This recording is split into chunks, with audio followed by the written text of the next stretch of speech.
teams in each group, they're not out of the race. They will compete again in Phase 2. As for Phase 2, you'll witness the 16 teams that fought their way through Phase 1. Only the top 2 teams here will secure a direct passage to the finals. Teams ranking 3rd through 10th, they'll advance to Phase 3, which is the last chance to reach finals. However, the teams ranking from 11th to 16th are eliminated. In Phase 3, the competition continues as the 16 teams from both Phase 1 and Phase 2 compete together for the last chance to enter finals. Only the top 6 teams will secure their spot to the final. As for the rest, they are eliminated.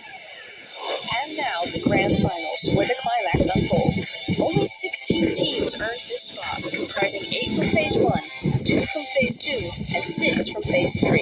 Who will seize the moment, claim the title, and dethrone the reigning champions, Galatasaray Esports? Stay tuned to catch all the updates and exciting moments of Pmmi WL2 Mid-Season Showdown. Ice Queens Unleashed.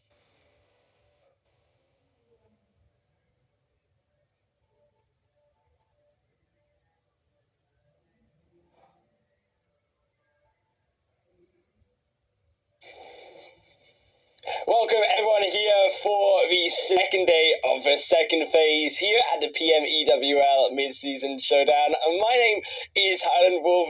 I'm joined by Neptura, of course, beside me. Neptura, we got to see our bottom 16 teams from the groups battle it out for their last chance survival yesterday. They've got one more day where the bottom only the top 10, teams should I say, go through. The bottom teams will be eliminated. It's high stakes today. It definitely is, Wolf. I'm super stoked to see what we've got going because we did see a lot of improvement from some of these teams. I think Wild Pixies were a massive surprise coming into the final couple of games. They're topping the leaderboards right now, so I'm super excited to see how teams are actually responding to that in general. I think it's going to be a very interesting, very telling night tonight. Yeah, I definitely think that we've had a couple of those teams begin to get themselves settled, begin to also top ourselves on the leaderboard. We also, I think, had a very varied mix of success from a lot of these different teams. Yeah, sure. There are a couple that are going to need to pick it up today, but it was very exciting. As we jump into as our schedule says here, our final day of Phase 2, Phase 3, and the finals. If you're wondering where those teams have gone in the top 8 of each group, we'll see the 5th to 8th place in Phase at our top 10, and also we will see our finals teams later on in the tournament for the 23rd and 24th. So those top teams from the group stage, they already get that direct pass through to fight for $7,000, 80,000 UC, and of course the title of champion. They do indeed. Yeah, so Galatasaray were the champions for Season 2. They are here in in the mid-season showdown, so it's going to be interesting to see how in those finals, but that's something y'all are going to have to wait for, because right now we're in Phase 2, and yeah, there you see it, Wild Pixie, they're up there, 42 points on the board. But you're also seeing TPES and White 1 point away from each other and not that far behind number 1. Yeah, this was, I think, some of the variation that we saw was Wild Pixie. That team, they were they were at the bottom of their group in the Phase 1 stage. Then in that last couple of games, I think Wild Pixie, ever since Sandhawk, it's been that map that changes people in the night. They were able to come out with something fabulous, that final chicken dinner at the end of yesterday to TPS Esports. They were struggling, I think, as well towards the end of the day, which is why I think you see definitely the end of the Thursday standings fairly low. Definitely TPS could have, I think, really raised that number alongside White. Question mark, $1 Million Babies were another one of those two teams we also see with their chicken dinners being able to raise themselves in those final few games. Bonfire Female, our other chicken dinner winner yesterday. Yeah, it's interesting to see as well that all of them are, in fact, all those winners are very, very close to each other. So they all had the same sort of day, a win each, and fairly consistent, a couple of bad games here or there. What's really interesting that I've kind of just noticed, the Wolf, is look at 7th, 8th, and 9th. So far, they're coming into tonight all on 30 points. So they have a whole lot to play for because, of course, only the top 10 will be going through onwards into the tournament. So we are looking at KMG Esports fighting for 2 points behind us, trying to keep it 2 points behind Slytherin, and they're all tied up there. So it is very, very close right now, and only 5 games. I mean, I can't imagine the kind of pressure these girls are feeling. Yeah, definitely 5 games to change their fate, though, here in Eptura. They gotta be able to show us something, because if they don't, they are leaving us. Only those top teams that we mentioned before will be able to go through, really prove themselves once again, of course, after only 1 day break tomorrow. Long road for these ladies. The top 5 eliminations, those doing the most successful when it comes to the fragging, are fully there from Wild Pixies, no surprise to see. I also think Balance is one of those ones on the top 5 that we don't really get to see a lot of, but she is definitely very capable of, as you can see here, taking down names. Yeah, definitely. She was really fun to watch yesterday. She was doing a lot of really good work for her team. And it was nice to also see Lisa up here, in group, in her group in phase 1. We were seeing a lot of Lisa end up going out very early. So she is a player who is known very well amongst the community. So it is nice to see her doing a little bit better there. Linu as well, stepping up for Slytherin. Yeah, it's really nice to see all these girls, but Fully, I think, is doing super well, and she's just got to keep that consistency going now. Definitely got to. I think don't give it up in these final 5 games. I mean, Wild Pixie, yeah, I think they showed us what they can do. They still got to prove it. One of these ladies, for our final 5 matches, a lot can still change. And when we talk about those 10 matches, I think around now, 40 points would still be the cutoff that we would expect by the end of today around that top 10 marks. So they definitely still need to pick up some points. We've seen disasters happen already in this tournament, and it's not over yet. Mm-hmm. It is not indeed. Map schedule, though, is going to be same as we've been seeing the last few days. Wolf, what are your thoughts on tonight's Sandhawk? Are we going to be seeing the same pattern as we've seen every day so far? What's your thoughts? I think, yeah, there is a case of being made, right? Sandhawk has definitely been a case for change in terms of how these ladies operate, how these teams play, going through into those final Miramar around games. I think as we move into these games, right, we're definitely looking towards Erangel and Miramar being a bit more controlled in the early game, especially Sandhawk actually as well. These ladies were fighting, I think, for the first time, I would say, without their research really being fully there, some of them, in those first initial matches. So now they will be hoping to utilize what they've learned yesterday to be able to survive a bit better in the early game, have a bit more awareness about where these ladies will be dropping as well. I'm curious in Erangel. Sovnovka has been one of those locations that only the Lakers went for in both games, where there was definitely a case for maybe 2 teams, possibly 3, it can host it, to fight or even loot up a case, of course, round into that South Island. Curious to see if any teams will look towards the Novo, which is technically open. Yeah, it would be interesting to see. I think, day 1, they're generally not research, but perhaps they go, there's going to be other teams going there, so we're not going to. Hopefully, if they've looked back on the stream, they will realize that no one actually went there. We should be seeing a couple of teams moving there if they want. I mean, as long as there's not a contest every single time they're dropping at their location, they're probably quite happy to stay where they are. But I would like to see a little bit more adaptability, perhaps, to some of these zones, of a few more taking some secondary spots that they're not taken. Yeah, I think see, it's the last day. A lot of these teams have everything to play for and nothing to lose. So it would be interesting to see those teams in particular switch things up a bit. Yeah, I think definitely going to be exciting to see what these teams can do to, of course, switch it up. We are switching up into our first game straight away here. A playing path that definitely would eye up that NoHo location that we're just talking about. I think also a case to be made there for some of those teams to be also moving into Lipovka and the likes. We saw a bit of a contention around that area. I think if you wanted to, the more northern areas, I think we saw a few of those teams also look towards Stalba. So potentially there is a case to be made where those teams would be competing on more of that western line. The quarry was one of those locations when I'm thinking about it now actually as well, right, that we mentioned.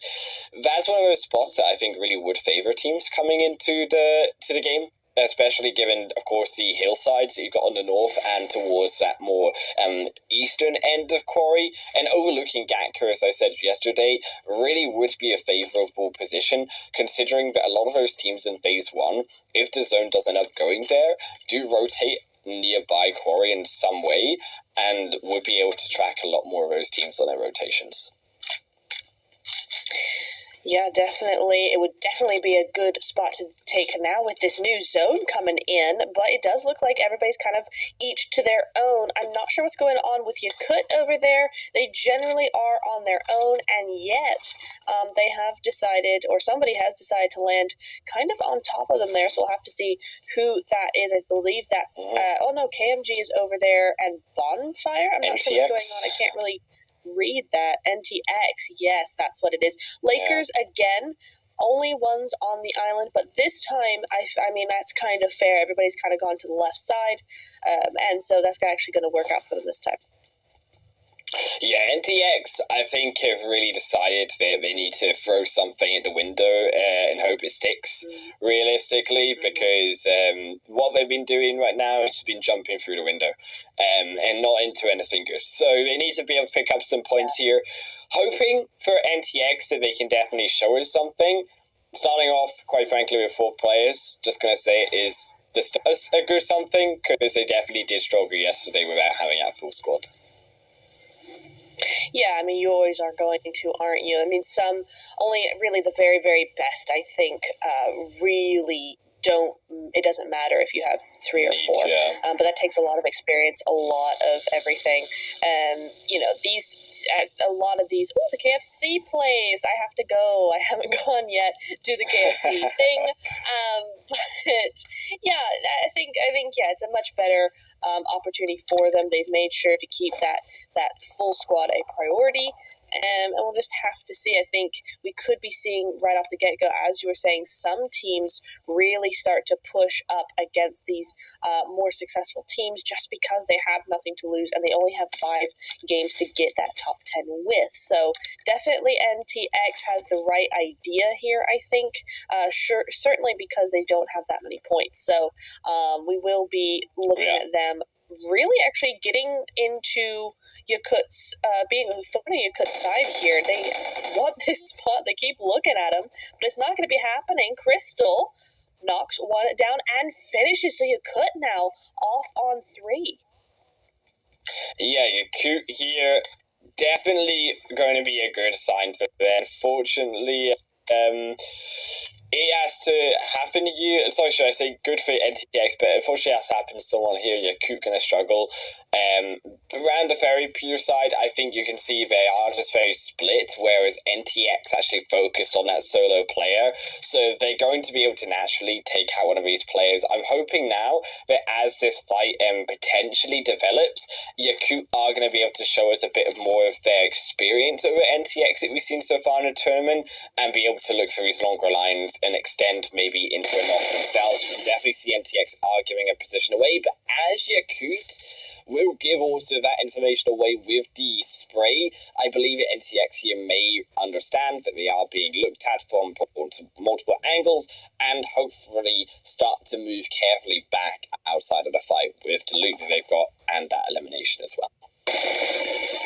Yeah, I think that would be their best bet potentially here. I understand wanting to go for that fight. At the moment, Yakut are not really putting up that much of a strong show of force here. So I think probably NTX either are feeling confident that they can do this, or they're getting rolled into a false sense of security by Yakut.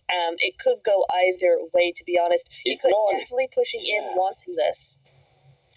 Yeah, it's not an easy fight. It's a bit complicated here. I think the side of Fiana really has the complex factor in this engagement. You can't engage Fiana unless you find that long-range knock, so she's actually pretty safe here. It's the two at the front that really need to be able to push in an angle where Fiana can be effective as well, because Akami, they can lure, as we can see here, NTX further forward. We've got also that other angle of the player, but look at where they're looking. They're not actually angling a position. Of course, you want to look at teams around you. Realistically, no one's going to be diving onto Fairy Pier at this moment, so it makes it a bit weird that they're not really focusing more on this team fight and looking for a better position. Oh dear. There we go. Fiano getting one now. We're going straight back over, just as they weren't doing a whole lot. Yeah, they've kind of gotten surrounded by Yakut here, and I think NTX have been drawn in by Fiano. They're trying to get that sort of short range a little bit more, but now you are seeing a little bit of a surround. This is really well played. This is a nice slow play by Yakut. Yeah, I really like the position of Pmmi. I think it actually closes off the triangle, the pincer you've got going on. Also, Fiano is just playing really well. If Fiano gets picked, this position immediately falls apart because you don't have that extra really wide off angle that is stopping NTX from these movements. I mean, you can see they tried to go Fiano. This was their biggest mistake, two of them splitting up here. They needed to still stay as a four-man team and be able to push one of these players such as Pmmi here. While they're 2-2, it may work, but it's much more risky, as you can see. Pmmi definitely has potential to outplay here. It really does. Oh, nice return knock, though. That's what they needed to get out of there. It is going to be a costly fight, though. I think they really just need to kind of make a run for it as much as possible, but they are making some good aims, some good shots back over onto Yakut. This could actually end up saving them. They are going to go for that one res. They can't go for the other, but Yakut have decided it's just time to push. Yeah, I think Yakut here, they've done what they needed to. Fiano is going to go down finally. A bit of an over-aggression here. I think you could definitely have waited a bit longer for Akame also to come around the opposite angle, so it would guarantee that you get this kind of 1v1 going on. Now they're also going to have that heal. They have the smoke. They don't have any throwables. You can see she's really going to be a thorn in the side because you could have definitely thrown it outside of that window and gotten rid of your extra man. Now they're also going to be able to get their own revive off. They're going to lose potentially one here as they step up. But now NTX, for all it is worth, for all the mistakes that they made at the start of the fight, they are moving in with 3. And without those extra engagements of the throwables, Yakut will fall. NTX, they, I think, had the wrong idea in the engagement of Yakut. Yakut did a punish, but then Yakut also got definitely way too drawn in to finish that fight. They needed to continue to play that slow. Yeah, they absolutely did. It was a really good start. It was very nicely played at the beginning there. They just overcompensated a little bit for that initial knock. I think NTX's original mistake was to let go of that high ground. They all went into kind of those compounds for that hard cover, but then that allowed the opposite player over onto the eastern side rather, to have that high ground. So that was their initial mistake, but they did recover. Yakut were not able to just keep that solid pressure going. I think it was one of those plays that you just could not get knocked in, and they ended up getting knocked. So well done to NTX for those sprays. I think they were very accurate with that, and that was nice to see. But they just made that out by the skin of their teeth just a little bit. It was a good adaptability, I guess, to bounce back from that sort of mistake. Yeah, you also got a few of these other teams coming in that zone did wrap a bit towards the northern side. KMG, I think, definitely can look towards that Wizard Tower would be a real ideal location around that bridge that a team wants to take charge of. Also, the hill behind the compound is a secondary angle or position. Also, definitely could work. I wouldn't be surprised to see KMG actually avoid those 4 houses and the Wizard Tower in that location. Judging that they would understand more teams behind them are also going to be on their way. So opting maybe for a high ground position could actually be a better spot here for them to not get trapped in between more squads. You could indeed.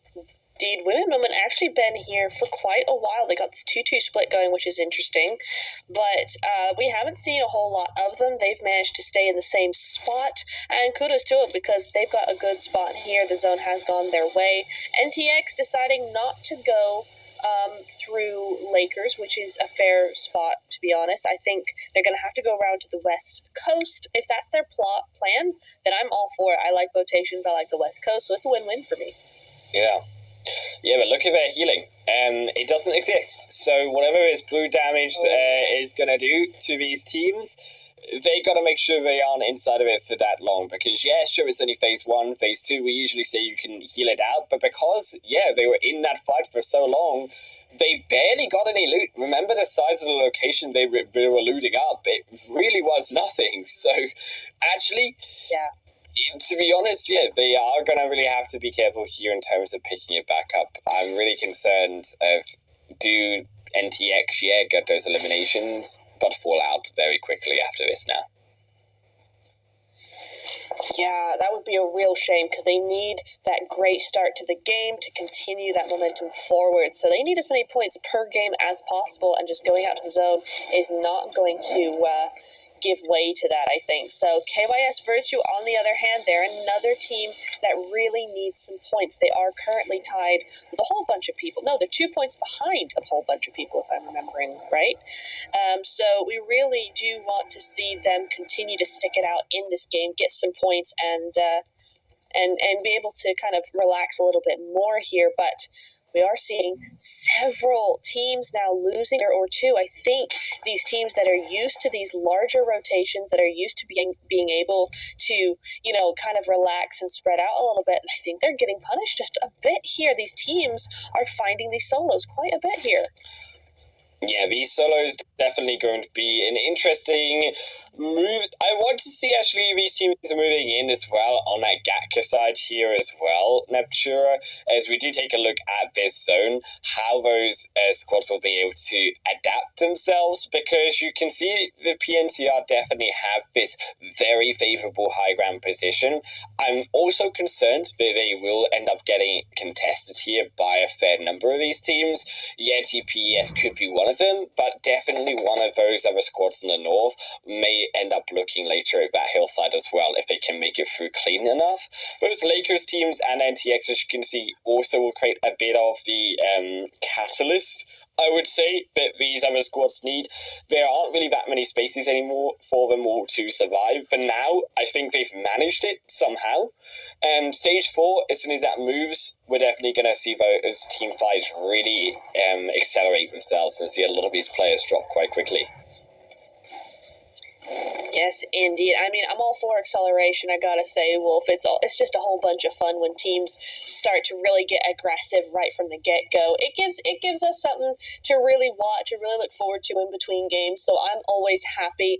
We did see there just quickly NTX. They have made it into zone. They have gone via the land, which is interesting, but they have made it in alive. They are available for healing once they find some, at least. The zone is very interesting, though. Plays right into PNCR's hand, which is always very fun for them. They're another team that needs these points, so that is a good opportunity for them. I would like to see KYS move up a little bit to the north, though. This they always come to this ridge, and it's just such an open position.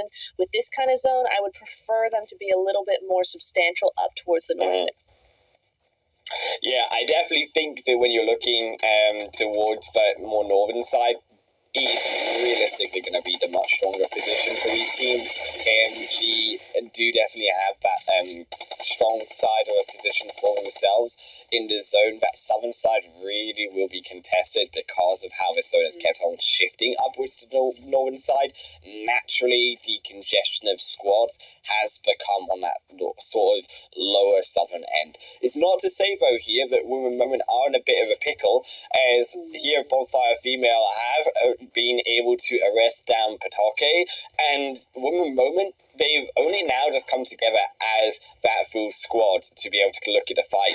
Susu, though, could be blown up. Yeah, that was an excellent nade as MEF, or MS, should I say, does get there into the window a nade. Now it's going to be that 3v3. In fact, but maybe when we can step out here, we have to be really careful. We do get out of the potential nade return in time. And I like that move where to be careful of the nade coming still in after. So Piper healing back up. When we're playing it careful for now. Playing it well for now. I would like to also see them move a bit together. Help Piper out. Because even a pinch is here. NTX really are going to be pinch indeed. Remember, they have not that much to work with here. They will just get taken down, though, by Lucas Monarchy quickly. And really sucks, I think, for NTX this location. Yeah, it was such a shame. We didn't quite see what made them a solo, but it was just too much for him. Rin doing some excellent work there, finishing off Saren now. Gonna be able to get 3 eliminations. There's just one solo. I don't know how Bonfire have allowed this to happen, to be honest. Women Moment, they recovered well, again, as we saw with NTX, but the initial mistakes were still there. So how has Bonfire allowed this, allowed this to actually come into place right now? They were a full squad. They should have been able to really come through and take advantage of that low information of Women Moment before they ever got a chance to recover. Yeah, and this is some of the mistakes that I think we've been seeing from these teams. I definitely think there could be some mistakes definitely being fixed. That would be one of them. And they're here as well, going to struggle to get in the car. Speaking of, as Women are a bit quick on the pedal. The CPS Esports also going to be catching out there. One of KYS Virtue is not quick enough. Cupquake moved outside of that door, heard the vehicle's sound, and I get one knock there for now. The elimination should come through. Still looking over, of course, down in the edge of this zone. Really crucial here at TPS Esports holds this position. This road is very excellent alongside Lakes and Monarchy, trying to fight across it here. To get across this road is going to be very difficult, especially considering that there just is no vehicles available and they are out of action, to say the least. They will not be used. So getting across here by foot and by smoke, where you don't have many smokes. NTX also didn't have a lot before you have tried that push with D vehicles, but you can see how quickly it can go wrong trying to fight without any information in the zone. Well, it especially goes wrong when your teammate falls out of the vehicle, gets out a little too early. Yeah, that also doesn't help. That doesn't help. No, it really doesn't. Oh, beautiful nade, though. She knew exactly where they were. I mean, it wasn't that hard to spot, but an excellent nade nonetheless. So Slytherin going to be picking up a couple more eliminations. TPS Esports, though, Lisa has been looking over onto them. She's trying to hold them off. Like you said, this is a critical position for them. And so far, they're handling it well. These other teams around them are struggling. They're all saying KYS, White, KMG, they're all up here now. We did see Women Moment go out in the end, which is unfortunate, but 4 eliminations. And I think, honestly, even if it doesn't reflect in the points, a good improvement from the last game. That adaptability is much, much better. So nice to see that coming into this. Unfortunately, though, Wolf, PNCR once again getting sidelined by the zone. Yeah, they really are getting sidelined to his zone as well. It's going to move down towards the edge of that mountain. PNCR, while Pixies are probably going to be fighting here alongside this next stage, but that edge with the hill, they're still in play. That's really the position that you want at the end of his zone. The other of it is where actually $1 Million Babies are. There's a bit of a position also inside of that zone. It's not great, but it's something in this portion of the game to play for. That northern side really could send $1 Million Babies into a bit of trouble if you do see some fast movements from these teams down.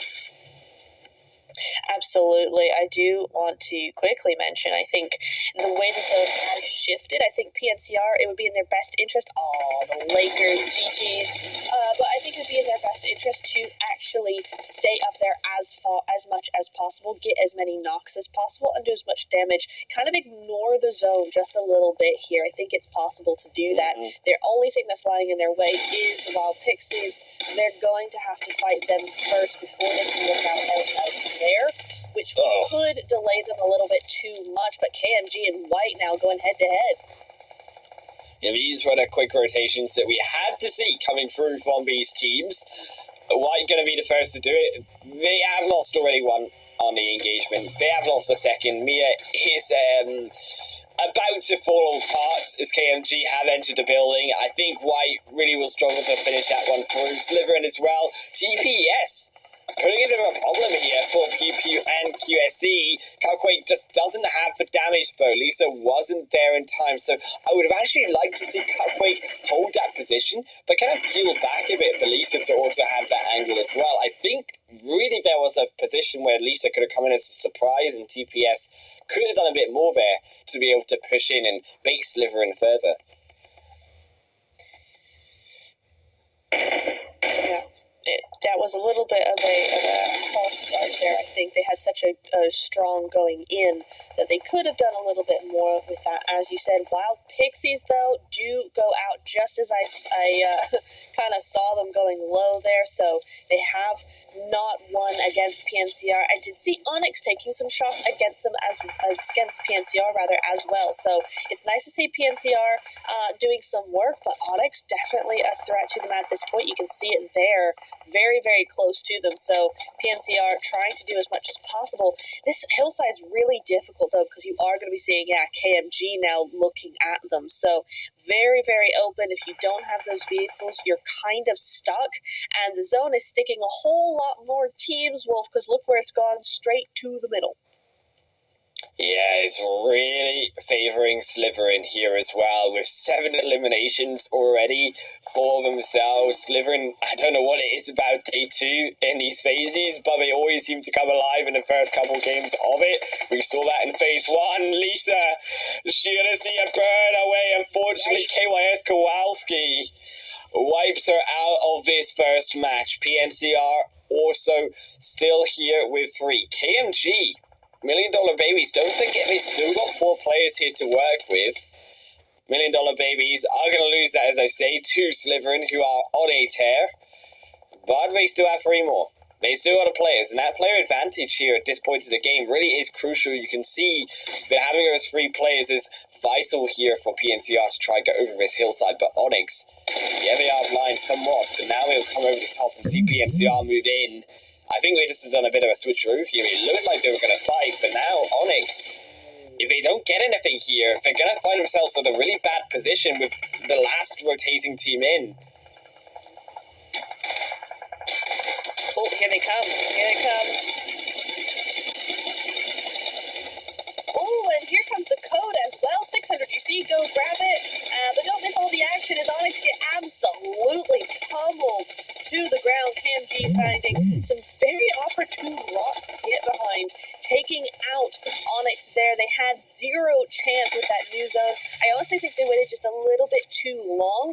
PNCR are still alive. They are in zone, and they had that rotation just a little bit earlier. But now it is Slytherin's turn to kind of feel the pressure a little bit. They are in zone, but it's a bad spot. Yeah, Slytherin here still inside of that 3-man here. PNCR gonna fall down though. Yeah, KMG, that nade straight through them. You can see it. Slytherin needs to move a bit further on towards this ridge. You can see have a bit of an angle on top of $1 Million Babies. It's hard. They are chucking nades and the Molotovs. I'm sure that they have there for themselves as well. They're going to be later across when they need to. PvP also going down is big issue here for Slytherin, because they've got this spot that is very vulnerable to being pushed on. If a team has a vehicle, they can definitely be able to get into this spot quickly and be able to assassinate Slytherin. Yeah, definitely. absolutely. I just love this for KMG. They have been kind of struggling, certainly to what I was expecting, compared to what I was expecting. They have been struggling, and it's really, really nice to finally see a little bit of the KMG that I know coming into this. We got 11 eliminations on the board at the minute. It's about to be a couple more if they get these shots over onto Slytherin. They have lost one, it is true, but down to the top three, they're looking the strongest out of the three. Yeah, KYS Kowalski, big issue for the side here of KMG. They need to get this revive up. I'm not sure why they're waiting on it as much. Maybe they just got to them now. KYS Virtue are a problem, yeah, but if they can use that vehicle, we saw they had a couple there to actually push in onto Slytherin quick enough. They could be an angle here to definitely rush into that zone. I would say definitely go for it. Now with that knock, yeah, you might get QS here through the smoke, but they're going to go for the revive. You need to be able to push. Nuzix are going to go back onto the smoke.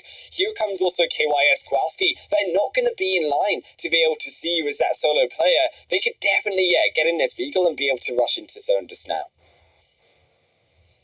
Yeah, absolutely. Oh, Kowalski, though, might be a little bit of an issue when it comes to Slytherin's rotation here. She does have that high ground. It's a great spot. I tell you what, Kowalski playing this super, super well. There she goes. Lunasix gonna be have to be happy with that third place, but 14 points total, not too shabby for the start of the day. And now it is just a 1v3. The problem is that KMG are all together, so Kowalski is able to potentially get this down. They have to spread out if they want to make this more difficult for it, but they're out in the open. Yeah, this is the issue, right? If you had a vehicle person there, forward, you could actually be able to split up. You could come in from the left and right. I still want them to come from different angles. You can see here as they try to find a peak how easy it is, though, for Kowalski to be able to take down the angle. Because it didn't come from that second angle, they looked like they might be able to get it, but Kowalski caught their looting up. The push through from Sesha was still enough. I think if you did, to be fair, arguably have a stronger player in that position on the tree line, I definitely think they could have 1v3 that position. I mean, you give that extra few seconds for the zone also to come through. KMG were not in a strong spot at the end of that game. No, they weren't. It kind of felt like they had used all their options. They had this one last desperate play, and they had gotten so many points that while it would have been a shame to kind of throw the win, it did feel like they're kind of like either we win it or we don't, and we've done enough to do well for this first game, which is fair enough in some ways. In other ways, I'm kind of like, no, you got to play that more carefully. You didn't have to rush the end of that. But KMG, a well-deserved chicken dinner. They played that so well. I mean, the amount of times we've seen that kind of zone come through and just decimate teams left, right, and center. So for them to come out on top fighting like that with that much elimination, it's really a really nice start to the game for them. And for KMG as well, considering they were struggling slightly yesterday, I would say they definitely didn't look towards the strong KMG that we've seen in Phase 1, where we know they can be able to put out these big performances like they have this game. 23 points here and those 13 eliminations, really going to help them secure a bit of a also between them and those bottom squads. To be fair, also for KYS Virtue, I will say they will also need those points. And for Kowalski to sneak into that second place really was well done to be able to survive. Considering you saw 5 minutes before, KYS Virtue were struggling to get into zone. They didn't have that many players. I think Kowalski was down as that solo for a long time in that game towards the end. So definitely props to them to be able to get to that spot. Yeah, absolutely. They did a very, very good job there. Slytherin as well held on a lot. I can imagine we did see a couple of pushes up towards that ridgeline because it's such a good high ground. I'm sure they had to do a lot of defending, and they did it well. You know, it was just down to that solo. They had the low ground, et cetera, et cetera. It just so happened that they did have to take that third place, but I think they did a super good job to do that. Also to mention, PNCR did what I had kind of hoped they would do. They pushed at the right time. We saw Onyx push right after them, a little bit behind them, and it just didn't work as well as PNCR's push. So you kind of see that timing is really a big factor when it comes to those kinds of pushes off the mountain. So a good job to them. As we see the match ranking points, we do see, kind of a representation here. 9 eliminations from Slytherin, 5 from KYS, 5 from PNCR, 6 from TPES, but of course they go out just a little sooner. So, it is a bit of a shame. Their big surprise for me, though, is Bonfire going out with 0 points. Yeah, Bonfire really just didn't, I think, get the push for themselves well enough early on. They did struggle, I think, in that early fight, and they just got taken out. Sesha and Kowalski also around, hovering close, 939 to that 1,000 damage mark. But KMG, no surprise still to see them with 2 fairly high damage counts here at the end of that game. They did pick up those damage numbers in towards those finals exchanges. Kowalski, Nuzix, and QSC, no surprise to see them. It's just the 5 players that we also saw from the end of that match. It is indeed. Oh my goodness, though. Look at the damage. 24-24. Yeah. They got 24-24 vision. They're seeing in the future with that one. 13 eliminations. You see that, but very, very even for that damage. So they are finishing those knocks. They're getting those knocks perhaps in the zone, letting the zone finish them off. There's not a whole lot of chance for those revives. So it's the timing of those eliminations as well that will get you those points. So nice to see from them. On the other hand, you do see Slytherin with a little bit more damage. You see Lakers with a bit more damage, and you see PNCR with the same. So you do kind of see where that timing does come in. But the overall standings are out, Wolf, and they are spicy. KMG definitely spicing it up here as we're heating it up towards Miramar. First position for themselves. TPS going to be still maintaining their second position, but Slytherin also coming there to the third position themselves, as Wild Pixies gonna drop down to that 4th spot. They did have a difficult game here coming in. Yeah, I think, well, props to them. They can come back. Their position in this leaderboard, they get a few more points. I think they definitely already secured themselves from this first day coming through. I mean, it would be great to see them come in like that, that bottom place in their group back up into like top 5 for the next group would be really, really nice to see. Yeah, so interesting to see KMG. Yeah, but it's so interesting to see KMG at the top there because they were 13th, I think, coming into tonight, and they've just soared up to the very top of the leaderboard in just one game. So it really is a testament to how close it is.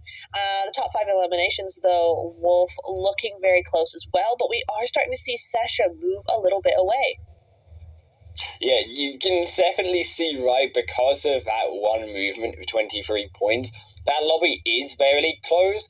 I think there are a few teams really struggling here, which also have had it make sure to move to the point where these bottom teams are also giving more points towards the top, so that definitely will have an effect here.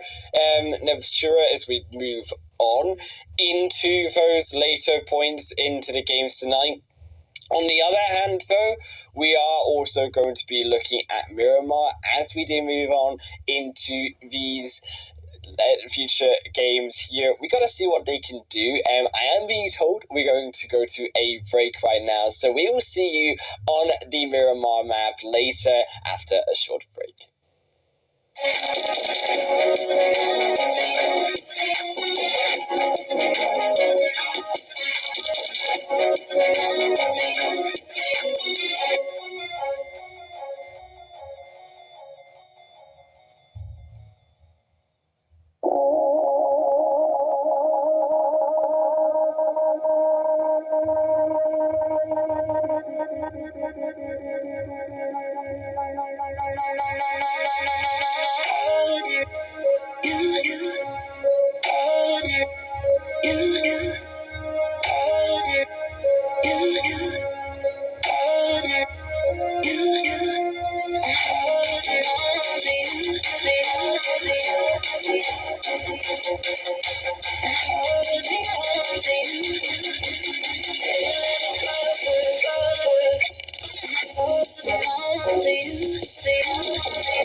So this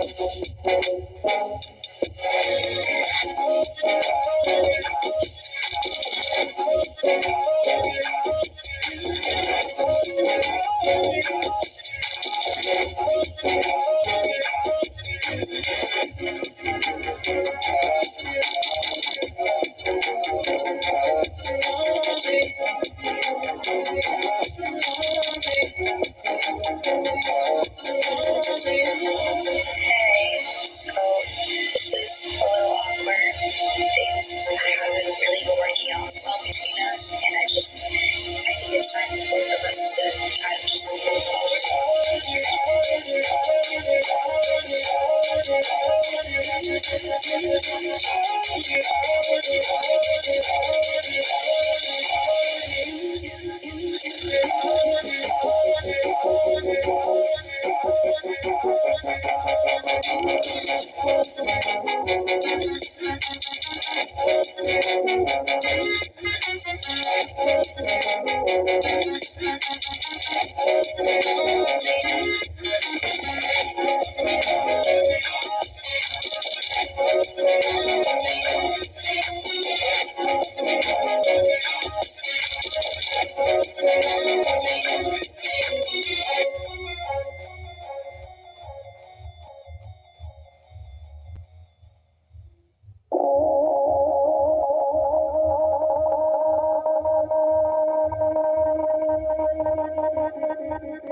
Hey,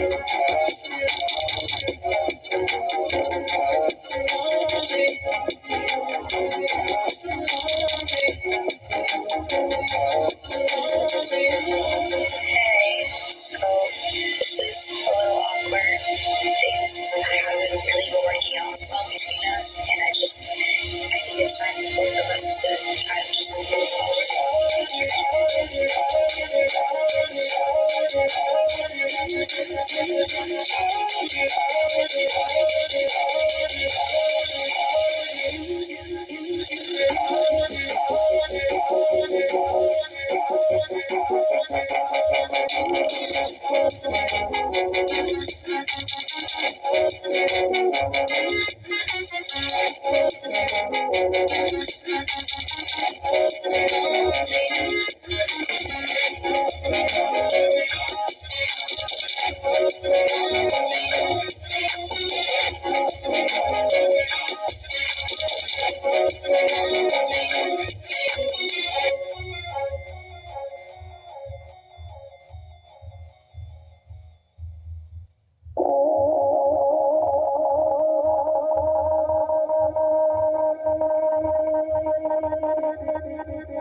Hey, so this is a little awkward.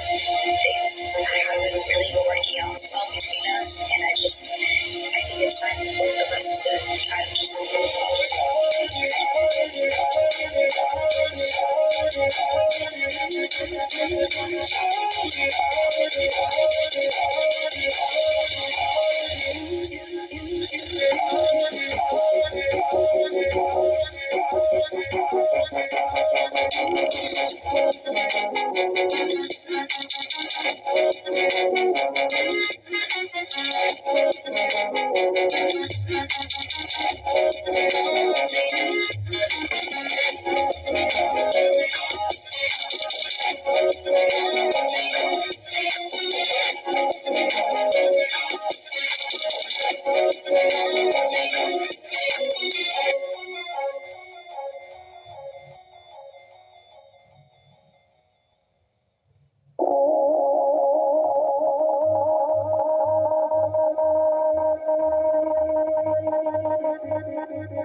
Welcome everyone here to now game 2 of Miramar. as we will be heading to Miramar for Phase 2 of the PMEWL Mid-Season Showdown. My name is Highland Wolf, and also Neptura here beside me. Miramar, as we said, is next on the cards here, Neptura, and we saw yesterday teams really, I think, struggle when it came to the initial rotations of Miramar. I also believe we saw a bit better play overall from these teams when it came to the later portions of the game. They, for sure, looked like they had a bit more control. Now, also with some of those top teams gone, still some things here to be seen. Yeah, it definitely is. I think you're making a great point about, kind of not wanting those teams to have some issues in those early rotations. We saw that a lot coming into yesterday. Definitely another one that I'm going to be talking to the teams quite strongly about just now is stop fighting those red buildings in Picado. Did you notice that I think it was Onyx and Lakers, and both of them went out early. So just stop yourselves. There's no need. Yeah, and this also happened the same time around Fenerbahce and before you as well. Before you are also guilty of this. It is something that they for sure should not be allowed to do. Moving into this next game, they have to avoid it. If they don't, I really worry that they're going to struggle overall. You can see while Pixies, they're going to move past them over. Yeah, sure. I think without also Fenerbahce, it's a good read here for, not Fenerbahce, should I say, Galatasaray. That was the team that before you were playing against. Without them, before you should have an easier time inside of Picado, so they will get that to themselves. They just have to be careful of dropping in there and looting up a bit slow. We've seen teams also be guilty of this in this tournament so far, where they need to be able to loot a little bit quicker and be able to move out of their compound and to avoid these teams with this zone who will naturally be coming into Picado and those hills as the entrance point into stage 1. Ooh, some nice shots coming in over there. Just going to be saying, oi, this is ours. Stay away, back off, find your own turf. I do agree, though. I think a lot of teams that are, in fact, moving a little bit too slowly for my liking. I think they just making it a little bit too relaxed in that early phase that might even be contributing to those early losses on those rotations because of the mindset, they're not ready for the game right up front. But are you guys ready for this UC code? That's what I want to know. Type in chat if you're ready for it. If you lost it, because it's easy to lose. It's first come, first serve, and there's only one of them going around for this game. So 600 buckaroonies in UC, of course, gonna be yours if you can go grab that. Wait, no, there's more. 1800 UC. Wolf, who's gonna grab that? It's gotta be one of us if these guys. It's like an auction. I know, it's an auction, man. Anyone for 600, anyone for 1800, anyone for a raise an 1800. Going once, going twice. I'm going to put a code in. That's when it's gone. If you don't, NTX not home here in this compound themselves, so PNCR Destiny also around the Minas Generales side, and really not great position for NTX. I think they're probably gonna fall down here. You're looking at likely PNCR cleaning up by solo player. Osmeg could be a position there. They could try to also take one. Zeshus with a knock though, and now with the third player coming in, as long as Osmeg doesn't get caught, they should be able to have a position back in with a 3-man through an entrance into the fight. Sadai is also going to be behind the hillside. They're not going to crash for now. And PNCR, I was going to say that it definitely was a opportunity for them here in this fight to be able to pick up several different elimination points. But with that knock that they had initially, that for sure turns the tides and allows MTX here to take an angle into it. Yeah, really nice, again, adaptability from NTX. I was going to mention that perhaps it was a bit of a lack of adaptability, a lack of judgment there for them to actually land in the way that they did, considering they would have seen that PNCR were there. So I would have preferred them to kind of group up a little bit more, adapt very quickly to that.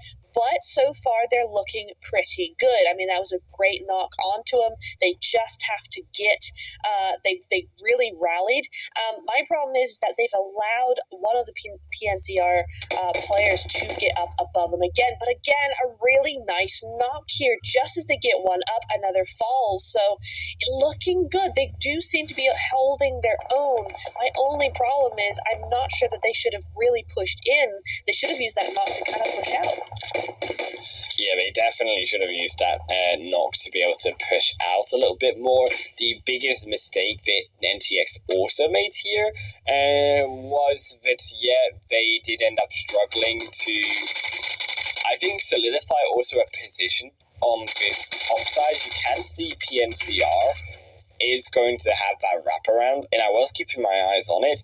I also really love that Zeshus has moved over to this sort of, what should you call this? It's a little bit of an outhouse here that they've got for themselves with a staircase and the raised platform. That's it, raised platform. That's the word I'm looking for. English is PNCR. English sometimes okay. Like we were discussing it in a break about the different ways that we can use English to explain things. So forgive us if we are also keeping that in mind. As Onyx, they are going to have a 1-for-1 trade for now. Just going to be a trade of players. The elimination does come through though from Onyx Esports, and they will also look to now make that revive. Agnesa and co on their way to make that move onto the elimination, catch him out on a second. Is NTX also coming through for the back? I'm not sure Lucas caught it. Yeah, they only now notice it. That was a nice wraparound. They will punish PNCR Destiny for it. In PNCR here in Neptura, they looked decent when it came to that first phase of the tournament.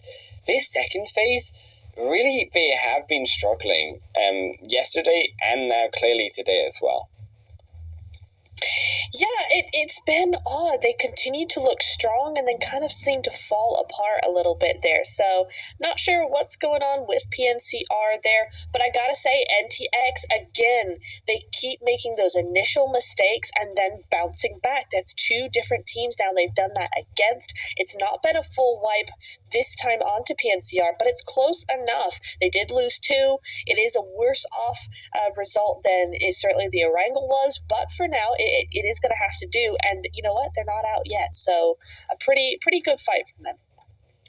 Yeah, and around the mid game as well is where they have struggled equally in this game here in Neptura, in this tournament, should I say. So they really do have to be careful on how they now make that move. With only two players on Miramar, the rotations are going to be extremely difficult because you don't have those extra players to have used as, or in a way, a sacrifice if you need in a car rotation to scout out the location, or as a way to use multiple players to create more space around you as you move into those zones if you know that there are players there already.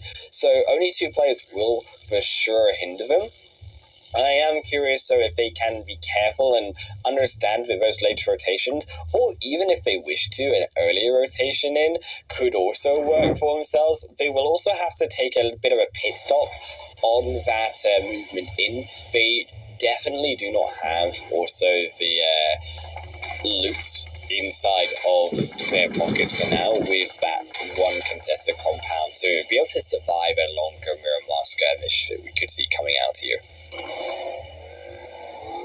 Yeah, but I tell you what, who else doesn't have a whole lot of stuff going on is White. I mean, I've just been watching their kind of their loot situation going on here. Very, very little to speak of. Oh, car montage, you got it stuck on the ridge. Classic Miramar, oopsie daisy. But Mia's here to be fine and heal up and get her car and all that sort of stuff. But yeah, the heals just aren't really all there all that much. So bit of a yikes coming in from them, especially with KYS right on the heels. But we have to see how that goes. Yakut now, Lakers as well as DLR, all three on these hills. So they're looking to make those positions early, get that foundation going. But Lakers having that foundation be a little bit wobbly for now. Lakers do have to be careful. They won't make that same mistake again. Fusibar will get themselves back up. Not a problem here for Lakers for now. It is just an exchange of information from both teams. Stage 2, I'm curious at whether it has actually shifted up overall. Is KYS Virtue going to meet them through the Windows side? Is that will just be one falling straight away down? BNCR also going to lose themselves in this game as they too will find the solo removed. Lakers Monarchy back up as well with a Kulka on their far side.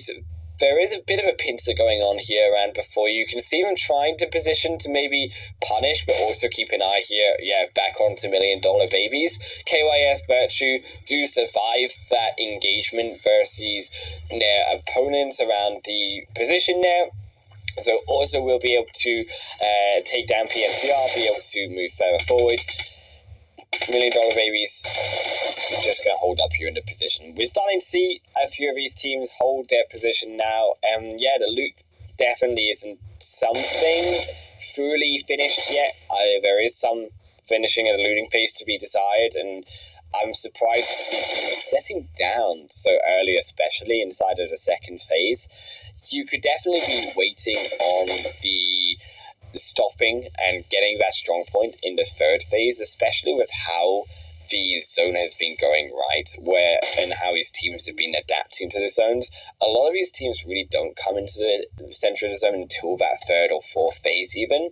So you would have more time naturally here to be able to loot up. And this is also something I'd admire from before you there, where they could have got sucked into that fight versus Lakers, like Lakers versus Million, but they don't. They continue on their way to loot up.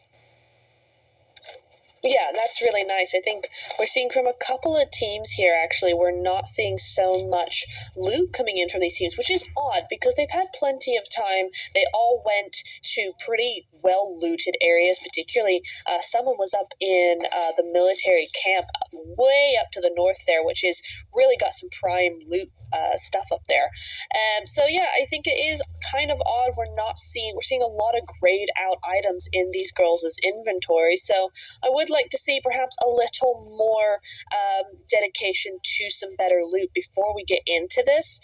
But we definitely do see a lot of teams deciding the zone is going to be centering up. TPES actually have just managed to get into zone now. So we still got Slytherin there. We've still got a couple of teams just making their way in. And the zone is kind of going to go, psych, we're going over here now. White could have a perfect chance to grab that ridge first. Well, I was really surprised as well that teams hadn't looked towards that Montenuevo side as well. They weren't looting up any of these teams Montenuevo initially. Now, this could have happened off screen with a team, and I understand that given their situation, they might have known that it might have been looted up here as NTX. They'll at least be able to loot up here KYS Virtue of that body, as they might not even go for it. They're looking to try position for another elimination, a bit eager, as they are already on their way out. TPS also simultaneously moving into the zone in their own way, further towards the easterly shift that we saw it go to for stage 3. It was a fairly hard shift as well, and more so particularly towards that more open space of land that we saw just below the hillside of Picado.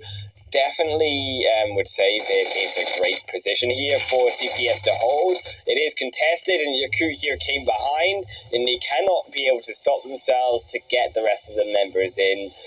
Unfortunate, Yakut really are going to have a really strong position here inside of this zone with that compound, or that building, I should say, that they have. And here TPS trying to find something else, but you notice the problem, right? It's all now beginning to be taken by these squads moving in. Stage 3 has been here for a hot minute, and they just don't really have that much to their name. They will at least find this building here for themselves. It's a bit difficult to control, I would say, this building for 2 people. It is slightly bigger. At least it does have some loot in it, though. So that is the silver lining to an otherwise difficult rotation for them. Yeah, it's just kind of heartbreaking, right, for TPES rather, because that zone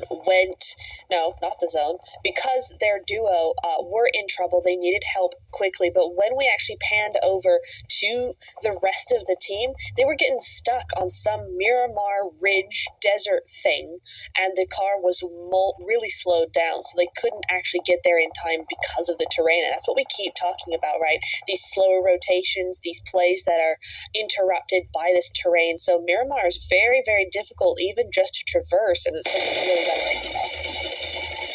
Yeah, something that they got to practice, clearly. You can see how this terrain really can mess you up if you aren't familiar enough with the locations.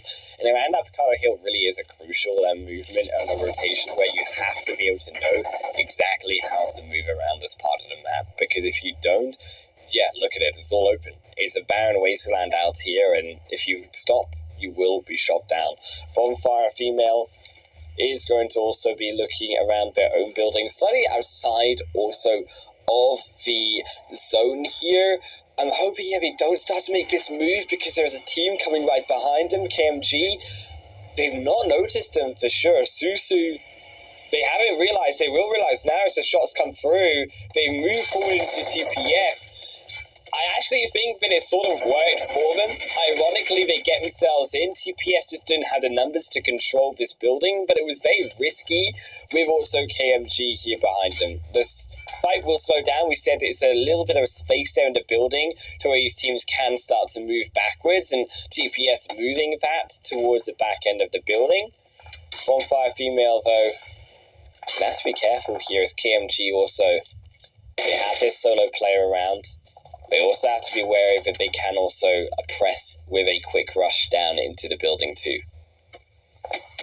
They do indeed, but Wolf, I'm looking at Slytherin over into Picado. Looks like they've actually got a really far split going on. I don't know if Linu is kind of scouting out for Pew Pew here a little bit, but she was sitting there. They both were sitting in their respective spots. But we go back to Bonfire. It's not time for all that. It's back into the action. We got Bonfire, we got TPES, KMG moving up across the road, up onto some high ground there, so that could be an issue as well as Bonfire start to go down here. Bonfire definitely struggling here. Is Ubus will be able to get the revive off.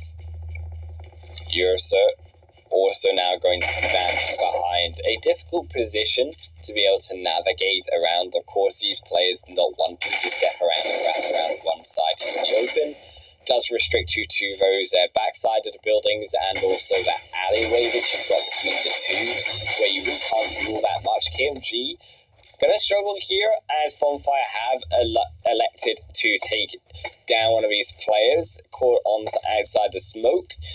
KMG gonna suffer, but still this problem lies here with TPS holding up, and as long as TPS are in this position, it makes it a bit of a pain for Bonfire female to really make a forward decision where you've got still 2 players right beside you alive.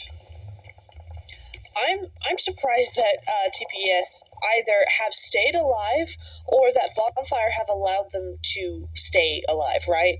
There should have been some sort of push towards this. Yeah, I know they're even using the boards, right? Yeah, they've got a board right above the alleyway. You can push on top of the building. It's in some sense you could use the car to also get up there too, with the way that Jeep was positioned. So the player pushing in later, that solo definitely could have bit more pressure down. KMG as well. It's a nice idea to for sure pressure KMG. Yet you've still got this problem. TPS are still here, and you can see that they're now pushing up. But they're really not going to push up too hard here. You've already lushed up Ursa. They did try to move in too quickly. They got knocked down as that solo player in the 1v2. And some mistakes coming through here is kind of the play from moving very quickly from one team, while the next team wanted to fight down TPS. TPS find themselves so caught. One player is down for now. And as that team comes together here on Bonfire Female, they should be able to pick up the last one. I mean, they really should be able to. I think Bonfire have gone about this, in my opinion, a little bit all wrong here. It's just been kind of weird. It's been a messy fight where it didn't have to be. It was a nice knock onto CamG to be able to use that side effectively. That was good. But in general, I think it was just a bit messy, really. So hard to kind of discern what's going on there. Slytherin do, in fact, go out there. They've just been eliminated. 0 eliminations and 14th place. Not what they really wanted to see, but we will be seeing. Also, TPES go out there. Finally, they do go down. Bonfire have full opportunity here to do their best, and the zone has favored that. So we are going to be looking potentially at Bonfire Female, bringing this back just a little bit. CamG are going to have a problem, and they've got the back to look at. Yeah, this zone really is in the open. Wouldn't be surprised with how many players are still alive. Maybe one player of a squad decides, I'm going to take the healing, I'm just going to sit in the blue and try to last as long as I can once it involves me. Because as you can see here, the moment you try to make this push, Onyx, they move in. They're trying to fight versus Wild Pixie. That would be simple enough, this 1v1 where you say, oh, well, we've got a high ground advantage. The problem is, they're so high up that the moment they step forward, you can see Lakers and everyone else immediately sees them. And with Nirvana on this flank for Wild Pixies, you've also got these 2 points of pressure where you are going to struggle with that solo around the side. Yeah, Wolf, are you saying that there is high ground that's too high? There is high ground that's too high. It's in this game, it's not an advantage. In this game, it's not. There are situations. Yeah. This is one of the rare exceptions. Yeah, because I was gonna say, Onyx unfortunately losing that one. Yeah, high ground too high, girlies. You gotta go down a little bit earlier. I think you've really got to read the room in many ways. Bonfire doing well with this position. Now they've got 8 eliminations. The zone is about to pop. Where is it going to go? Because if it doesn't go their way, they're going to have a heck of a time. Oof! It's a little bit in the middle. And TX now going out 4 eliminations, 8th place position. So that's going to be 5 points going their way. White right after them. We haven't seen much of White. They were up on that ridge, but I think, again, they fell victim to those rotations. It's all about those rotational kills when it comes to this kind of zone. It's so flat. It's so open. It's the easiest done with the least amount of risk. So you are going to see a lot of those fall as they make those rotations in. Lakers actually have a great opportunity, so they can hold in this zone right now, and they can wait for the blue zone to come in. They have a great position for the moment. They are going to have some struggles coming across that road. The other end of it, though, is these teams who have advantage of the ridge behind the road are going to be fighting. You can see here they can't take control of that ideal position in the zone because they are against each other, and before you, they're going to fall down. A bit of a mess here as Cute still inside the smoke coming in versus Ara for the finish, but Ara able to keep themselves alive. That's the 4 eliminations. They've got to shed right on the edge of the zone as well. That's going to buy them a lot of crucial time in this game. Yet at the same time, now Bonfire Female can come in. That problem of all those teams fighting on an ideal position that you wanted in the open, where you can fight against Lakers under the ridge and be able to avoid those shots coming through from them, that is now a possibility. Lakers, one down there also as Alicio is going to be knocked. It looks like they've got a problem here while Pixies Lop really just slowing them down, and that's something that they can't afford because that zone now, as it comes in, you want to be positioned in a way where you can move forward onto the rest of this roadside and be able to contest Bonfire Female instead. These 2 solos on our side, putting a big dent in that plan. I gotta say, I love this from Bonfire. They've used those little skirmishes on the other side of zone to get this 2-2 split going. Yes, you do have one that has been knocked down before you. Ara doing some great work here. But I do gotta say, Bonfire playing this control game really, really well. I also gotta say, Wild Pixie doing some really good work there. The Lakers just down to a solo at this point. They were looking so strong, but it almost looked like, according to the kill feed, that Wild Pixies actually took them down single-handedly there a little bit. Yeah, Wild Pixies Lop really did just have a great position on that hay bale. It made it very awkward. The ones with the utility, Akulka just wasn't there. I think also KMG Sesha really was another problem that they were very aware of moving into this zone. Is before you are He's going to send out the nade. You can see how much damage also that zone does with just a couple shots going rogue from Susu onto her. Sesha as well. A very quiet game. Very well played here through from Sesha. The position is fine as is. Don't need to make anything changing from it. Akulka has also 4 first aid meds inside. Can survive a little bit longer if need be. Can indeed. KMG, though, might be feeling that pressure a little bit to get those more eliminations. She's only got 1 kill for the team so far, but you're right, she just needs to do absolutely nothing right now. She does need to get in zone at some point, but she's got to let the Lakers go first because she cannot go first. Yeah, I mean, doing so well. Just let the rest of these teams fight. If you know there's still 6 players alive, you know there's other people that might get pressured into moving further forward. Sesha, you could saw that Akulka was looking there. Just unfortunate that before you don't fall for her, before, just after, Akulka immediately, will fall away. It was Bonfire Females' game to win.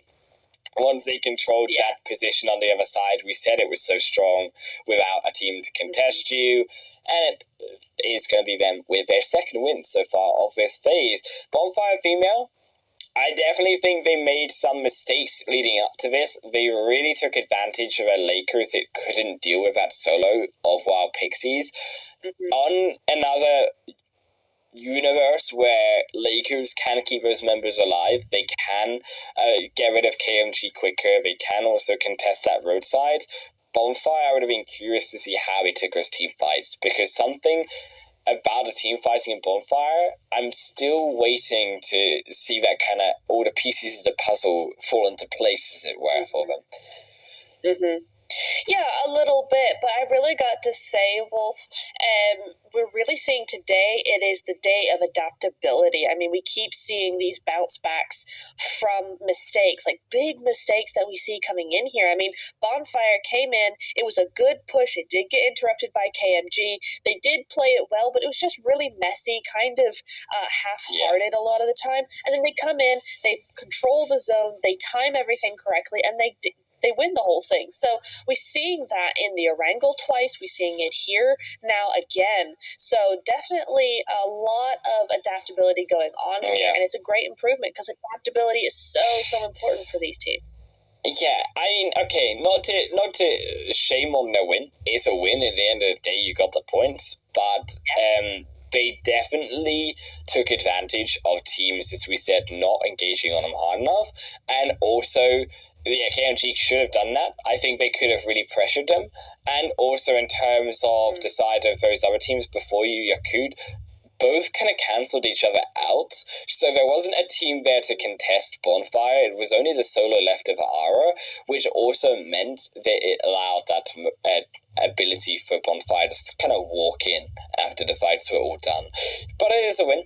It is a win indeed, and as we said, they do get those 10 elimination points. They are able to get those few, placement points. They are able to get a few elimination points on top. The big longest distance elimination there coming through from Onyx, 394 meters as well. Very nice. That's the longest we've seen so far, so well done, Nadia. 13 points for Lakers and Before You. I did like what I saw from Before You. It was messy just because you could already had that. They crashed in. There was a lot of, stray bullets going everywhere that did cause Before You to kind of fall down a little bit quicker than they may have should have. But I think they held it well. Ara did a great job in her position as well. She got 5 out of the 8 eliminations, so a really, really good performance from her specifically. So she is in that third place when it comes to those points, and you are nowhere near them. So a good response, I think, from these top 3 teams. We're seeing a lot of points going their way. But what's really interesting as well, we're seeing some of those top 8 teams having 0 points at all. So we are kind of seeing a little bit of an upset when it comes to the left versus right page. Yeah, there is sort of a gap forming here, as you said, from that left to the right. I'm hoping that we can see some of these teams who still need to be able to push their way up to and be able to. There are still 3 games left. A lot can happen. A team, for sure, anyone can get into that qualification zone with 3 games still remaining. Seren is going to be our top fragger when it comes to, and damage dealer when it comes to the player focus combined. Ara just, of course, behind her with edge play that they had with the Shaq was well enough also to survive into that third position. Lakers, Akulka also getting that second. So still some placement points as we saw going through to them. Yeah, definitely. Oh, it's my favorite. Graph Wolf. Here we go. Elimination damage going through. Onyx actually being a big contender when it comes to that damage. $1 Million Babies, though, if we can just go very quickly to that right side. 0 eliminations for all that damage dealt. So even the teams without points are doing a lot of damage here. It is what happens, but unfortunately just couldn't make those convert into points there. But if we go back over to the more high-scoring teams there, a lot of damage being done. Again, our winners are equal, but yeah, very interesting to see a lot more damage coming in than those eliminations. But the overall standings, ooh, we have ties left, right, and center. There are 3 different ties in the top 8, Wolf. 3 different ties indeed, but the chicken dinners, of course, come first, and Bonfire Female are eating well first as well. KMG going to be slightly behind them with that same scoreline, while Pixies also still in third there as Lakers Monarchy Before You very close behind. It's all down to, I think, when it comes to the closeness as well at the right side of that leaderboard, how some of these other teams can compete. Now, PNCR have been struggling. We mentioned 2 games now. They need some of these points to be able to show for themselves. Yakut didn't get that win in that team fight. That's also got to be affecting them right there in 13th. $1 Million Babies. We haven't really seen all that much from them again today. I'm hoping that we can see a bit more, because outside of that one win that they got, and that 4th game as well they had as well, it really hasn't been a confident, consistent showing from some of these teams when it comes to the up and downs.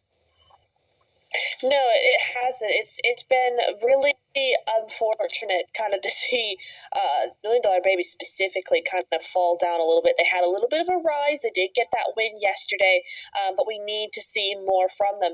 The good news for them is, of course, that with 54 points being the top position, they can still get a really good 26, 30-point game. Yeah, that's a lot, but it is very doable. Even 2 10, 15-point games would be enough to get straight back up into that top 5. So for any single one of these teams, it is very, very doable to still qualify, at least, if not get into the top 10. But Wolf, we do see a lot of ties coming in on the eliminations as well, except Sasha, who's continuing that gap ahead.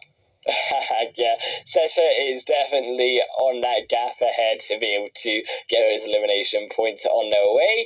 On the way, though, is also Sanhok next. And as we talked about redemptions of some teams needing to make their mark on that leaderboard, Sanhok has to be the map to do so. I'm curious now if we can see some of our bottom teams step it up, because they'll need to. 3 games are left before they could face elimination. Sanhok up next after a short break.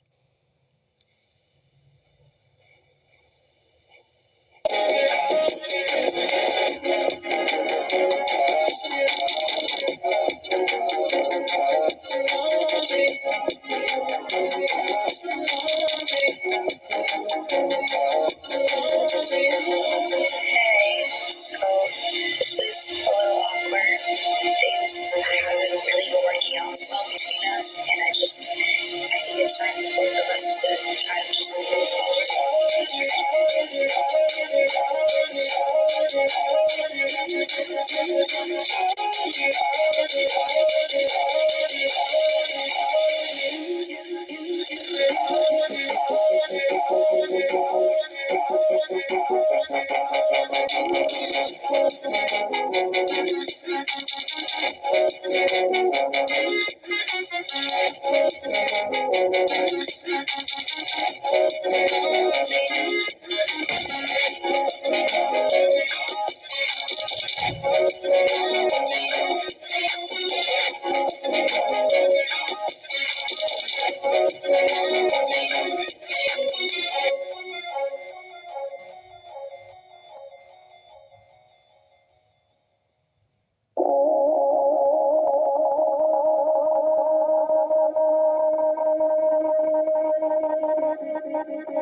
Hey, so this is a little awkward. Things haven't really been working out as well between us, and I think it's time for both of us to kind of just move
Welcome everyone here to the Sanok Time 42nd day of the PMEWL mid-season showdown. My name is Harland Wolf. Neptura is also here beside me.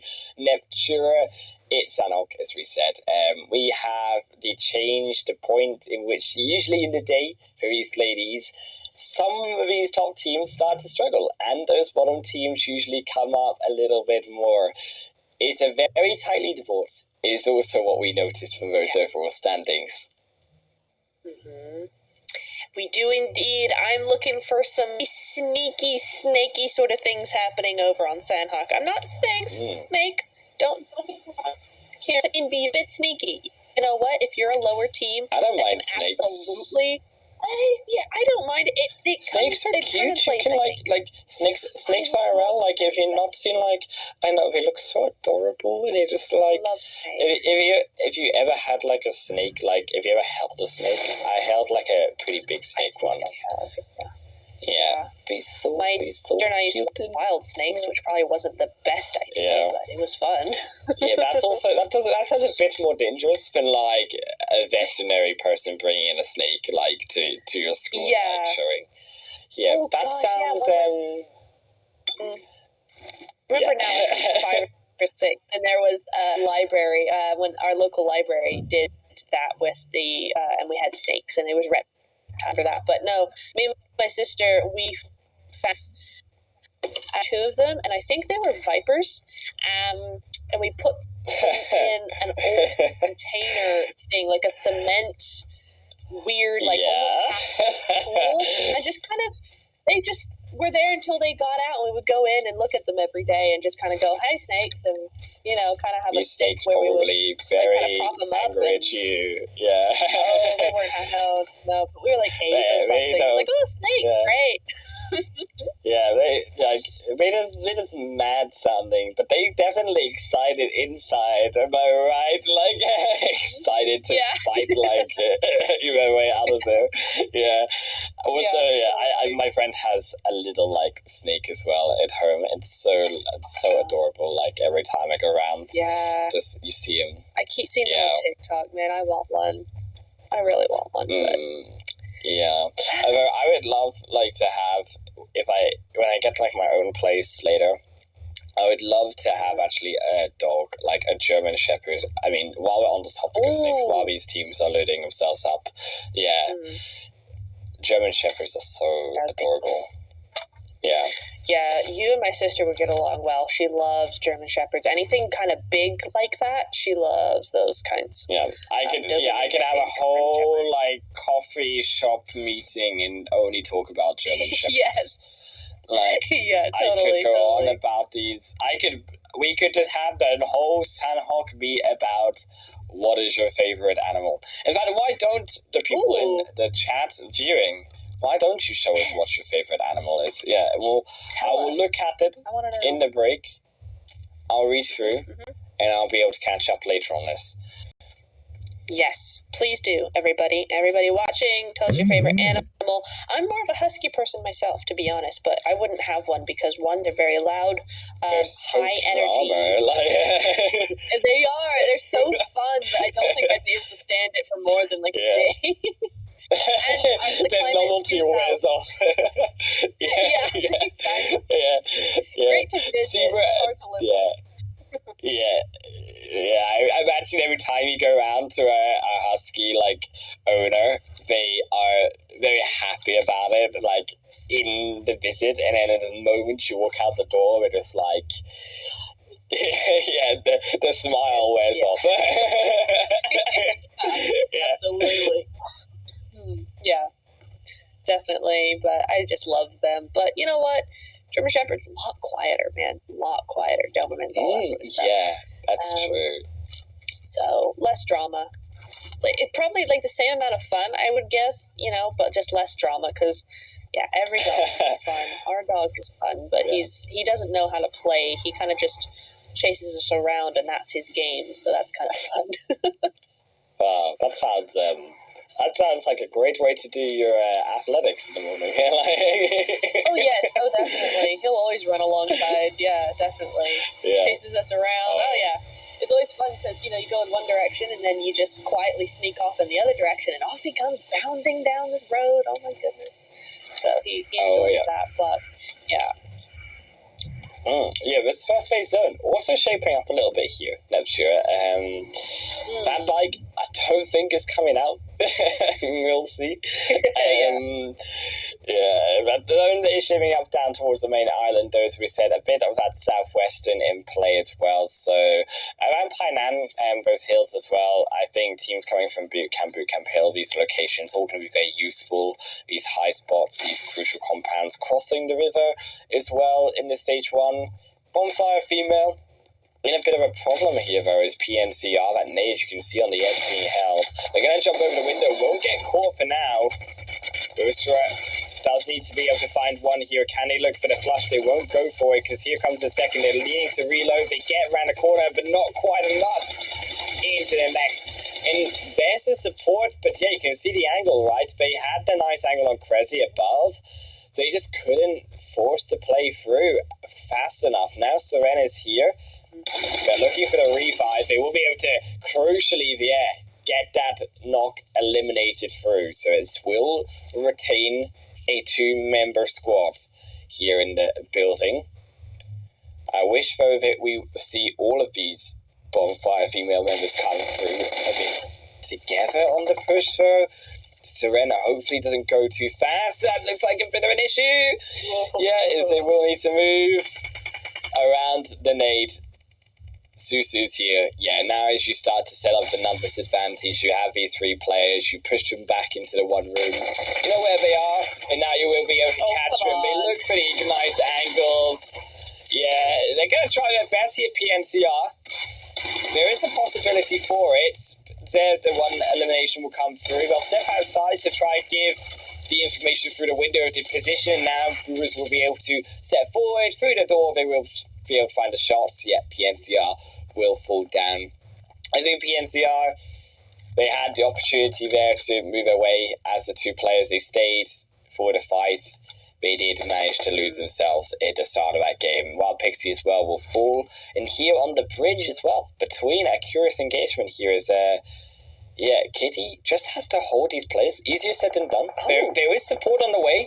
You can see it behind. They will actually be able to find one. Yeah, there it is. That's the support you were looking for. And now they find the angle. Pew Pew's on their own. And Kitty just needs to finish a 1v1. The damage is done to help her. But Pew Pew, just cannot find the shot, cannot find the angle. Really smart, well played there. Kitty holding and the patience, pulling off a win. And a few elimination points there for the $1 Million Babies. Yeah, very, very nicely done there. We lost 4 teams in about, 45 seconds, something like that. So very, very quick succession of teams going out there. Unfortunately for them, it is a few teams that were in the top but have started to slip down the last couple of games. This is the Sandhawk effect. It is the Sandhawk, isn't it? Yeah, definitely seeing that already. And then you've got teams like NTX who have been a little bit better in the last couple games. 6 eliminations already. 5. So you are starting to see a few of these teams already crank up those numbers for the mid-game, getting ready for that mid-game. Because honestly, we're still in looting phase. This is very quick from these teams. Yeah, and I think for $1 Million Babies, look at how much they also have available in terms of space and looting capability. There's so many options, and I think I'm curious for you as Yakut here are going to push in. I will hold my thought on how $1 Million Babies move in to this zone, so have a think. But Yakut, They are going to be on the edge here of TPS. You saw TPS one down at the beginning of this engagement. Did they get them back up in time? I have to see here as TPS are struggling. They do find though too, almost, is that Yakujas aren't all there. They have still one more player on the walk forward, and without the vehicles, you can see now it comes down to his 1v1. Hikori has to get him in his own base alive! Oh, 1 HP though! Emergency molly to burn him down, but it's not enough as they don't hit the floor. And here in the melee, Sogo has to heal up. The molly hasn't been enough damage as well. They're trying their best to 75% HP. The nade into the door. It wasn't cooked in time though. They couldn't get it off in time with enough opportunity as Nameli will be able to find a shot. So through, they punish him into the corner. TPS Esports eliminated. Honestly, Wolf, that is a really, really well, but yes, they should have evolved. They did get caught a little bit separate, but honestly, they played that super well. Hikori there, getting that molly down, even though she did go down, it gave that was the rest crucial. Of the team some time. And the nade as well, just to flush him out a little bit. It wasn't cooked quite correctly, but it didn't matter. So they do only lose one, and they will be getting back up as a 3-man squad. That was very, very well played from Yakut. Big brain. Yeah, Yaku, that Molotov really just made so much of a difference. I mean, that is about the best that they probably could have done in that one position for themselves.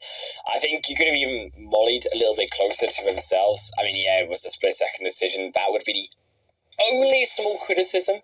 Would have maybe got them a little bit lower. Sedai just gets blown up into the face. I mean, there wasn't really much play from that. It was just Ramon cooking that nade. It came straight into the face of NTX, and that was the end of that. Yeah, it was indeed, wasn't it? But Women Moment, nice reaction to that initial knock. You saw them push immediately into the compounds there, so that is nice from them. So we will be seeing what they can do with this. NTX ladies, though, they are going to be trying to defend this as best they can. Another one goes down, though.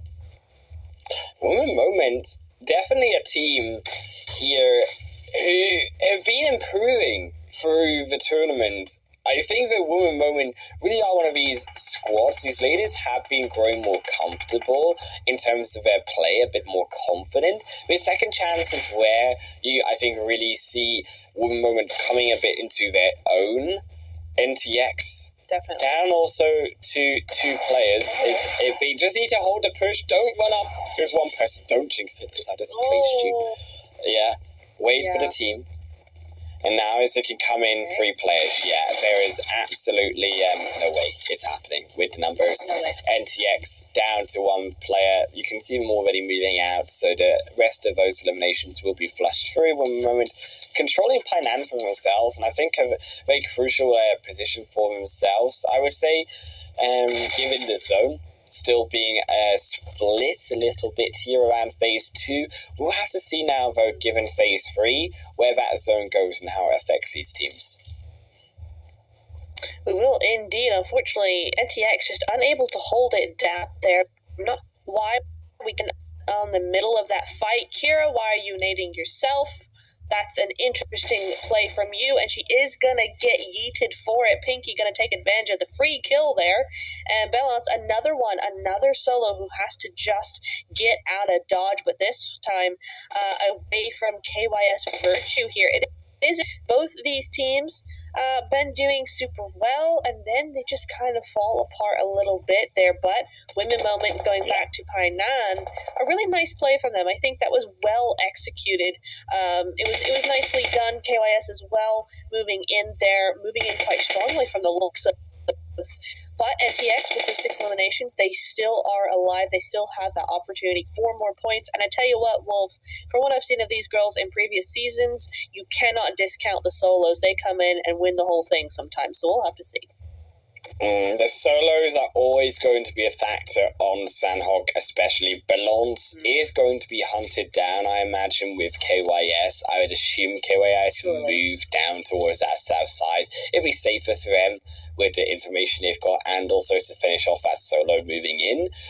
Yakut, they are the other team here on the south that I'm really interested in. $1 Million Babies, I assume they're probably going to go across that southern bridge in the way that they're moving. So there would be a skirmish now between Yakut and $1 Million Babies crossing in. I like the idea of $1 Million Babies. They, of course, are trying to take the widest point possible, given that they have the least information possible in the zone. Yet also, they could have just moved in on the upper bridge, the thinner bridge there, but I do see why at the same time they're moving into Yakut. Yakut going to be the advantageous one with the information of the area and the high ground, though, on that bridge. I mean, yeah, that is very true, but we did see what the $1 Million Babies did on the last bridge, so if there does end up being a bridge skirmish, we could see that again. We'll have to see. Lakers, we haven't seen much of them, but they are down to 2 at the moment, but the rest of them are fairly strong still. Before you, KMG, KYS, Women Moment, they are all full squads at the moment still, but most of those don't really have as many points, so you are seeing this kind of trade-off of points for fewer teams, or fewer players rather, on each team. But we'll see how that changes. We could see teams like Women Moment and KYS actually come into their own towards the later end of the game. Definitely, and also with only 29 players remaining, of course, in this portion of the game, make that maybe 28 heroes before you. They have found one hero of Woman Moment on the push into Pydan Hill. Just a formulation of two teams trying to go for the same hill inside the zone, and unfortunately Women Moment do lose out here on the play with before you just being a bit ahead when it came to the walk further in. Patoke moving backwards here is maybe looking for another angle. I'm not really sure what Women are doing here. It looks like they would want to make a wider rotation round. That would be the only reason why. I'm hoping also they avoid this nade that's being cooked up as well. You can see will damage them a little bit here. Smoke gonna come through behind as well. Yeah, I can definitely see why they wanted that spot. The zone has gone straight to. I almost wish they would actually go the opposite way, go to the south side, but I don't think there's enough free space for them to do that, so they're just trying to find the closest way. Unfortunately, I don't think they've really gone fast enough. They've been very halting with this retreat, obviously, trying to keep that cover and making sure each step is okay to go, but Bonfire is taking them. Of course they're going to. The thing is that they had, I think, the better position still when they were on the hillside. Because, now that you come down, look at it. You can see NTX Crystal, they were still there. They take now another knock.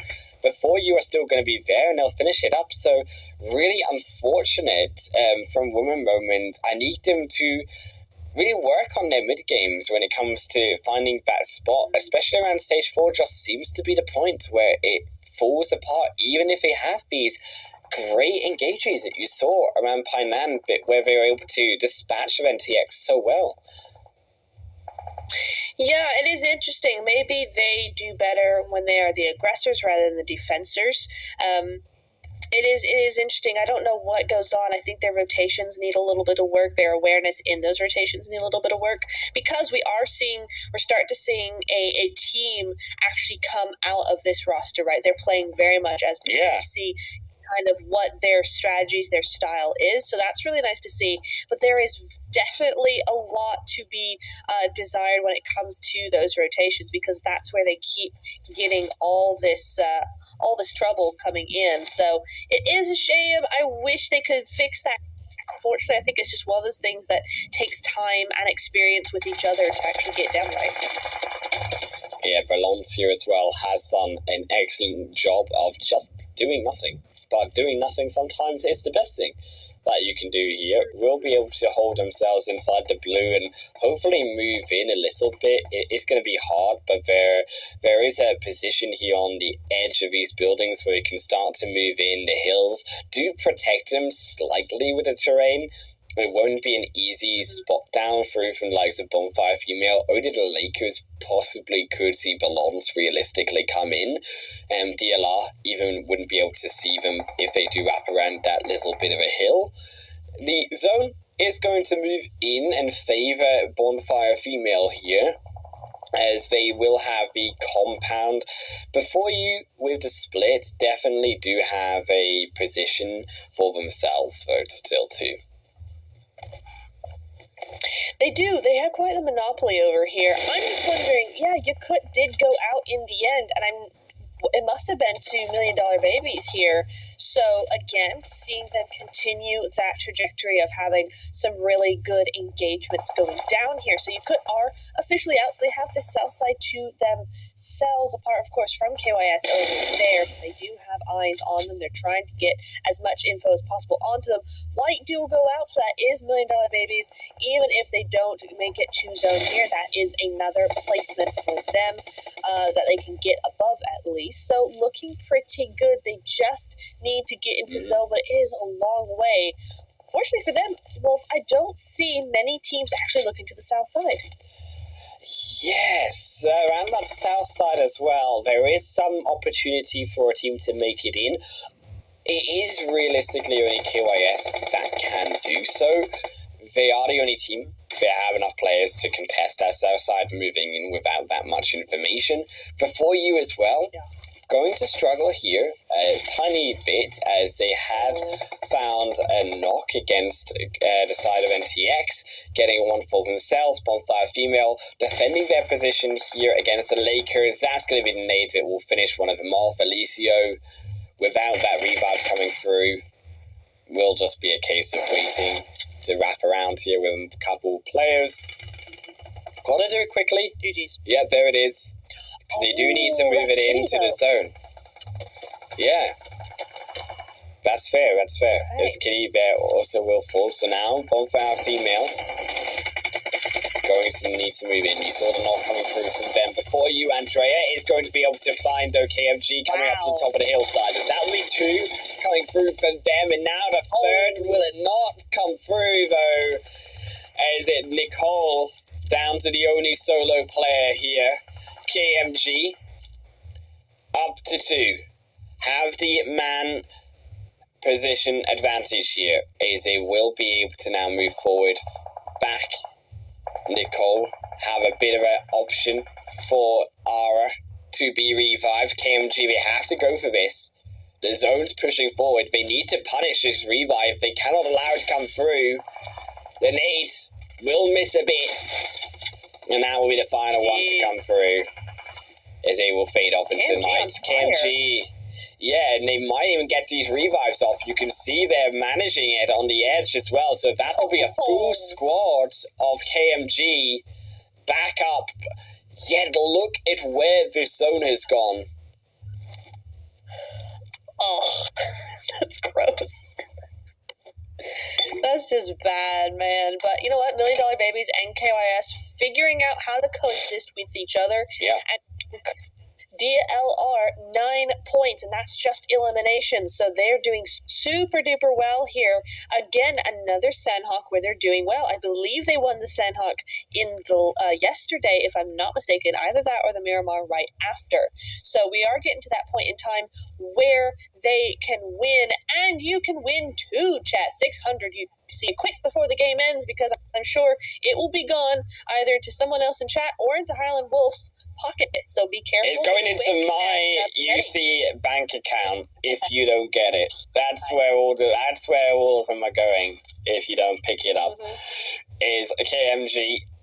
They are looking to pick themselves back up here on the edge. That smoke, a nice KMG. The solo might even be finished off by KYS Virtue. They're stepping up the confidence as they saw them here, looking to punish and rub salt into the wound of KMG Sports' downfall. KYS Virtue Delicia, the only one left.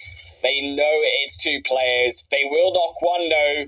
And as we said, they have Kowalski here as well. Kitty, another Molly behind that rock could be crucial. Kitty's going to look in, find Alicia with the high ground, bring it to the 1v1. They should know where the extra player is.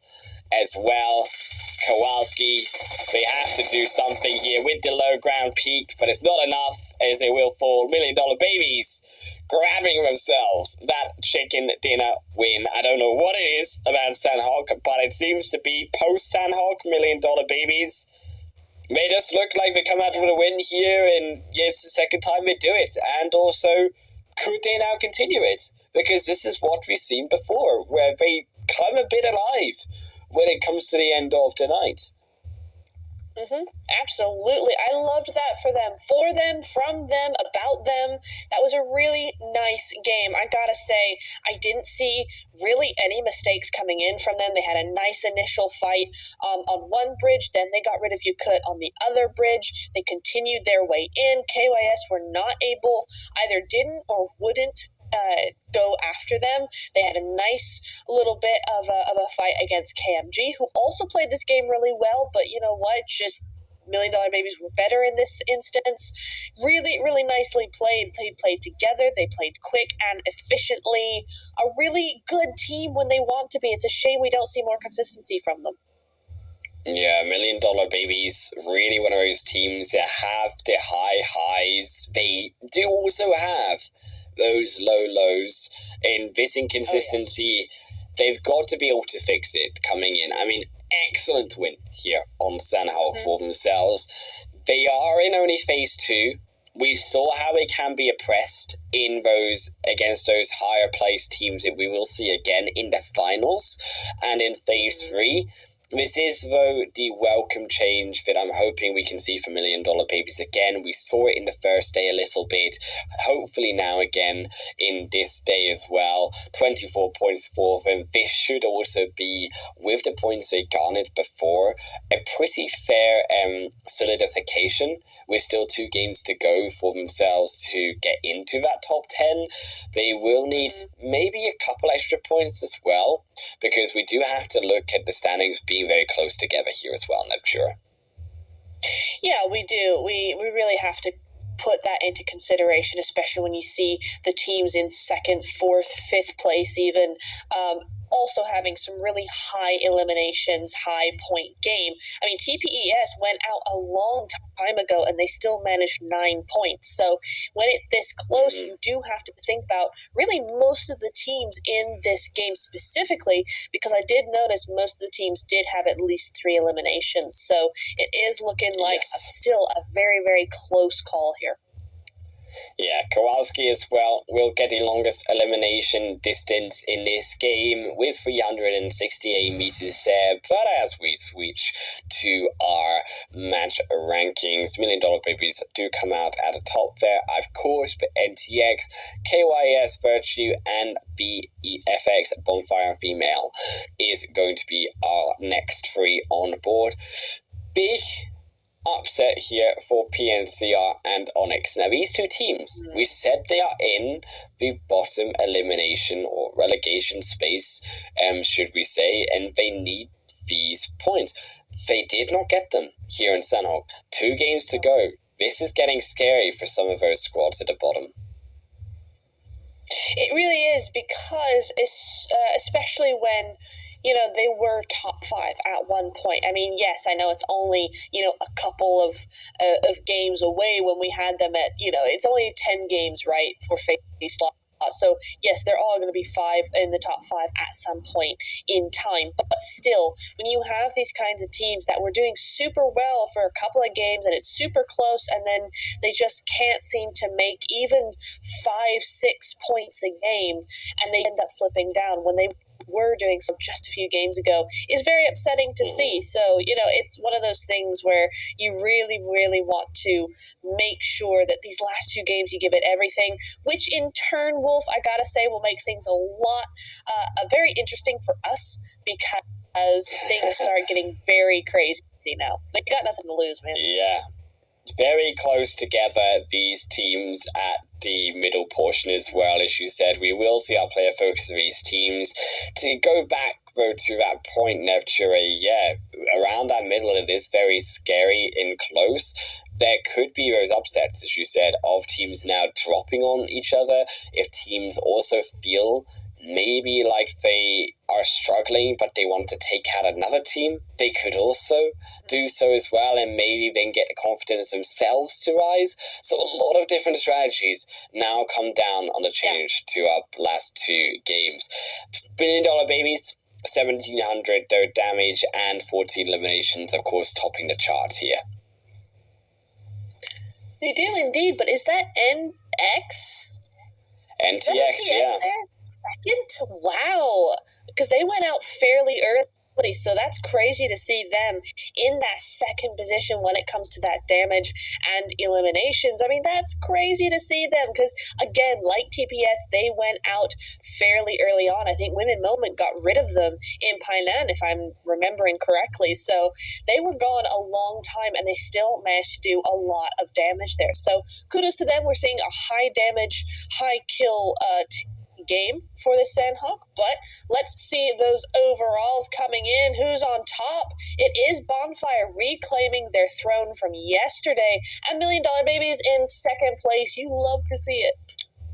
Yeah, $1 Million Babies in second, now contesting, of course, Bonfire Female. It's all pink and purple, we could argue, at the top of the three standings and those podium positions, while Pixie down to 7th from the start of today. As we said, they needed to continue that consistency. They really have been struggling to do so.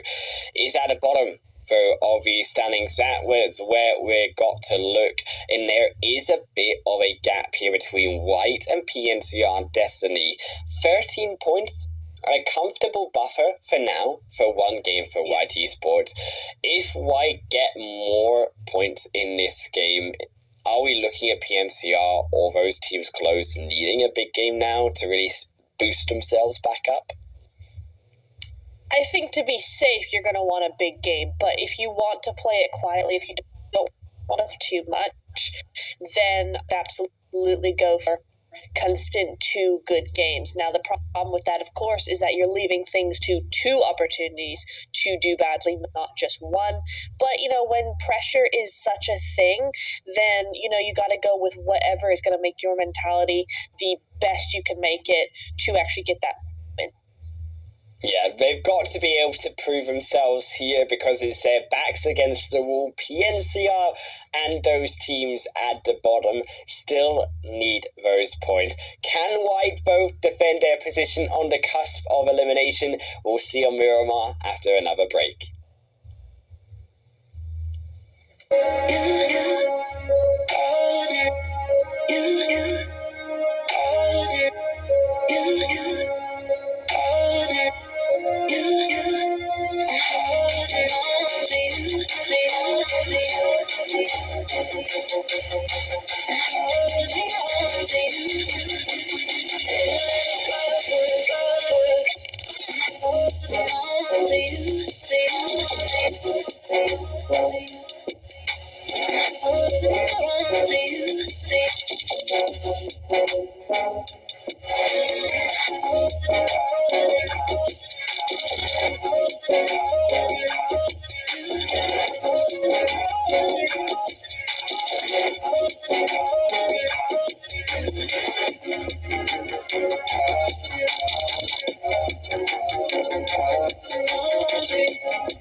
So this is a little awkward. Things haven't really been working out well between us, and I think it's time for both of us to kind of just move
Hey,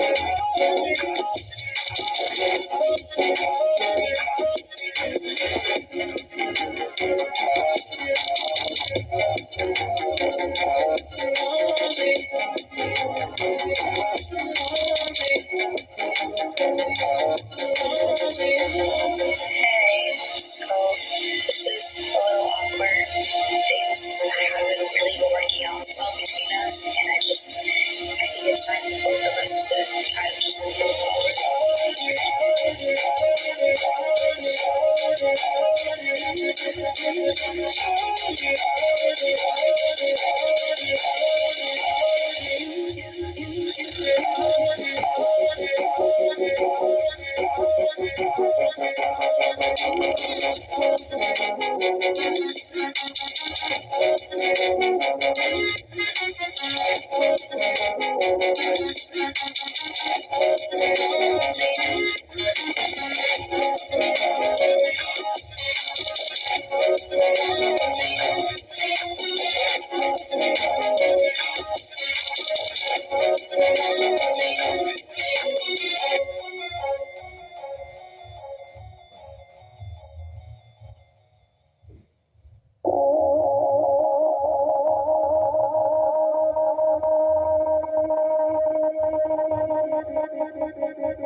Hey, so this is a little awkward. Things haven't really been working out as well between us, and I think it's time for both of us to kind of just move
Hey,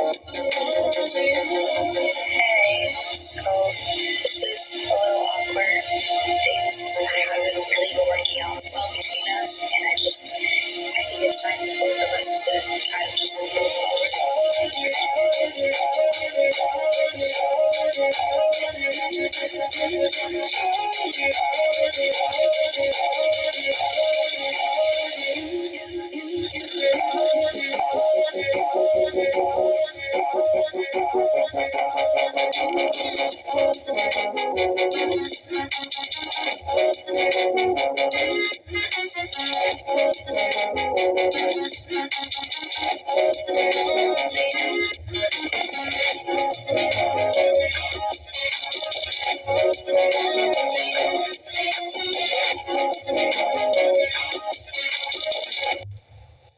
Welcome everyone here to PMEWL Mid-Season Showdown, where myself, Hannah Wolf, and Neptura are heating ourselves up to get to Miramar. We're putting on the sunglasses here and getting the sun cream ready. I mean, Neptura, we've got 2 more games to go. We've got now an eye on these bottom place teams because they have to step it up. They have to get into that top 10 position. Whites are holding it right now with 43 points, I believe, and there is a 13-point gap between them and PNCR. Yeah.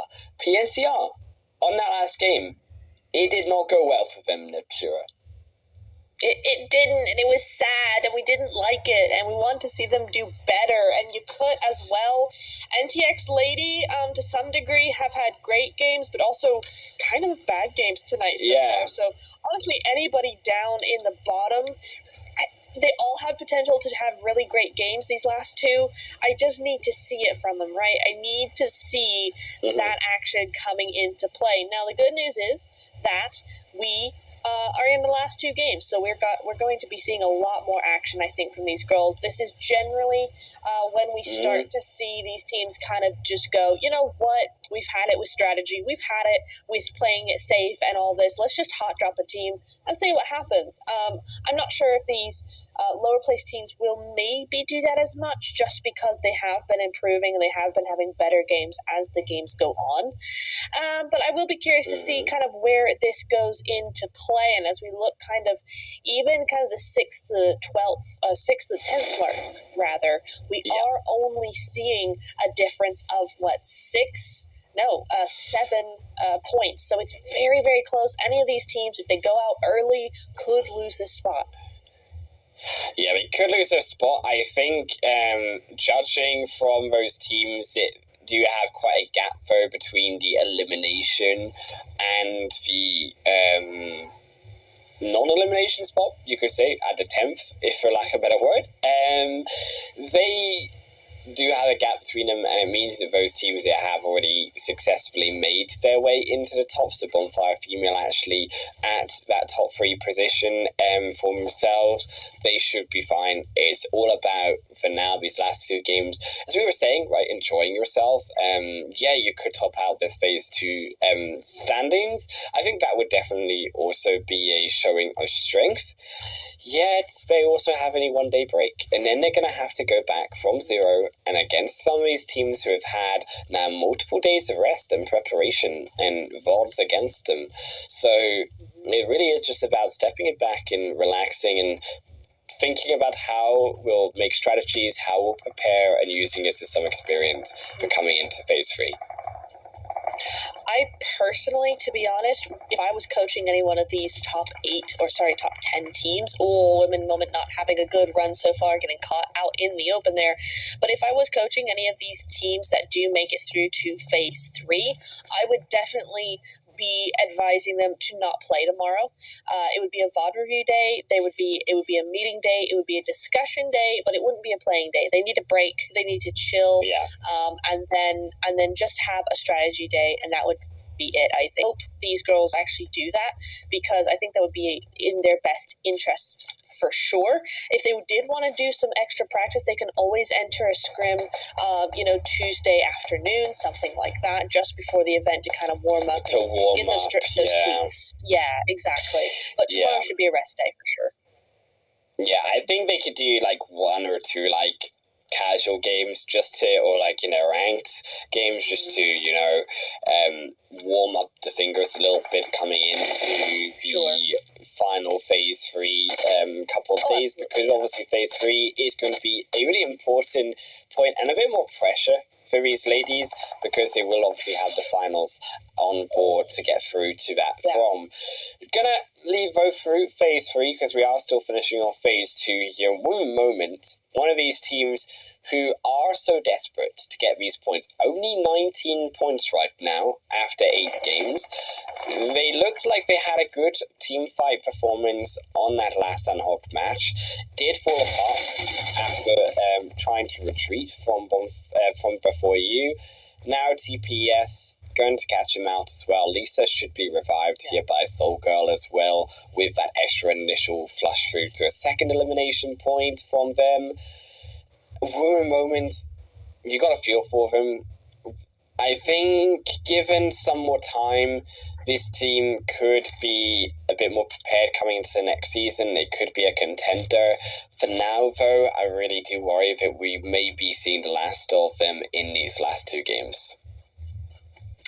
I hate to have to agree with you, Wolf, on this one. You know, it is very unfortunate they end, or they rather start this game with a duo. I mean, it can happen. You kind of get caught out in the open there. The other team have had those compounds you were trying to get, so they have loot you don't, and then they just decide to push you. It does happen, but unfortunately they weren't able to convert any of those knocks into points for themselves to kind of combat that, and now they're getting shot some more. So definitely some great evasion maneuvers coming in from Piper there. But yeah, it is very, very unfortunate. You've got to feel for them, especially when they've been doing tons better, certainly, than in phase 1.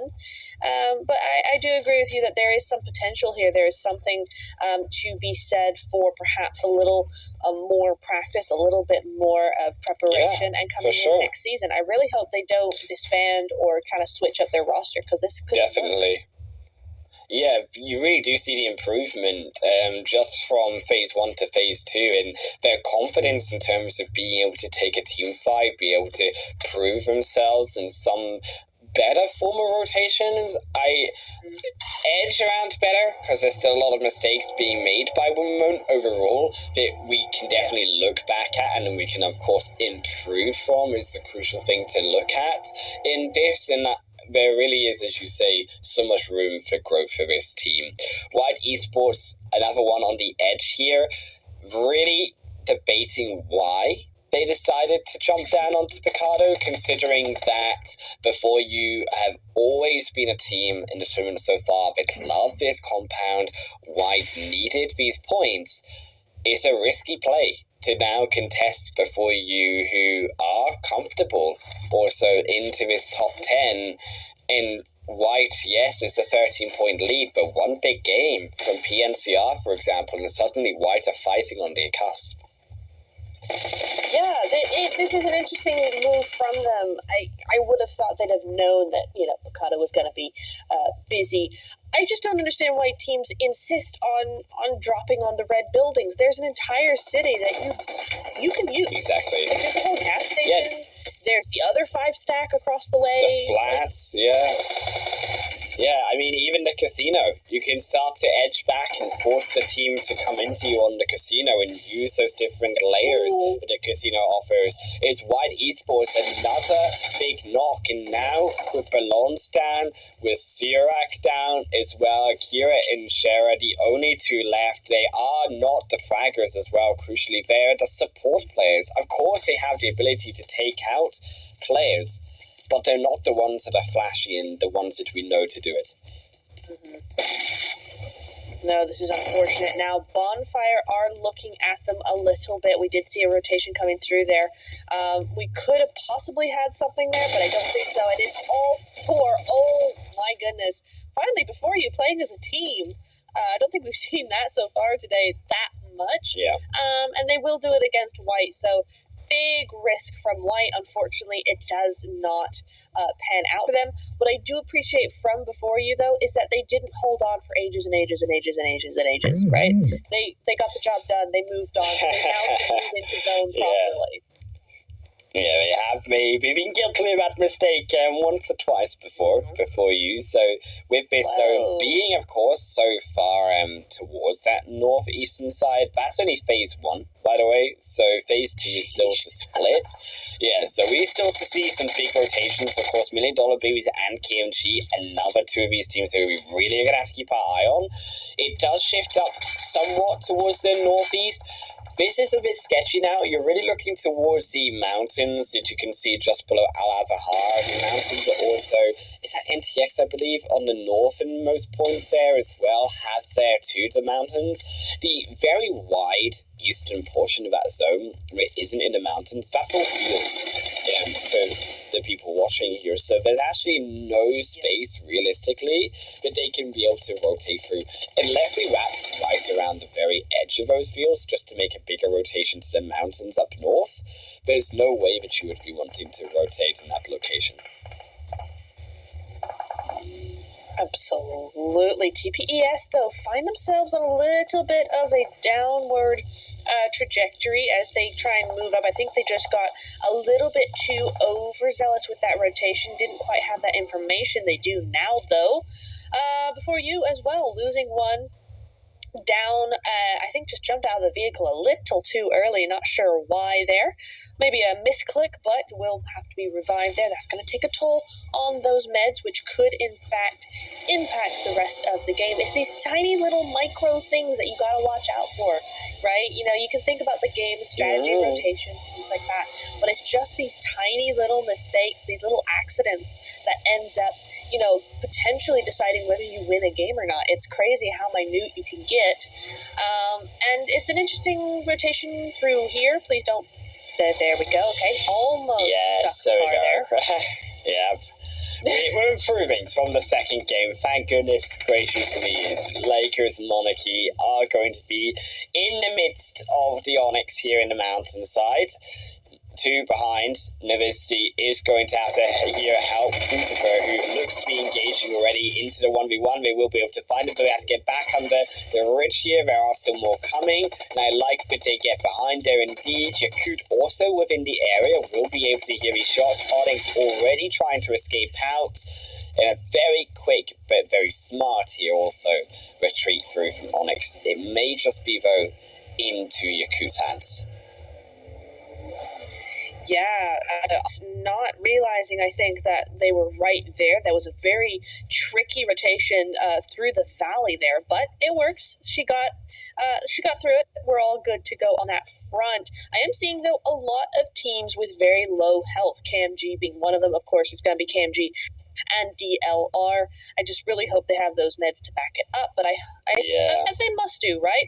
KMG got massive splits, though, coming in here. I mean, you've got one almost in zone there over by Impala. The other 3, 500-600 meters behind. DLR somehow worse. Yeah, so what this has to be is it has to be healing. I mean, they have to have an issue with healing and looking for more loot within the stage 1 to 2 phase, because there's no reason why they would be stopping within the blue otherwise and being so split with about one inside of the zone and the other still so far behind. I definitely understand that obviously teams want to send one player forward to scout for the information, and oh my days, that zone has just gone into the point of death. So yeah, a lot of this zone also isn't usable. Keep in mind that rock face that you see on the east, that is actually a huge cliff that is not usable in any way. So the compounding from the north, that mountain really doesn't offer a lot onto the northern end. It's really this place that Slytherin have control of right now. It's going to be a firefight, you got to believe, to be able to get control of that high mountain. That's clearly by and far, other than Al-Azhar, teams probably going to dive on into the city to get a position there too, are the 2 spots that you're looking at.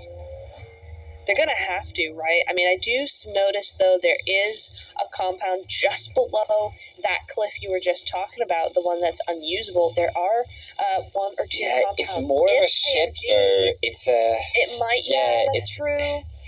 Yeah. It's true, but it's up on some high ground. If KMG could sneak their way past Slytherin there and get that, they could see the zone be continuing a western trajectory, or eastern trajectory, rather, and we could see some good stuff from them.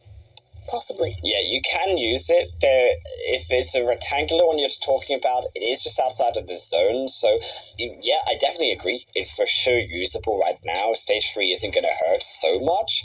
And you can also use it just to allow a bit of respite from El Azahar. And also that South End is going to be absolutely nuts in terms of trying to watch teams fight for only really a town. It's not even a city. So that will be an opportunity for them. There are some form of ridge coming down from that rectangular building as well, where we say obviously you can still use it. If you're on the very east side, you can block yourself with that little bit of a ridge and avoid the line of sight from those teams looking onto you from the mountain and from El Azahar, of course, as well. It's interesting. Oh, KMG trying to make this rotation. Oh, get backstab, though you could. Nice backup from Sasha there.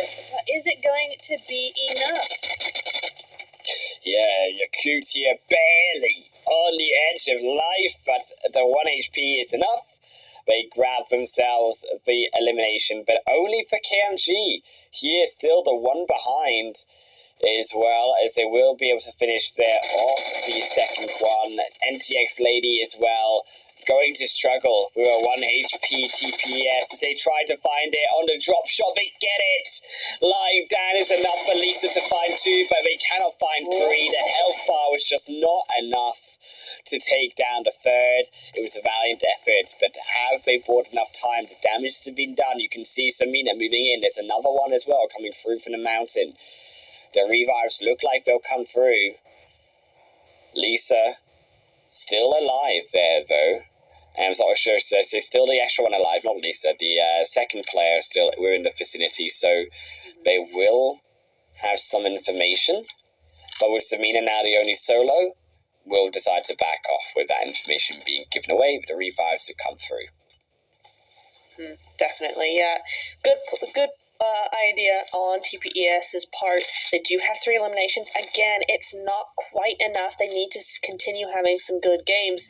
DLR, though, also struggling. Razdva has gone down to the zone, so you're right that healing, those meds just aren't there for them, which is really odd considering, yet there goes another one, very odd considering they had all of Valle del Mar to themselves, right? They had that entire place to themselves, but this is just what happens when you decide to take it a little too far. That late rotation goes a little too late, which is very unfortunate. Another one goes down, and DLR immediately just get taken out by the blue zone. Again, the blue zone is going to be having the most elimination points this tournament. Yeah, look, I mean, it's a rookie error. I'm just going to say it. There's no way that you should be losing yourself to the blue zone. I mean, it's all about rotational timing. This is basically the essentials of what is this theme of game, if you like, you know? Like, this is what a Battle Royale is about. It's about the zone coming in, and if you can't answer the basics, that's about as much as we can say there for it. KMG, going to also be heading on this more opposite end towards the southeast. I like their little cubby that they've got there for themselves. It gives them some protection, of course, from these other teams. They will have to move up because it likely is on the edge of the zone and will move out unless the zone, of course, hard favors them. Slytherin here as well did actually lose out on their position, so it did actually go up further more towards that eastern portion, which I can see definitely why Slytherin aren't moving right now. It's all about using that position here as $1 Million Babies will fall down to that blue zone. But as Slytherin, they move further in. It's all about just waiting and holding their position for now until they need to go into that really dangerous open area inside the zone. Oh yes, that compound has now moved away from the zone. We haven't gone back to the west side, so KMG will be probably fighting with Yukut for a while there, trying to get inside zone. Women Moment have done themselves some favors there, getting on top of that hillside, but the fight still is down to the south side. Lakers and Kowalski in particular having a little bit of a spat there, but KYS trying their best, but Lakers, I think, actually have a pretty good control over this. They've got that ridge, they've got the back angle. It's looking fairly good for them. I do notice, though, Wolf, we are seeing a much slower game coming in from these girls, right? I was kind of expecting a little bit more of quicker action coming into Miramar, specifically the Wrangle, even if it's not so much the Miramar, but this is actually kind of the opposite. This is much more careful plays. No one's doing anything too drastic, which is kind of nice to see. You know, they're aware of the points, they're aware of what's going on, but that will be a push from the Lakers, I'm pretty sure. Yeah, we can really appreciate, I think, the improvements coming through from them. And yeah, this one knock also should be the Lakers moving in. They'll get the information at least on it, but they're not going to go for it. Yeah, a bit of an interesting decision. I understand in some way, yeah, because look at the zone now move. So with that zone shift, they say, actually, you know what, this is a potential fight we could take, but the zone really is going to harm us if we take this fight and we don't have the players to enter it with. So we've damaged KYS Virtue for now. NTX are also here. Futaba stepping a bit over, I think, too much on the ridge there, but doesn't get punished. Woman Moment, on the other hand, though, with KMG, Piper on the edge of the zone. One player remaining. KMG should be able, they only have 2 players, but should be able to close out this final elimination for themselves. Yeah, you'd think they would be able to, but Kanji lose 2 in the process, so that's not going to be the optimal outcome for them either. NTX still up as 3. Bonfire now in a world of hurt, it seems, and before you trying to make their way into zone bit by bit. It is getting pretty crowded, though. I think we're going to start seeing a lot of teams fall quickly. As you look to the right-hand side, we have a lot of solos. We have a lot of duos coming in here, especially as the Wild Pixies move in because they've got that knock. Yeah, big elimination. PNC, yeah, gonna fall out. But Wild Pixies needing these points, needing to show us what they can do today. Is before you stepping up, but they just wipe away the Pixies, squish them into the ground, and solidify a position down. Is Nirvana now the only one left? Nicole down to the 1v1. They've been able to hold for now. It was health advantage, position advantage for the Pixies, and they find it at least barely.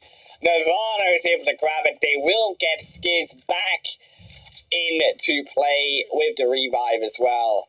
The damage, though, is being done, and Wild Pixies, they're still not in this zone. Keep in mind, they need to move continually further. KYS, the next to fall, though. Honestly, I gotta hand it to Wild Pixies. Time and time again, we've seen them come down to a solo and just wipe the whole team as that solo. So I love to see it from the Wild Pixies. It's great. You just need to work on maybe keeping your team up a little longer. But Bonfire Female now going to be falling down as well. So we are starting to see these teams go left, right, and center. We've gone from 14 teams to 8 in just a short span of time. TPES being the 7th to fall. So now we just have the top 6. KMG down to a duo. Onyx just stuck behind this little rock here. This is about the worst possible spot in the whole entire zone. That smoke plates. But what is going on here?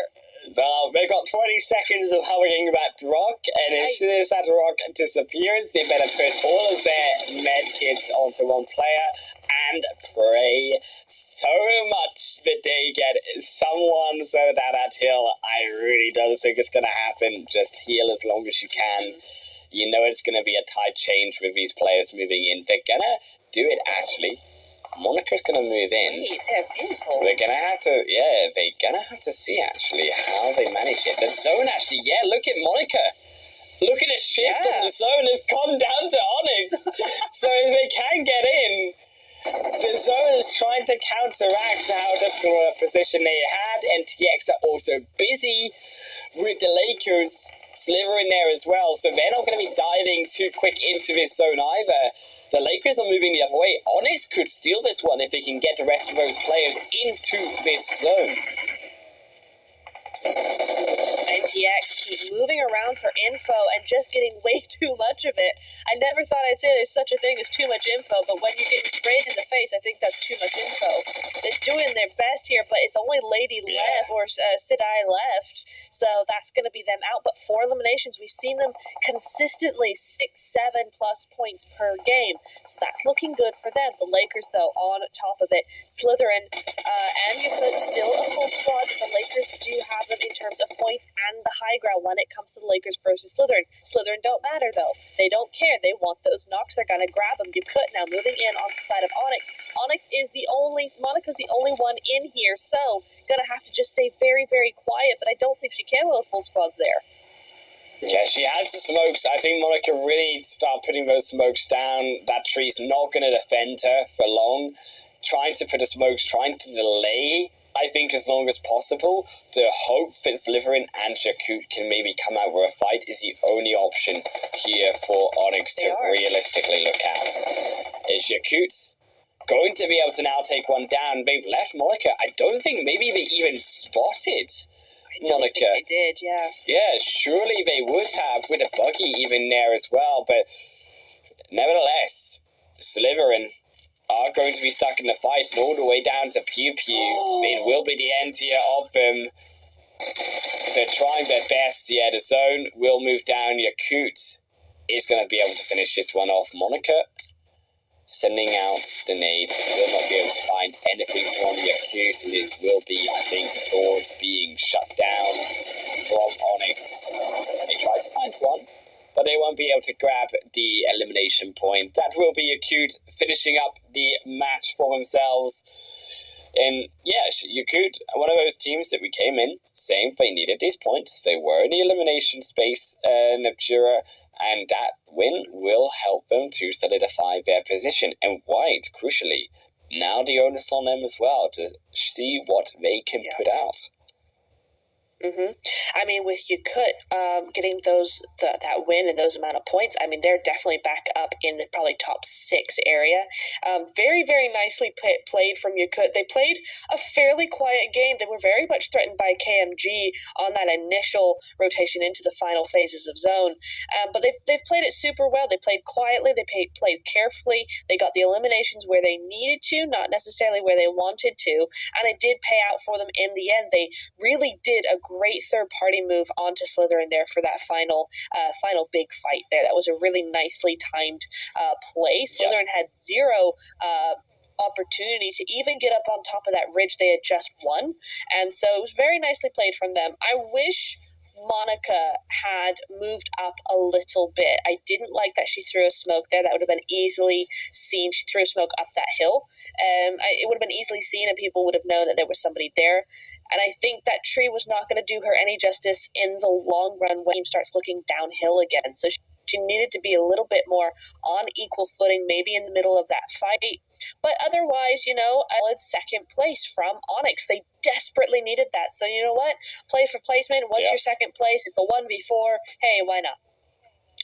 Yeah, I think Monica definitely, if she was going to throw smokes, just throw a bunch out, and even to throw them far into Yukut, I think she really could have disrupted Yukut in that fight as well, if she creates a smoke line for herself and then starts to come behind Yukut in that fight as well, without the possibility for then Yukut so high up in the mountain to be able to see her with a smoke sphere as well. And with Slytherin shooting down, it could have really stopped Yukut from being able to do as much damage, and maybe then it brings it down to a 2v1 or so, and from that point that would have been maybe the way that Monica could have done anything to win that game, which was going to be very difficult indeed. In theory, though, we'll have to see if that will work only in the future, because Yukut are here in the now, and they get their 10 placement points, they get their 18 points total. We move through to the match summary, and one of the longest of the night here of eliminations was Seren from Bonfire Female, 394 meters. Ooh, yeah. Just below, it is the new one, isn't it? Because it was 390 last time. So I think that is the new longest elimination distance. So nice improvement on that.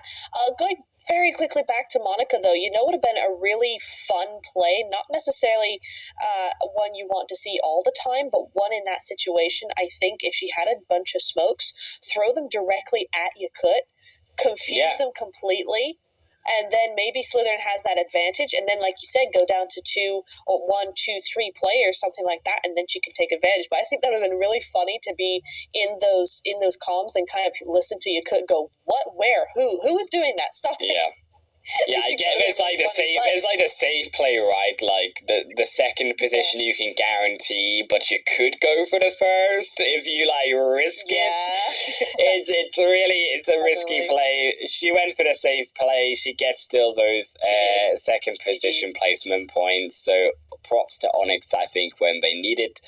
So should I say, well, Monarchy at Onyx to get the points. Also, Onyx another one of those teams to be able to make it still into that top 10 position. They're still going to need at least another 5 points, well 6 should I say, to beat out White, not regarding any of the other points that White still got or will still get, should I say, in that final game coming up.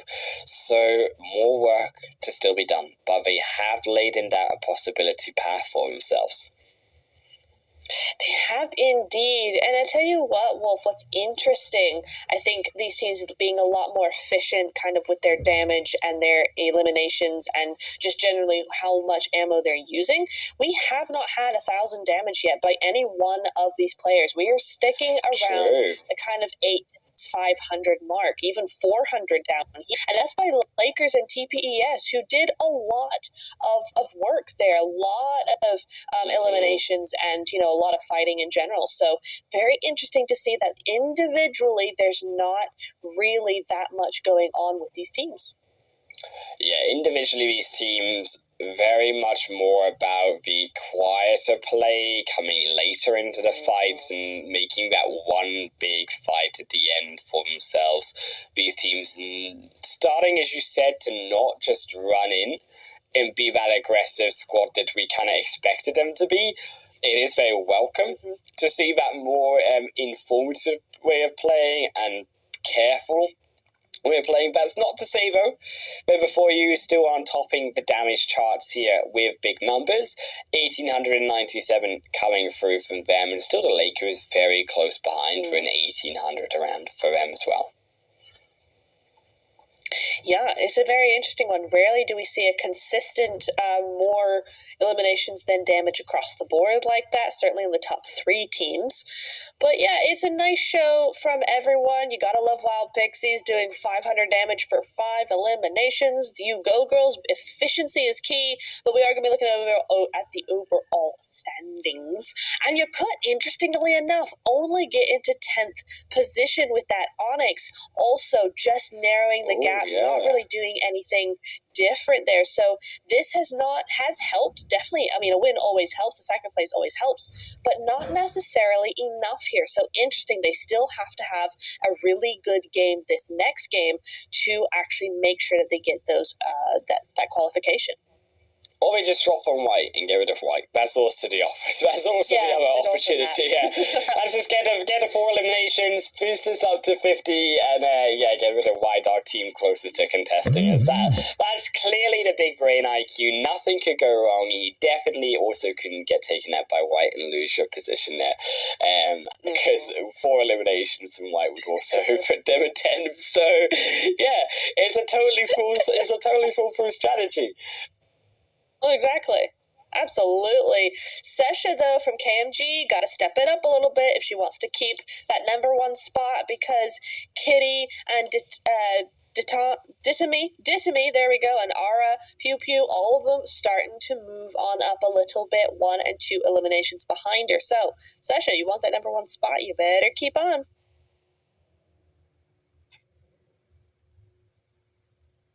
But we will be seeing this, and we'll be going to the next game fairly soon. So that's going to be a really fun thing.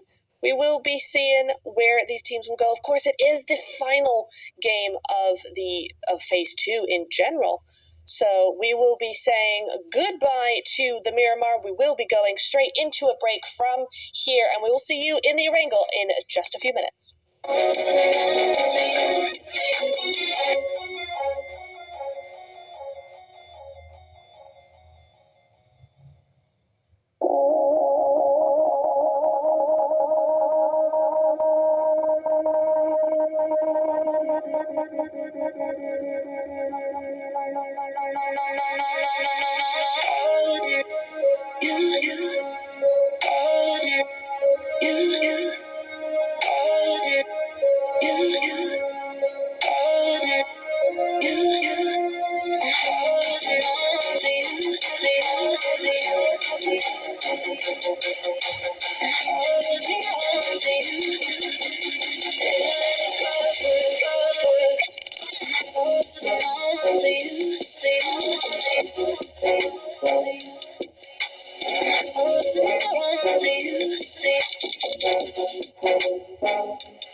Hey, so this is a little awkward. Things haven't really been working out as well between us, and I think it's time for both of us to kind of just move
Hey, so this is a little awkward.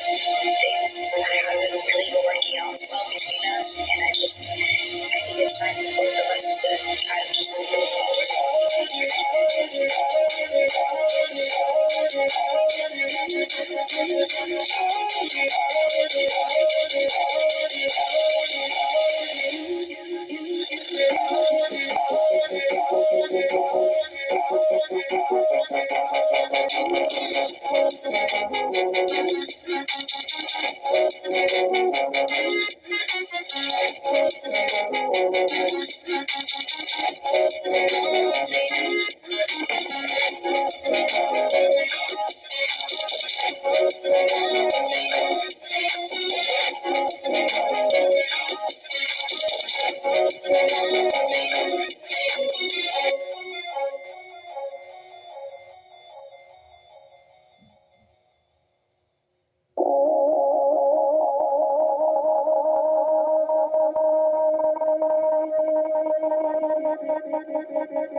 Hey,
so this is a little awkward. Things haven't really been working out well between us, and I think it's time for both of us to kind of just move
Welcome everyone here to the PMEWL Mid-Season Showdown, the last game here of Phase 2, and it is Elimination Station here in Neptura, and my name also Handwolf if you are just tuning in. It's between a couple teams here to be able to get to that next Phase 3. Yeah, it is indeed. Don't mind me just getting directions wrong. It's difficult. You're over there. I'm looking at you all sorts of different ways. It's weird. But anyway, yeah, down to the final game. And this is where it all goes down, right? Because, again, still, we had some teams in the last game do really well, some teams that needed points, and still not quite be very safe at all. So, again, they need to have a really good game again. We're looking at other teams that could still still have a really big game like we saw in day 1 of phase 1, and it could go either way still. I think as we've been discussing, Wolf, that we're kind of seeing maybe the top 5, top 6 be fairly confident now. They can't really do a whole lot to get disqualified. The other teams would have to have phenomenal games to actually bump them down low enough. So, I think we're looking at a pretty safe top 6. We just might see a bit of a switch amongst them, but they're not going to get eliminated. We're really looking at that battle for 10th right now. Yeah, you really are looking at that battle for 10th between White and Yakut, should I say, is going to be the two teams, 3 points between them. So those are 46, I believe, for Yakut, and 43 right now, yes, for the side of White. White have been struggling. Today is my only concern, is whereas Yakut have actually been showing a little bit more when it comes to their team play. Obviously, just coming off a chicken dinner as well. A bit unfortunate for Yakut, but again, a chicken dinner is not enough to secure their position, but it did give them, on the other hand, the opportunity here to still qualify. It did indeed. Sorry, I'm just scoffing slightly at, finally we have more than one team on Sosnovka Island, and the zone said, you're going to wish you hadn't done that, girlies, because I'm going the opposite direction. So we are going to be seeing Yakut maybe making a beeline for their original spot. I don't think they really want to keep onto the island very much, because you could see the likes of Slytherin, or is that Onyx? I think that's Onyx there, move in and kind of take that spot and gatekeep that space. We could see that happen. Mm-hmm. Apart from that one hot drop over by Novo, we are seeing only a hot drop in Yasnaya. But is that really a hot drop when the city's so big? I don't really know. I don't think so. Yeah, it's a little bit tricky here in terms of Yasnaya really being anything. It is a bit scary, I think, if you are the side of White. White falling down. I was going to say the side of Yakut, because White could take advantage of a unfortunate one moment, just really struggling today. But when I say that, and one moment take down White, that's going to be a second knock. So White really struggling here. The pressure on them, as here, woman moment, yes, they will not qualify to this next round, but they can take White down with them. They absolutely can. Again, we're seeing Women Moment play as a team, play organized, play well. White, I don't know what's happening with White. Yesterday they were looking so good. They looked like they really had this one in the bag. But unfortunately, it's just not to be, it seems. We do see Mia be on her own. She's going to have to just try and survive on her own, try and get those placements maybe, but I don't think that's going to be enough even then. NTX and PNCR, these two teams really going to be battling it out, I think, because both these teams need points. Oh, Crystal almost going down there to PNCR Destiny. Yeah, PNCR, another one of those squads on the cusp of making it through.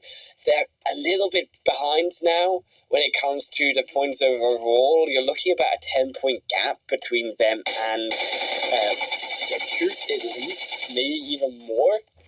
So PNCR really, to be fair, only to their deficit in their poor performances earlier, really do need to come out with a big performance now.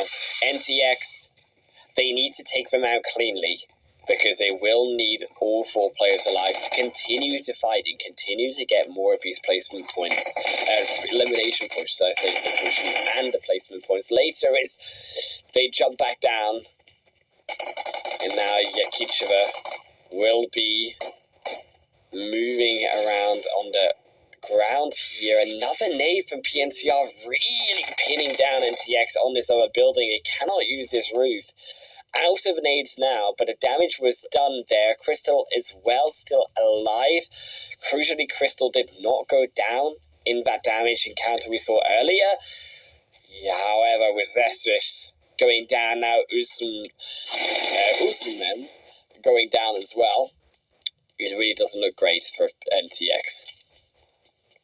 No, we're already down to 2 solos right off the bat, just like that. But I tell you what, Women Moment, PNCR, 2 teams that need points the most, and they have them. So not the absolute worst. There's always a silver lining. The other teams that do need points, it's not like it's not like it's who's on top right now, DLR or KYS or KMG, not KMG, TPES even.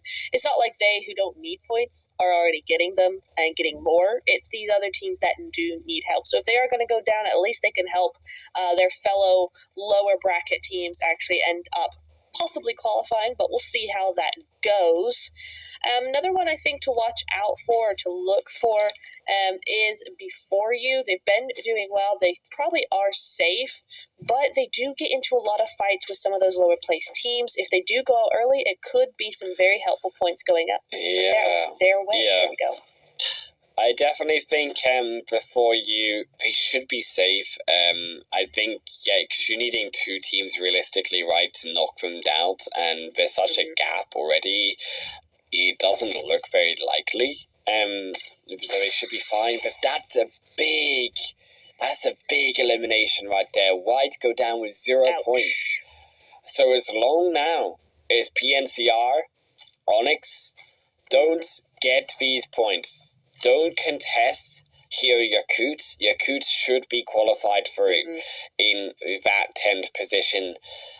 White, I mean, I don't know what happened to them, but they are just stuck, I think, in a bit of a rut here today, and unfortunately it was not the day that you needed to be stuck. Yeah, it's such a shame because, again, they were doing quite well yesterday, but it happens sometimes where you have those bad days that end up being the final day where you need those points, and it's just one of those things. So, unfortunate, but White will be the first to be sure to leave us at this tournament in Phase 2.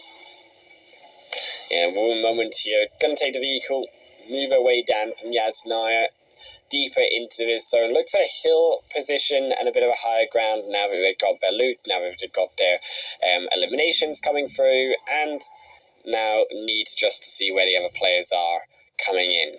Also, you do see a couple of those teams on the other end of Yasnaya, Pollyanna, coming in from that northwestern point of the side of Yasnaya there as well. $1 Million Babies, KMG, both going to be there on the fields as well. You've got Before You, KYS Virtue as well, going to be contesting each other on this location. Lakers are making their own rotation on the south end of the map, past Yakut here. Lakers could look for this potential solo player. It looks like they may have identified a position advantage there, so they will be going into their tree line to look for ads. Otherwise, just rotate past and into the zone later on, because they are, all of those 7 teams, a tiny bit outside of that safe zone right now.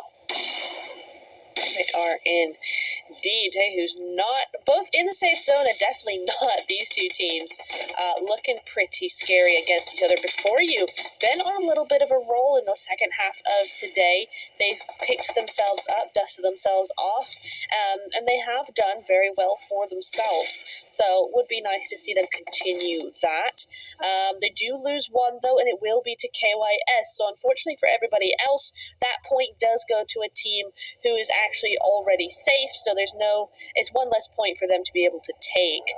The Lakers, I like this from them. They're just going to be scouting a tiny little bit over onto the Chinky Hills, still outside zone, but they know there's teams coming in behind them, so if they can just hold on a little bit more, get maybe potentially a few more points, that could be a really good play for them.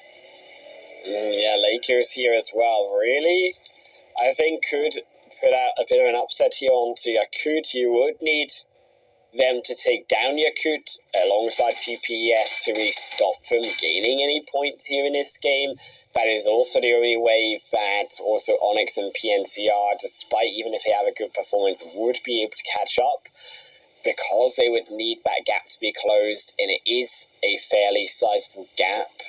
And with only 1 game to go, it's going to be really difficult to do so. They're going to need about a 20-pointer to 30-pointer if Yakut do decide to, or do manage, should I say, that everyone wants to decide to live, but if they do manage to make it into those later phases. They do indeed. We're just getting into phase 2, or almost the closing of phase 2 into phase 3 here. So we're just ending the early game phase. As we get into phase 4, that's starting to be where we kind of get that mid to late phase of the game going. And so this is the final countdown. This is where you want to be getting your foundation set up, get that position, choose your character, choose your spot, and you will be good to go, hopefully, if you've chosen correctly. So I'm gonna see a lot of rotations. Whoa, hello, saved it. Very nice from Futaba there. But I think that is one for the montage, doing a little bit of front end skipping on that road there. I mean, I'm just disappointed we've not seen more flips. We saw it once, I think, on Miramar. We saw a lovely, was it around 1080? We got to see a flip around. We've also seen, I think that one time as well, where they crashed a car and it all went wrong in the open and they got picked off. So we've seen a couple, but there's not enough disasters. They need to become worse in car driving. We need to just forget the skills of how to drive. Totally agree the with you. montage. Girls, get bad at driving. Yeah, if they could just move the driving skill into the rotations, the other things that they could improve on for sure, or the team fighting, little micro adjustments they could make.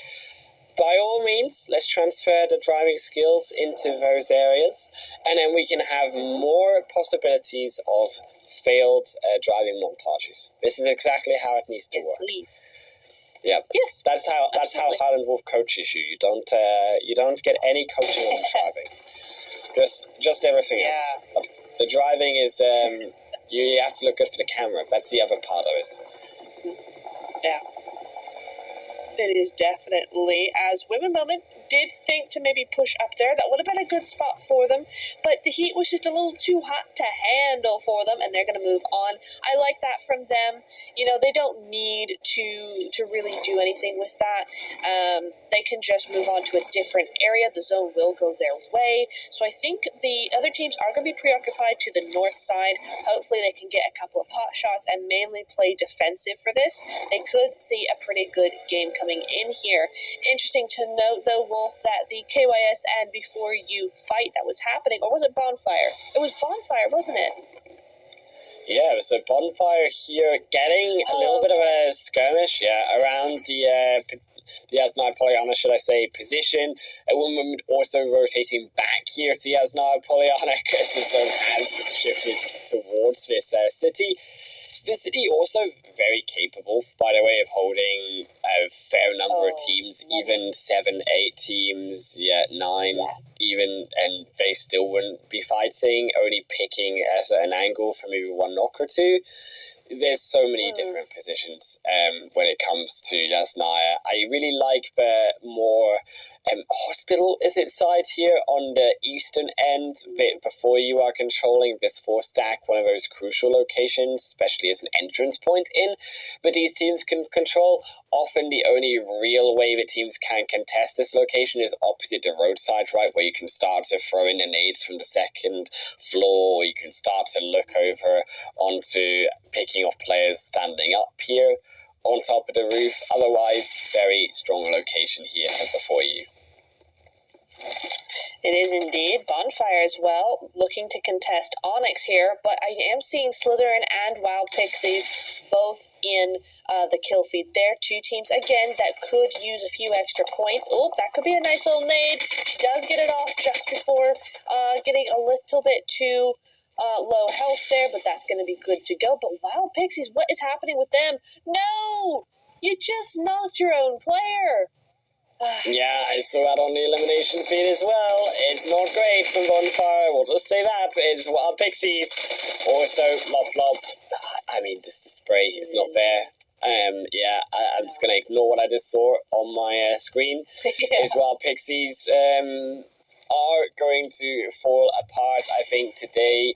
Thankfully, they had a really good performance yesterday at those final games. They do get themselves also, I think, safely through to phase 3 for another opportunity. Women Moments also going to find a knock there down onto Lakers. Curious to see how Women Moment are dealing. Still with 4 players on these other teams engaging back into Yasnaya Pollyanna on their return back into the city. Bonfire Female still defending all the while against here Onyx on the other side close to them. Oh, this is interesting from Million Dollar Babies and KMG. So we are looking at a solo on an off angle and 2 more in buildings. Not seeing too much going on from her teammates, though. So it really is just FQ here as KMG decide to disengage. They do need to move to zone, though it goes to South Yasnaya. So, Million Dollar Babies, I'd like to see them actually make a wraparound location. There's no way they're going to get through the city at this rate. So if they can choose a moment when the teams over in the police station or, even just the north side of Yasnaya are busy with each other, you could see a nice little rotation coming in from them. Definitely. Also, you can see that this really is quite a classic zone. I would say that it's ended up with for our final game here. It has gone to Yasnaya Field. So, of course, I've forgotten the specific name for it, but the craters, the dips that you have on the south of Yasnaya, that is also really crucial. A location, if that is going to be on the southern end of the zone to be able to hold. I think teams, as we start getting to the final skirmishes and those final fights, those positions really do become quite valuable with that low peak and that ability to hide away from those open flats that teams can be able to easily shoot you down from, because yes, it still is a bit of this Yasnaya in. Lakers going to be taking the shots through. KYS Virtue also going to find one of Million Dollar Babies on their movement round. Rasfa as well getting caught by KMG. It looks like they've made that move just now. It hasn't worked out for them. They are crashing. They are burning. And Million Dollar Babies down to 2. They are indeed, but after that win earlier in the day, I think they're fairly safe now. Oh yeah, they're for sure. It's looking, they're fine. So they have done enough, even if they don't have a fantastic game here today. For this last game, at least, they should be good to go. Women Moment, on the other hand, have much to play for. You get the one, don't get the next, but quickly followed up. Oh, yeah. Wolf. But yeah.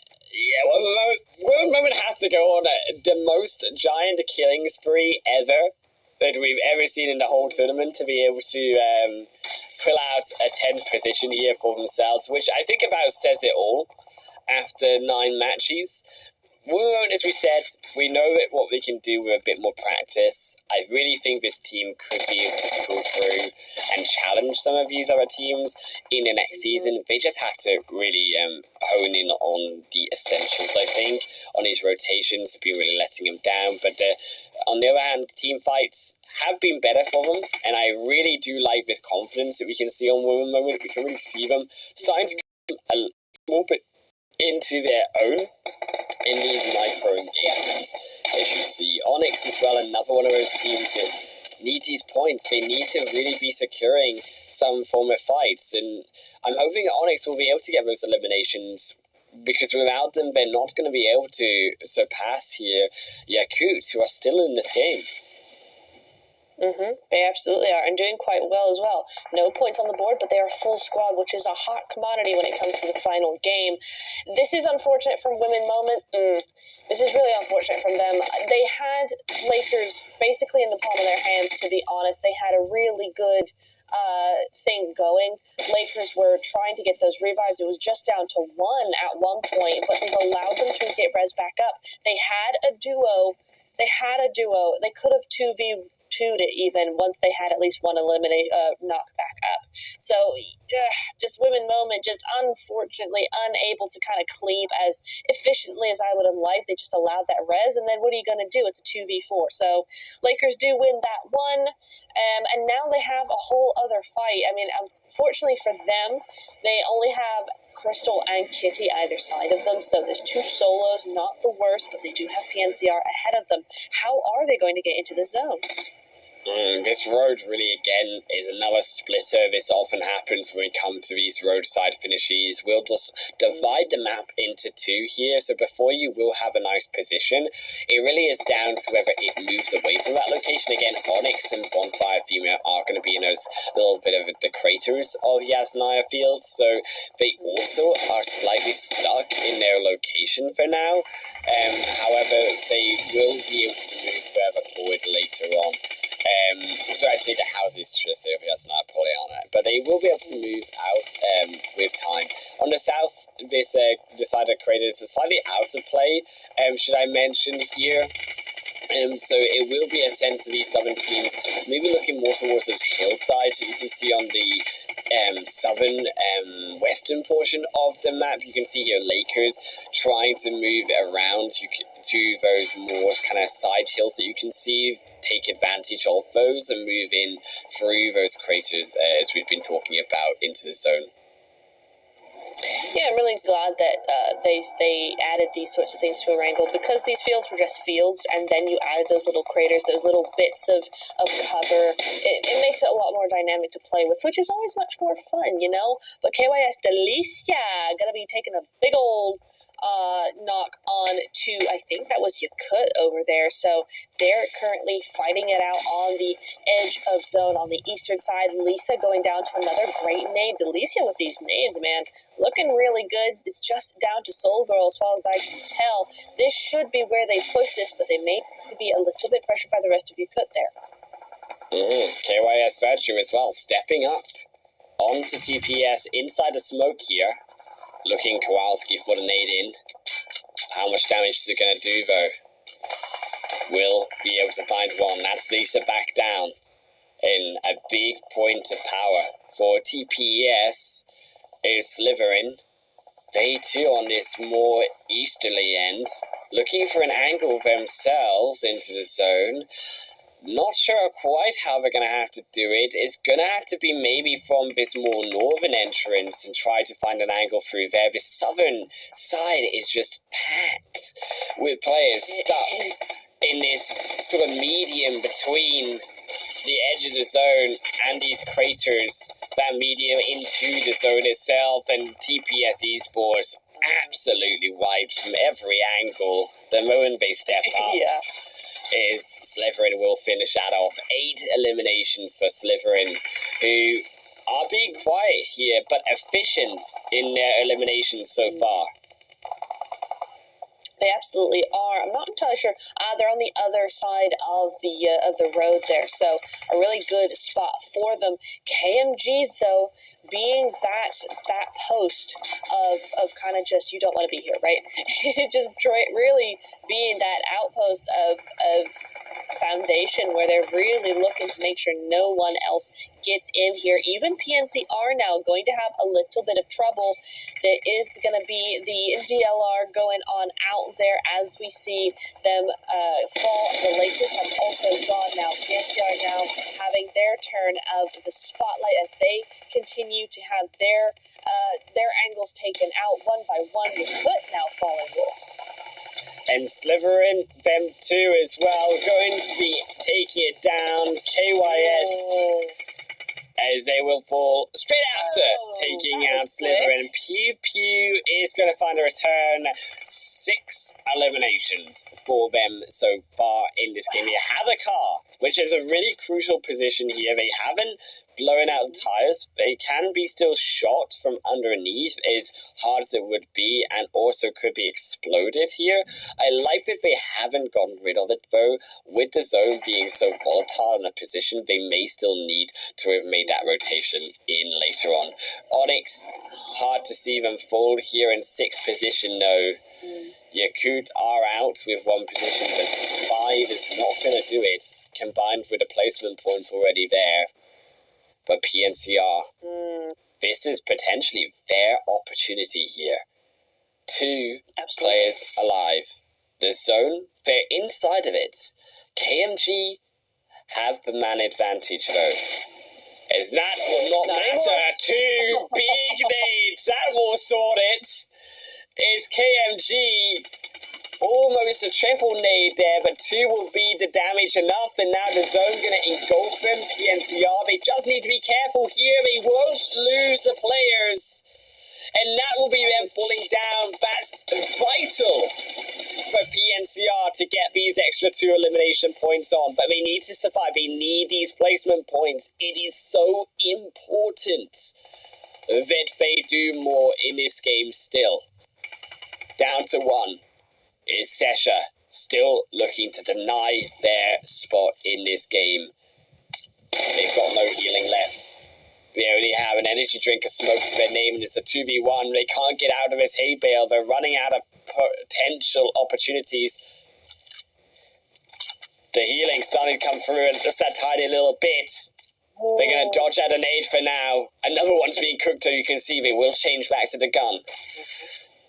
Is now slivering also 1v1 position. KMG get another position. They get another elimination point. That's crucial, but they dodge out a nade. And now Blue, they wrote. Is it enough? We'll have to see. But they get 11 elimination points. That's a lot. Nice. We've got to see if it's enough, though, to be able to secure that position. It will be close. Before you, still alive here. And still crucially here, KMG with Slytherin. 3 teams alive. PNCR will not get a lot of placement points in this game. But before you are looking to continue to climb just that little bit more in the standings, Slytherin here to try find one more Erangel win.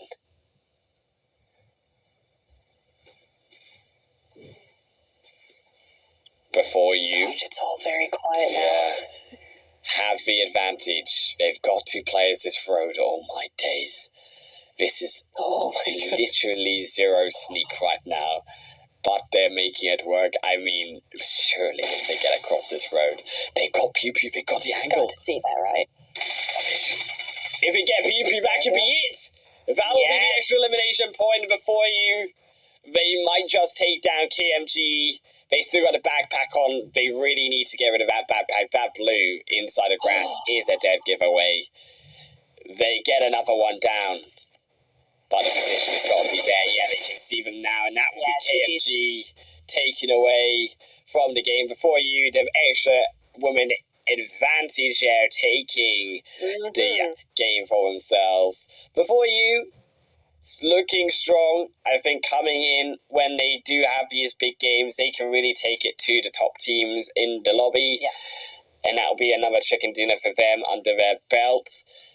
Curious to see how all of these teams, so with that last chicken dinner, move into the standings and how those qualifying teams will fare, of course, into phase 3. Because now is where we start to see those teams who did perform and did get close to almost making it to the finals. So a bit of a tougher competition here for them as well. Oh, absolutely. Yeah, looking like some really spicy stuff happening in that final game.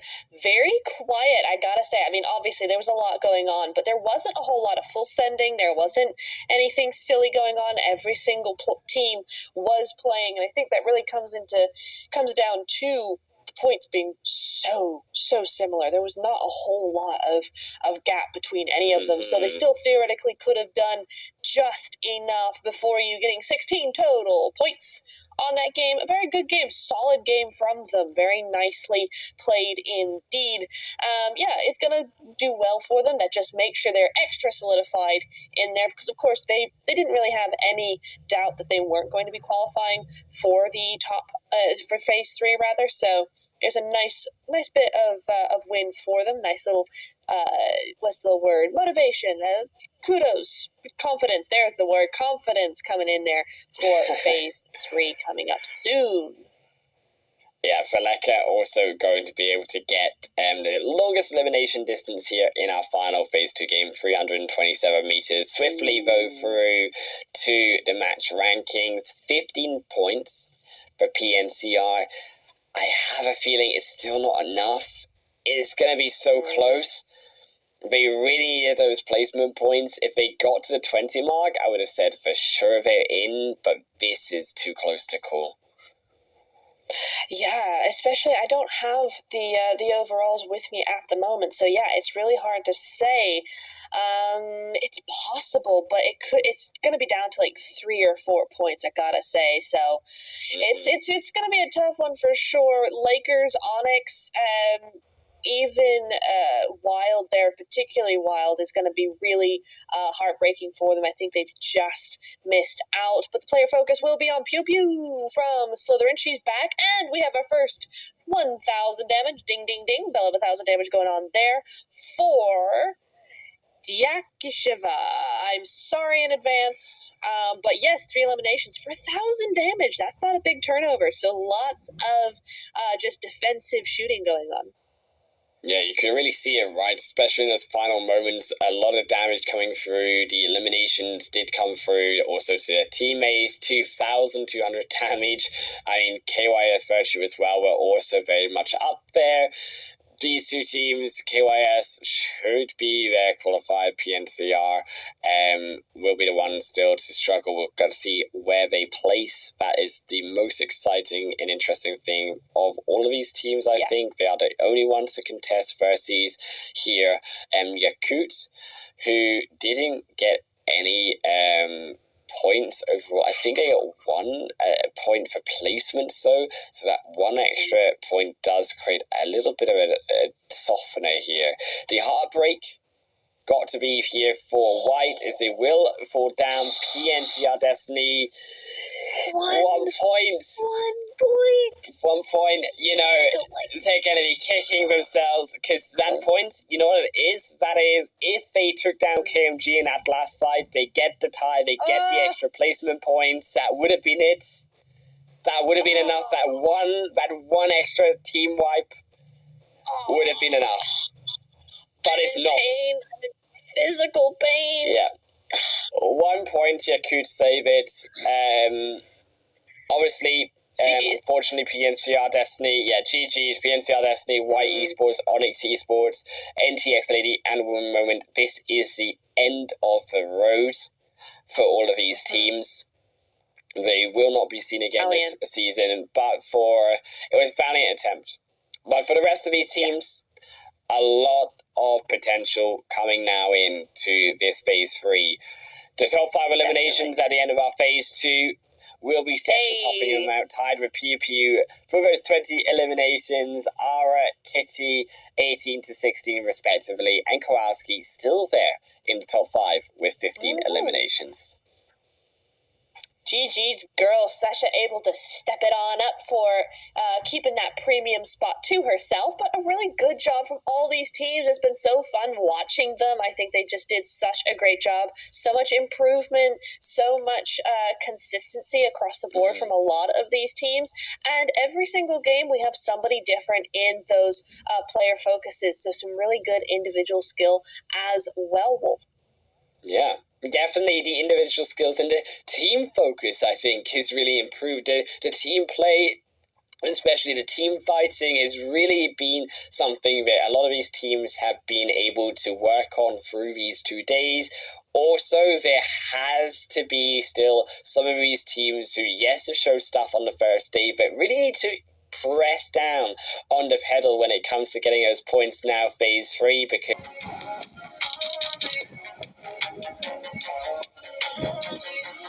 Hey, so this is a little awkward. Things haven't really been working out as well between us, and I think it's time for both of us to kind of just move forward.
have been really been working out as well between us, and I think it's time for both of us to kind of just move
Hey, so this is a little awkward.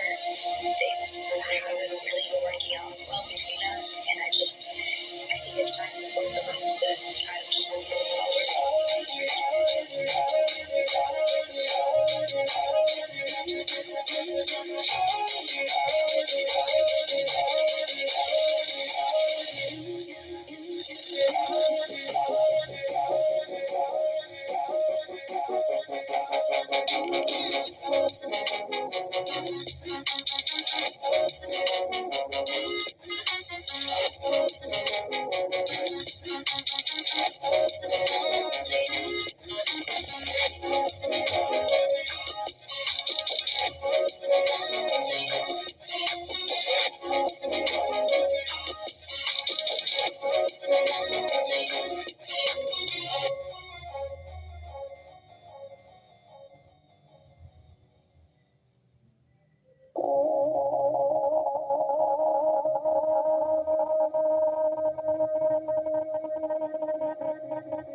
Welcome everyone here to the PMEWL mid-season showdown. My name is Harland Wolf, and I'm not joined by Nebjura this time. I'm joined by the wonderful DK.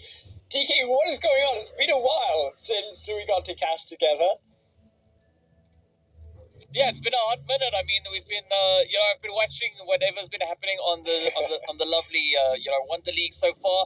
A lot of excitement coming in across the board. I mean, it's been pretty contentious. A lot of ups and downs all over the place. But that is kind of what we expect to see working our ways through an amazing league.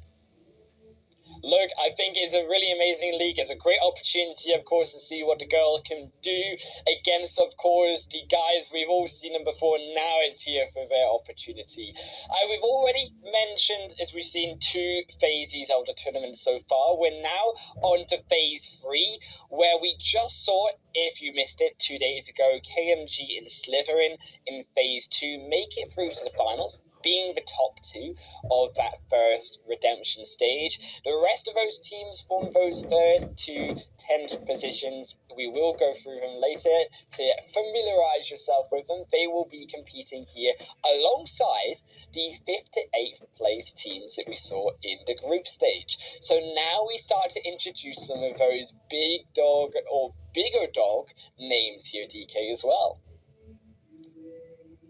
Yeah, and of course, this is where we get a bit of an opportunity to see, especially with those teams that have already directly qualified all the way back from phase 1, how they're going to be looking to play their way through this phase 3. Because, I mean, sure, they've had a little bit of a break, a bit of an opportunity to assess the composition, to come up with a few interesting strategies, potentially to contest for, possession throughout these maps. So I'm really looking forward to seeing how they're going to be looking to play it out.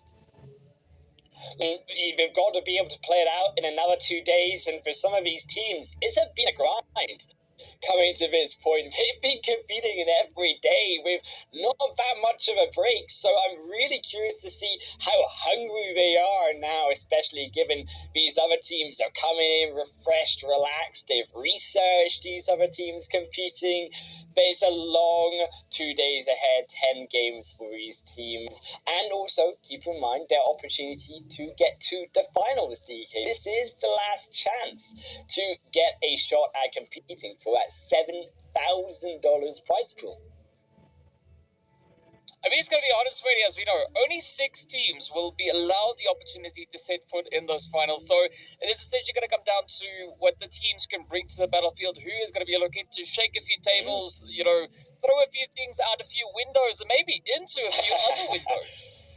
Throw themselves out the window if it matters and get you the points here, DK, because phase 3, Tuesday and Wednesday, this is where we're at. We're going to see our finals teams. If you're wondering what happened to those 1st to 4th place teams in the group stage, we'll see them on the 23rd and the 24th, and we'll also see them, of course, alongside KMG, Slytherin, as we mentioned, and our top 6 teams here making it through in phase 3. Phase 3 with only 6 ODK we've mentioned. 10 of these teams are getting cut this stage. I mean, and it's tough, right? That is a very, very scary spot to find yourself in. But as we know, a lot of these teams, they've already had quite a bit of an opportunity to boost that team morale, not only making it through phase 1, not only making it through that phase 2, but also then yet again progressing forward into phase 3. So when it comes to team morale, I think that is a phenomenal boost because it shows the teams, everything might not necessarily go according to plan on the first day or the first half of the day, but if you maintain that focus and you look to build up that consistency, you can succeed at the end of the run. And we saw just in phase 2, that last game in Erangel, it really did matter. And as we talk about Erangel, we talk about these maps, DK, we are going to have our same wonderful Erangel sandwich. I will always call it a sandwich with your little bit of a meat in the middle of Miramar and also the veggies. I think also Sandhawk packs that hot sauce if you're having a spicy sandwich in the middle. It's always been, I think, in this tournament, the real change maker out of all of these 5 maps. Sandhawk has been the map, DK, where teams who have been on the bottom turn it around back up to the top again.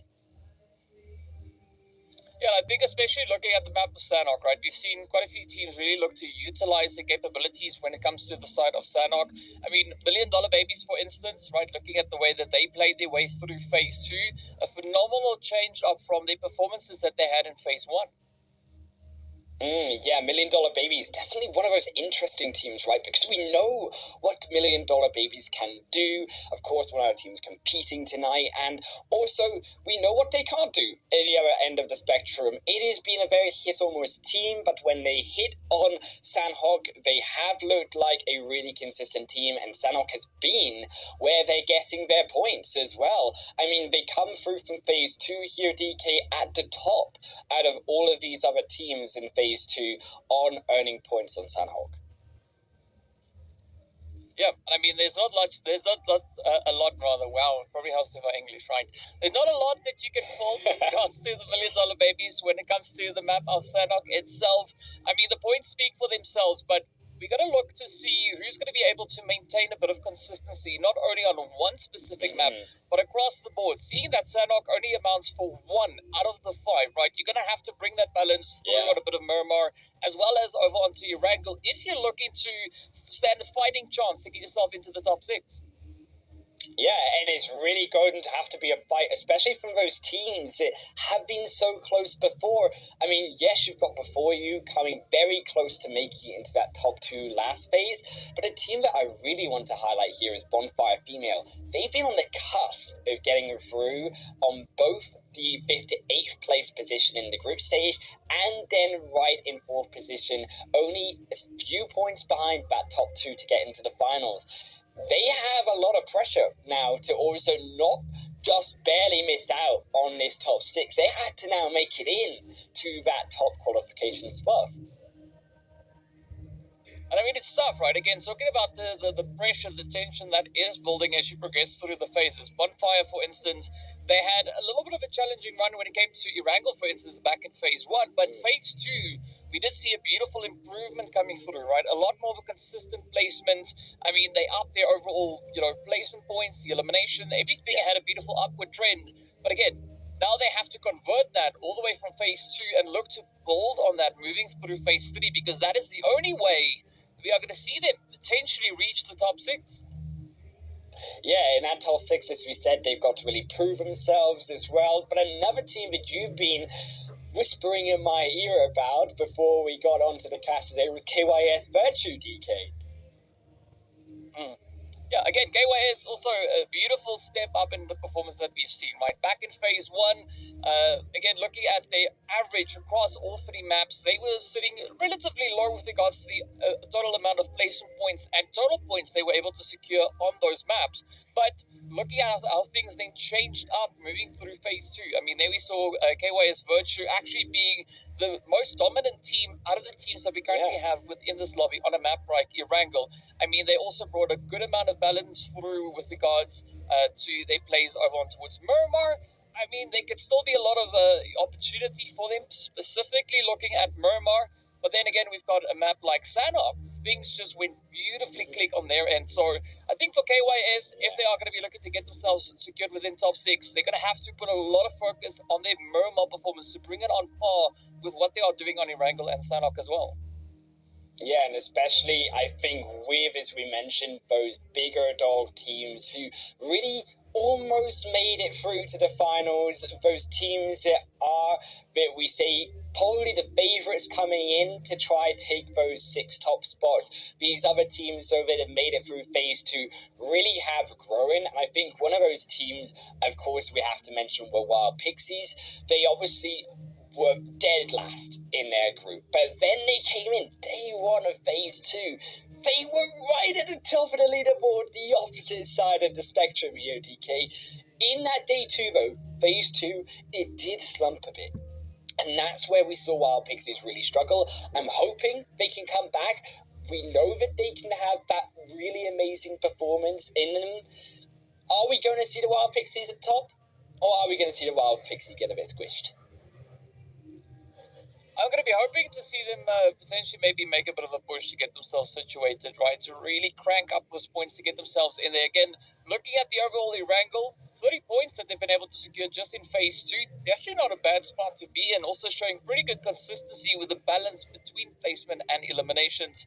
Miramar, yeah, we could maybe add on a little bit more there. As we know, they weren't exactly able to get themselves a winner chicken dinner on map. And you could almost say exactly the same thing when it comes to the map of Sanok. But at least having one map in which you are really aggressive in and you are able to uphold a really strong performance, I think that's going to be a golden ticket. As we know, Wild Pixie, of course, they did get themselves that winner chicken dinner in phase 2 on Erangel. So again, now maybe shining a little bit of light more towards Miramar, maybe, you know, adding a little bit of spice into Sanok. I think that could be a potentially winning combination.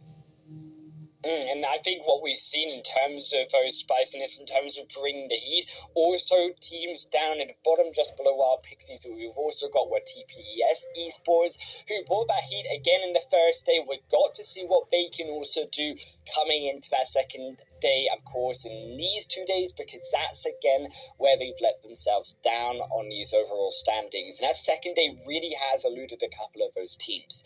Another one of those teams that we've got just making it in with their big final day, though, on the other hand, was Yakut Spirit G here, DK.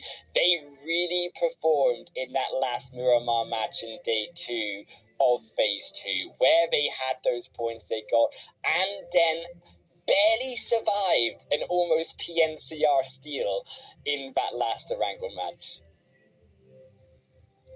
I mean, again, it's going to all rather going to come down to the wire, right? Phase 3, golden opportunities, essentially starting with some semblance of a clean slate, right? They have an opportunity to prove themselves, and we've seen how they've been able to build, right? Taking it from the first phase, you know, a few teams that we also had playing their way through the second phase, again, building, trying to see how far they can push the envelope. And speaking of pushing envelopes, now, of course, we're going to push that envelope straight into play as we jump into our very first match. Do you push your envelopes? I sometimes open my envelopes, DK. Do they do it differently in South Africa? Yeah, you know, like, if you time it just right, if you get the angle to work, Actually, if you push it, then it slides and it falls, and then, due to the pressure and gravity, it opens the envelope. The physics is a skateboard down in the air. Very, very skillfully done here, coming through from our players. Also, I think, to be honest, with envelopes, do you ever just get those envelopes that you just can't open and you have to, like, rip them? Like, and then you have to, like, you're also careful just don't want to rip the paper inside the envelopes. Like, yeah, I get so nervous about that. I just can't. I'm not good at opening. Oh, let's see. I need the South African envelopes. Clearly, the UK envelopes, the Scottish envelopes aren't where it's at. The South African envelopes, that's first class envelope right there. First phase, gonna go down onto our circle. Oh, yeah. I should try it. Yeah, maybe I need to turn it the right way up. We are going to have our stage 1 zone, as we said as well. Teams going to be dropping on fairly the same locations. I'm really interested how, obviously, the narrative changes with some of these teams that we've not seen before. Those teams in phase 2, though, $1 Million Babies, up towards Zarki, Sofnovka for the ladies. There is a change outside of farm. Wild Pixies, I like that they've actually moved away from some of these newer teams now coming back into phase 3 and have opted over towards the Milta Power side. It is going to be a fairly long move, though, back into that phase 1. I think moving up towards that northern side, though, there's plenty of options for them, of course, right? Yeah, I mean, the northern side does look somewhat promising, but I'm also quite curious to see who's going to be looking to occupy those more centered regions, as we already have Hard to Kill taking SmackDown center set up. They're moving their way through the lovely Gatka. We do see a bit of a spread on their end, but speaking about spreads, though, Yakut not going to be wasting any time. They get right down to business, looking to come out swinging right out of the gate. Yeah, pain ladies are here and they're here to inflict the pain onto Yakut Spirit G, and they will be actually able to take them down. Pain ladies will fall, and that will be actually 4. My apologies here to Yakut Spirit G. I'm just warming up myself here, DK, into the first game again. Hard to kill as well. Gonna get their vehicles on brand. And these vehicles as well, I'm disappointed in this competition because I'm used to the PMCOs, PMPLs, PMGCs. The higher the level, the higher the competition, I think the more car fails we see. And I mean, Nepture has been helping me track the cars and the failures that we've been seeing. There was a fantastic 1080. Other than that, I've been disappointed so far. I need more fails. If you're gonna fail, gonna make a mistake, do it in the car. You want to see a little bit more of that dynamic utilization of everything that physics and vehicles can do together. Yes. I mean, we did have one of those in the MEA Championship, actually, where we did see a few vehicles nearly defying gravity as they just shot way, way up in the air. So I want to see a little bit more of that. Yeah, see, that is the difference here. That is what I need to see that I'm missing out on. I'm also hoping that we get to miss out, though, on some things, and that was some of those weird rotations coming through, especially on our later map of Miramar. Arango was guilty of it, a few of these teams. I won't name and shame who, but especially in Phase 2. There were some mistakes and some teams still playing on later rotations. We even saw teams missing out on the blue zones. So I've got to point it out here. We're going to see no deaths to the blue zone in Phase 2. Please, teams, I preach that we're not going to see it. I want all the teams competing inside of the zone. Please pray. Pray together with me, DK. We cannot afford the blue zone squad wipes anymore. Yeah, I mean, definitely you want to get yourself away from the big bad blue zone. I mean, blue juice, it's all good It's and well, scary. but too much of it is not so good for you. I know people are after the tingle down the throat, right? It is a very, very satisfying tingle, but you gotta watch out because it tends to pack quite a bit of a punch eventually. Yeah, it's like the popping candy, but a popping candy that doesn't go away from your mouth, and every time you try to speak for the next half an hour, it's just pop, pop, pop, pop, pop, pop, pop in your mouth. That's what it's like, I would argue. It's nice for a little bit, until it's too much. Yes, 100%. So Did you not, definitely want to please try tell and me get you yourself had that. well ahead of that. What the popping candy? Please don't. 100%. Yeah, you got 100%. You gotta have it. Did you not have that as a child every time? Like that was like the childhood like silly thing to eat. Exactly, that was the silly thing to eat. And then you go up to someone else and just like spread the popping silliness, like because you wanted to, and it was very hilarious as a child. I'm not sure how much I would find it enjoyable. Maybe I could do a cast with it one time. That would be very interesting. With popping candy, trying to cast. I think I would break everyone's eardrums. Yeah, I mean, it's per headphone users would suffer. It's all part of the pop culture. Exactly. I can't. We're gonna have 4 days of dad jokes. I'm scared, DK. Please hold my hand because there's gonna be a few I can tell from you. I hope you got your seatbelt nice and secure because you might need it. I can't make any promises. We'll see how it goes. But one thing that we do know though is that we are actually starting to see the team start to trickle up into its own, right? We got quite a bit of mobility coming through. We can see Goat already hopping in their vehicles. We do see Wild Pixie also now starting to push on forward. I'm curious as to when we'll have Brute Force and potentially Inception also now starting their push up in towards the safe region. Yeah, and especially as you mentioned around this more central portion, Gatka Fields has really seen a lot of contention as we see these zones in earlier portions of the competition. Particularly also, I'm surprised that we haven't seen teams look towards that kind of Mount Everest location as well that we see just north of Gatka.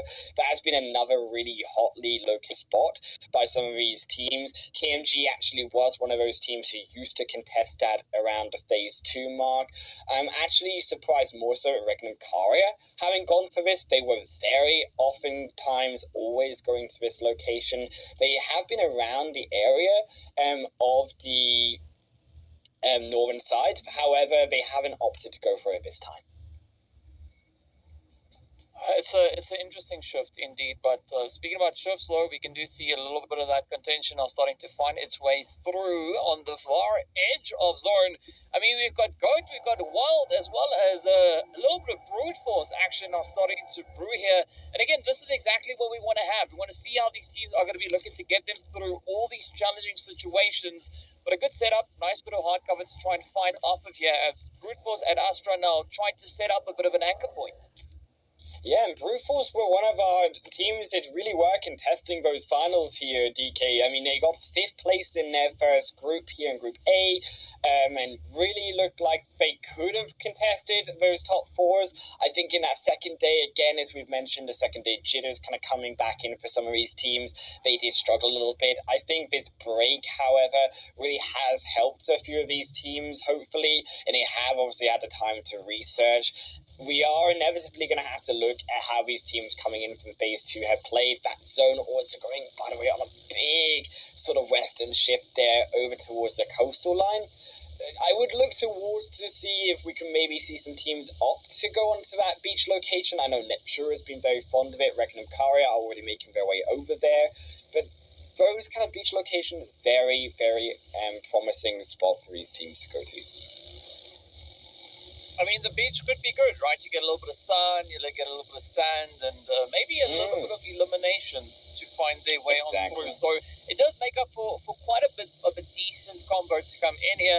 And I like the fact that the teams are pretty committed to their zone awareness, right? We can see a lot of those preemptive rotations coming through. Teams now really pushing to see just how well they can get themselves situated. Yeah, this also quarry side location. Now, let me know what you think about it, DK, because I'm a big fan of this quarry hill, and especially the northern side, right? The views that you've got over that kind of central portion of the zone right now is Bonfire Female, meanwhile, going to have a few pop shots. But these hills on side of quarry, not utilized really at all when it comes to this tournament so far by our ladies. Is this something that we're maybe missing out on in a zone such as this? I think in this zone, taking occupation of the northern side of Quarry, that would be a beautiful call to make because, as you've already pointed out, it does allow you great visibility, especially towards those more center zone positions. And you also get a good sense of what the approach is heading into that region, taking that southern play. And speaking about play, we are going to be hopping into a little bit of a spray now as Bonfire Female look to contest a slight smidge. Bonfire Female have now found a proper opponent, and it is that in KYS Virtue. It won't be the sprays. I like Susu's long angle flank here, and they can make it work. Yes, Susu with the knock. You've also got Sarah with the other. I like the pincer formation coming through from Bonfire. A bit risky if that didn't work, but Seren actually holding back, being patient with the buggy, was able there to avoid a little bit of the damage, but that nade will inflict some more. Aquarius, so not watching the backside, and Susu comes in. KYS Virtue a little bit, I think, too split, a bit panicked with those two initial knocks that came through. Yeah, Susu just got the better of him at the end. I mean, of course, Bonfire Female definitely not one of those teams that are shy when it comes to Wrangle. As we know, they've already had a bit of a go at those winner chicken dinners, and I like this aggression coming through. It definitely shows some pretty good confidence from their end. But now they're going to have to maintain that momentum, right? Look to find even more of an opportunity as we are going to be having more and more teams now starting to pull into the region. Yeah, before you hear actually a very big position for them. They've actually gone straight into the middle. I'm curious about how that will work out for them. I believe it may be all right, especially if we said they look towards those hillsides of Quarry. Could be a really opportune moment with also Yakut actually moving away from those Quarry sides. Surprising me a little bit that they've moved away from those Quarry hills. Would have been a really great opportunity for them, instead opting for that more central but lower ground position. Now you also have the likes of those later rotating teams, the sort of Lakers, $1 Million Babies, now coming into the north, and that big shift. Again, another ping pong back over to the eastern side. $1 Million Babies, who just got into this zone here, TK, now in control of the highest point of it. yeah, I mean, Everest is going to be prime real estate for this play to be had, and I'm curious to see whether or not we are going to be looking at any potential contention coming through, seeing that we have Goat and Mer both just holding on to the foot of Everest. In the meanwhile, there's going to be a bit of a rotation now coming through on the end there, as you can see, pulling up from the west, as we do have the Galacticos now starting to look for a bit of an opportunity, a little bit of a place to call home. DPS also harder on their heels, and I think this is going to develop into quite a bit of chaos as we have several points of contention now coming through. The Lakers have that compound, and Galacticos are firing down into the fields. They found side of Bonfire Female will also fall, but they found their eliminations themselves. Will wipe down those opposing enemies. Galacticos aren't now going to move in. Look for the extra move into zone, into a compound, somewhere safe. It would be very risky, I think, to come in for this revive. It's very in the open, and you can see a lot of the teams around them are there, but they're going to go for it anyways. This could be a big risk here for Lotus. It could be a risk, but it's all now up to pacing and just managing to cover any possible angle that could cause a bit of an issue here. But let's see where Mer are going to be looking to take this play, because again, right, they do have a nice little bit of an anchor position to try and secure. Meanwhile, as we jump back over on towards the lovely Chopsticks, it is going to be brute force and a bit of that contentious play now, just creeping on the edge. As you can see, Inception just holding towards that southern side. Yeah, Inception, you've also got multiple of these other teams as well gathering around this location. This is what the ladies do. It gets to this stage 3, this stage 4 point DK. They really start to come into that central zone, and unfortunately, the zone ain't big enough for all these ladies to fit inside of it. It's getting smaller by the stage, and before you, they've got one of these few compounds available to them. The rest are really that kind of center of zone. You can see it's right through Gatka in the middle of those fields. So it is fairly open. You do have, as you said, Chopsticks, you do have a few building here or there, but the bigger rotations, the bigger picture, if it shifts away from these teams, then it starts to get dangerous. Yeah, and it's going to be a really, really tough one to try and regain all the necessary ground they would then require. But I also like the angle coming through here from Regnum Correa. A good position on the edge, hard to kill also now with a little bit of that overwatch. So there's a triangle starting to form here. But speaking about triangles, we also now see the zone taking us even further up to the north. Yeah, I'm not sure where the zones go in this tournament sometimes, DK. We've had some wacky pings back on the zone up to the northern side this time. It will be maybe still very advantageous here. DLR, $1 Million Babies, they've got also a side of Q on this kind of other sort of solo mission towards where these teams are going to be wanting to come into the mountainside. I would like to see $1 Million Babies free to push up a little bit more, try to control these higher ground points. It will be inevitably difficult, yet I think they can still do it. There is room for control here for them, and you can see now as they start to find Lisa, a big knock here for TPs, as they really rely on, I think, Lisa for these frags. So Lisa going down here, actually a big blow for TPs.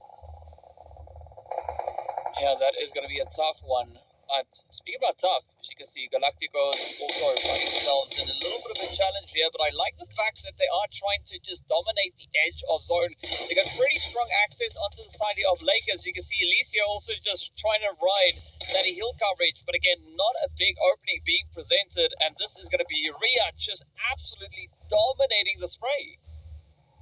Yeah, and TPS, they're still continuing to move, and Samina on the front, you can see on the back end, this really does start to get dangerous. There's more teams also coming in behind them. Inception will also lose one, as they will also find themselves caught up in a fight here before you even going to lose themselves to the Lakers. You see them also making their rotation in the background as well. So these teams starting now as the blue zone comes in to make that move to the edge of the play area. Yaku's going to find themselves knocked as well on the other end. $1 Million Babies doing a good point of control so far, not letting any of these teams get the better of and get on top of this hillside Soul Girl as well going to fire in. You can see the angle of how well of a shot they've got here onto the 4U. They've smoked all around them, but this front side or back, as it were, for Soul Girl here piling the damage onto them.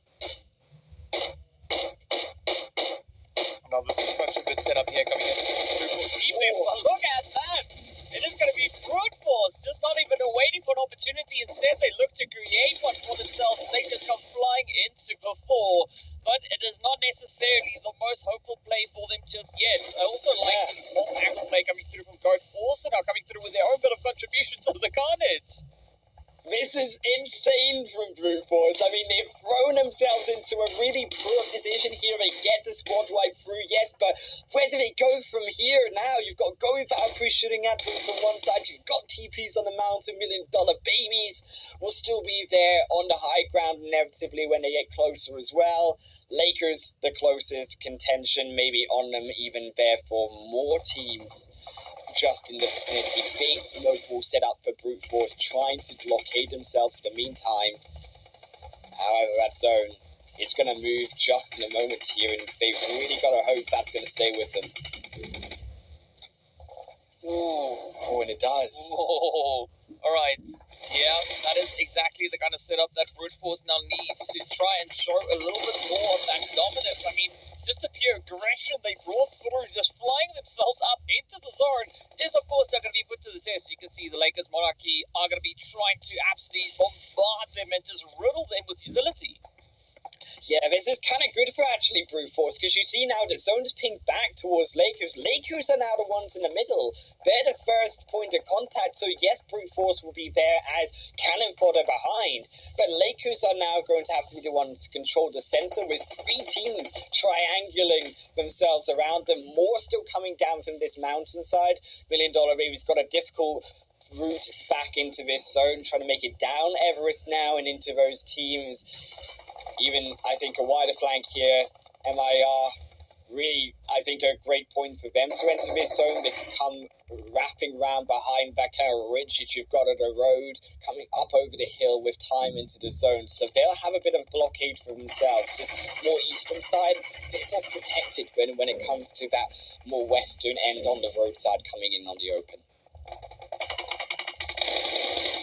Whether or not who is going to be able to capitalize on the open, as we do have yet another team now getting swept away. In fact, 2 getting just pushed under the rug as the aggression continues to build. And now this is a golden opportunity for Guard to go for gold, as they have a beautiful angle towards that east side of zone. Mur going to try and contest as best they can. But look at the setup coming through here from Lakers as well. A beautiful bit of hidey hole play just on the edge. And so far, it seems like it's paying off. Yeah, they do have a little bit of a position here for themselves. Got Valkyries as well, trying to hold this kind of one building that they've got, this one crate, this one car that they've got, the other one smoking there in the background. A good point of control, especially on those teams moving down the mountain. The protection provided with that house will be really monumental in this kind of stage later on, where you need that protection, really obviously praying the zone will stay with them. But who will this zone favour in this first game is we do come to a bit of a standstill. While Pixies will fall to the play zone, just not able to make it in. There are a couple more eliminations. Nox coming through. Brute Force are going to now lose another one. As long as no more come through, they should be able to still keep themselves alive. Mur as well. Got the shed.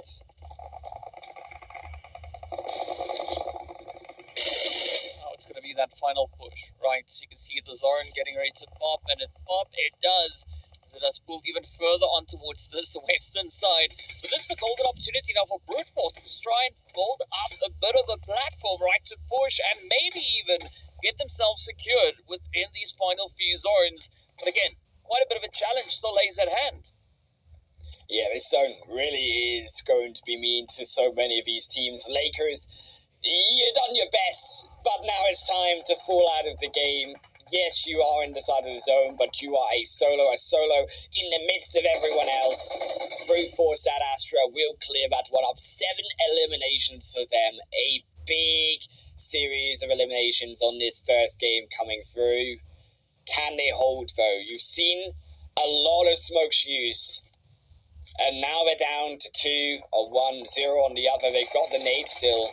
Here though, Cameron Dolphins get in. No, he cannot. We snipe back over to Brute Force, sniping down $1 million babies. Squeeze also behind a tree that will not protect him. You have been found. They won't quite find the elimination knock. But Brute Force Dad Astra again walling themselves off with vision from these other teams as they look for more teams piling in. TPs also behind their own. Here we go now. A few of the utilities getting sent all over the place. We're yet to see whether or not Brute Force can actually follow through and get themselves that winner with a chicken dinner. But looking at Yakut's performance so far, I mean, 9 eliminations up. That is a pretty steep count to have. And now, Hikori tries to fight, but unfortunately, they will get ended right there as the shots connects on through. This is now the opportunity for the $1 million babies to show us exactly what they need to bring into phase 3 as we do put our farewells to even more teams. Yeah, my goodness me, Brute Force are on a tear. They take down another name on the list of a long list, it seems like, here on their reign inside of the center. It's not over yet, though. There's still 5 other teams. There's still another 11 players against them. I like Dino's position here, using the bush, using the slide under ridge to be able to get that first peek on those players moving further in. And as we said, now out of the smokes, this is where it gets vulnerable. This is where this is where these other teams can try to use what they've garnered and finalize themselves into this play area with it. Rasva, nothing to their name either. Yakut behind, trying to survive the nades, another one. Bring him down to 40% HP. Ditami, they're trying to find the angle. You can see them in the background. Neither have spotted each other. Oh, come on. But so that Ditami, right, needs to try and be the epitome of aggression here for Yakut as the hopes and dreams of the teams relies solely on their shoulder. Dino now trying to find a bit of a play out on the bush. But as we know, Roswera, just on the opposite end, not going to be allowing themselves to get picked up all that easily. A beautiful nade, though, getting sent. The placement is there. Will the follow-up nade close it up? Yes, it does. Brute Force adding yet another elimination to the tally. Brute Force just need to hold on here. That zone did shift slightly to the west. It did now favor some more of those solo players. Still, you have the side of Goat Valkyrie. They have the players to contest here. Look at the position, though, of them. They have been struggling to get in here. The slight downcline of that bit of a hill that they had, that tiny place of safety, keeping him alive, and they pushed in. You can see onto TPS, a car flies away, but so do TPs. Blowing in and out of this game as fast as they were. They will lose Finac, though, on the back end of it. Brute Force still tearing down half of them. Wow, absolute insane defensive strats coming through. But again, we're not out of the woods just yet, right? This is a golden opportunity for Brute Force to lock it in. But it's going to take quite a bit of work still. They do at least blow half the numbers advantage, right? The only team in the bid our farewells to Yakut as they will make their way back. Now, down to the final 3. Oh, scratch that. Make it the final 2. The final 2 in Brute Force. They've got these nades. They've got the utility. They will come out with a win. And Brute Force, a giant game for them here, DK. I do believe that looked around 12 to 13 eliminations along with the chicken dinner for themselves. That is how you start your run to finals. What a play indeed. And of course, for Brute Force and Astra, this is their very first winner with a chicken dinner on Erangel for this entire event. Yeah, I mean, that is the biggest point of it, is Brute Force, a team who have come so close so many times to getting those chicken dinners. They've got the 3rd, they've got the 2nd place, but now getting that chicken dinner on board, confidence as well, DK. They need stepping back in after a few days break. They've warmed up before, and now they're ready to take names, and they've showed us what they can do. I mean, also very good performance coming through from the side of Goat Valkyries. I mean, back in Phase 1, Group A, both teams having very similar results when it came to the map of Erangel, but Brute Force and Astra managing to take it that one step further and convert a good point into a winner-winner chicken dinner. Yeah, I definitely think, Brute Force at Astra stepping out, but we also, as you said, had to look at Go Valkyries. I mean, to stay alive to that second position, what a phenomenal hold from also Go Valkyries. They did not look like they had a strong position once they stepped outside of that compound, or building as it were, in that crate that they had to protect them. They were in the open. Brute Force just really couldn't find that angle. As we mentioned in the game, they had a slight dip in that terrain that allowed them to sort of pocket themselves into that second place, but still at the same time to acknowledge that you have that little pocket and not step out, not get too eager in the moment when so many players are around you for those eliminations was good patience by them. Yeah, I mean, it just shows the determination and the discipline coming through, so mad respect going out to them. But of course, taking a look at what we have right here, we can see a very hefty amount of total eliminations getting picked up, a lot of knocks being delivered as well, so definitely a lot of activity being shown here. But as we know, Soul Goal also then locking it in with the range. Yeah, I mean, definitely, I think the range, we've seen some gnarly ranges here, almost the 400-meter mark. DK, I'm hoping we can get some more for you. Stepping up, of course, that top spot, Brute Force, your cute Goat Million to follow in those next 3 spots. I think disappointing game, particularly I would say from Regnum Karia. They were another one of the teams that almost got through to the finals direct in the first phase. Slow game for them. They tried a different strategy, not going for Everest Hill. Didn't pay off for them. Wish then they had the hindsight there to see that it would have ended slightly towards that Everest Hill. Also, I think Wild Pixies and Before You especially, they're topping out phase 2, minus, of course, the top 2 going through to finals of KMG and Slytherin. Before You, 3rd place to come out with 0 pointers now. Some work to be done from some of these teams. Yeah, I mean, it's a little bit of a tough one. As we know, everyone here wants to be within that top 6, right?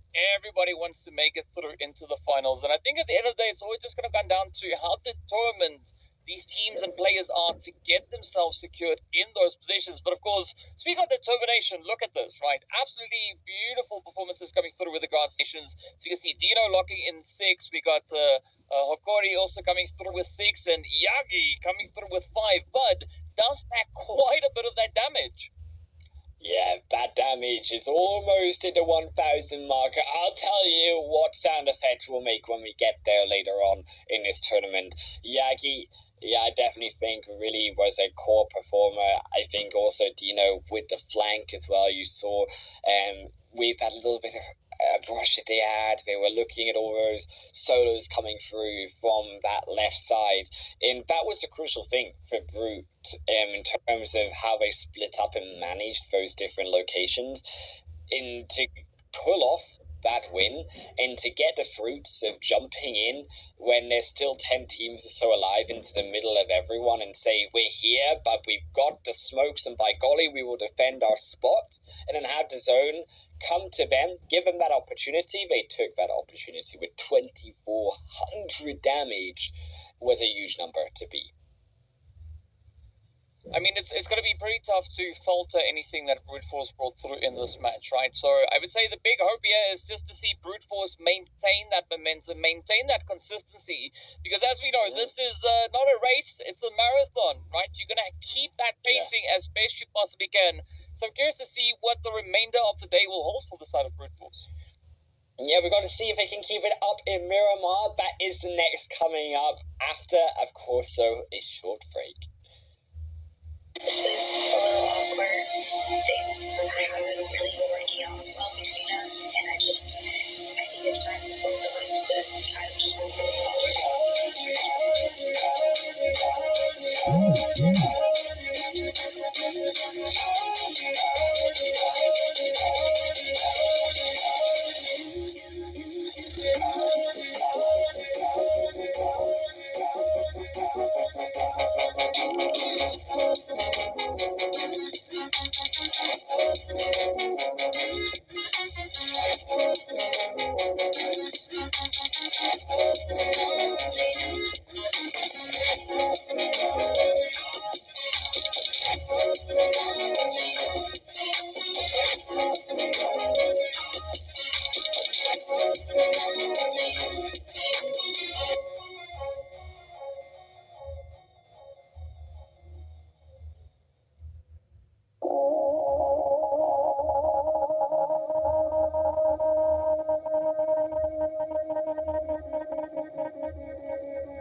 think it's time for both of us to kind of just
Welcome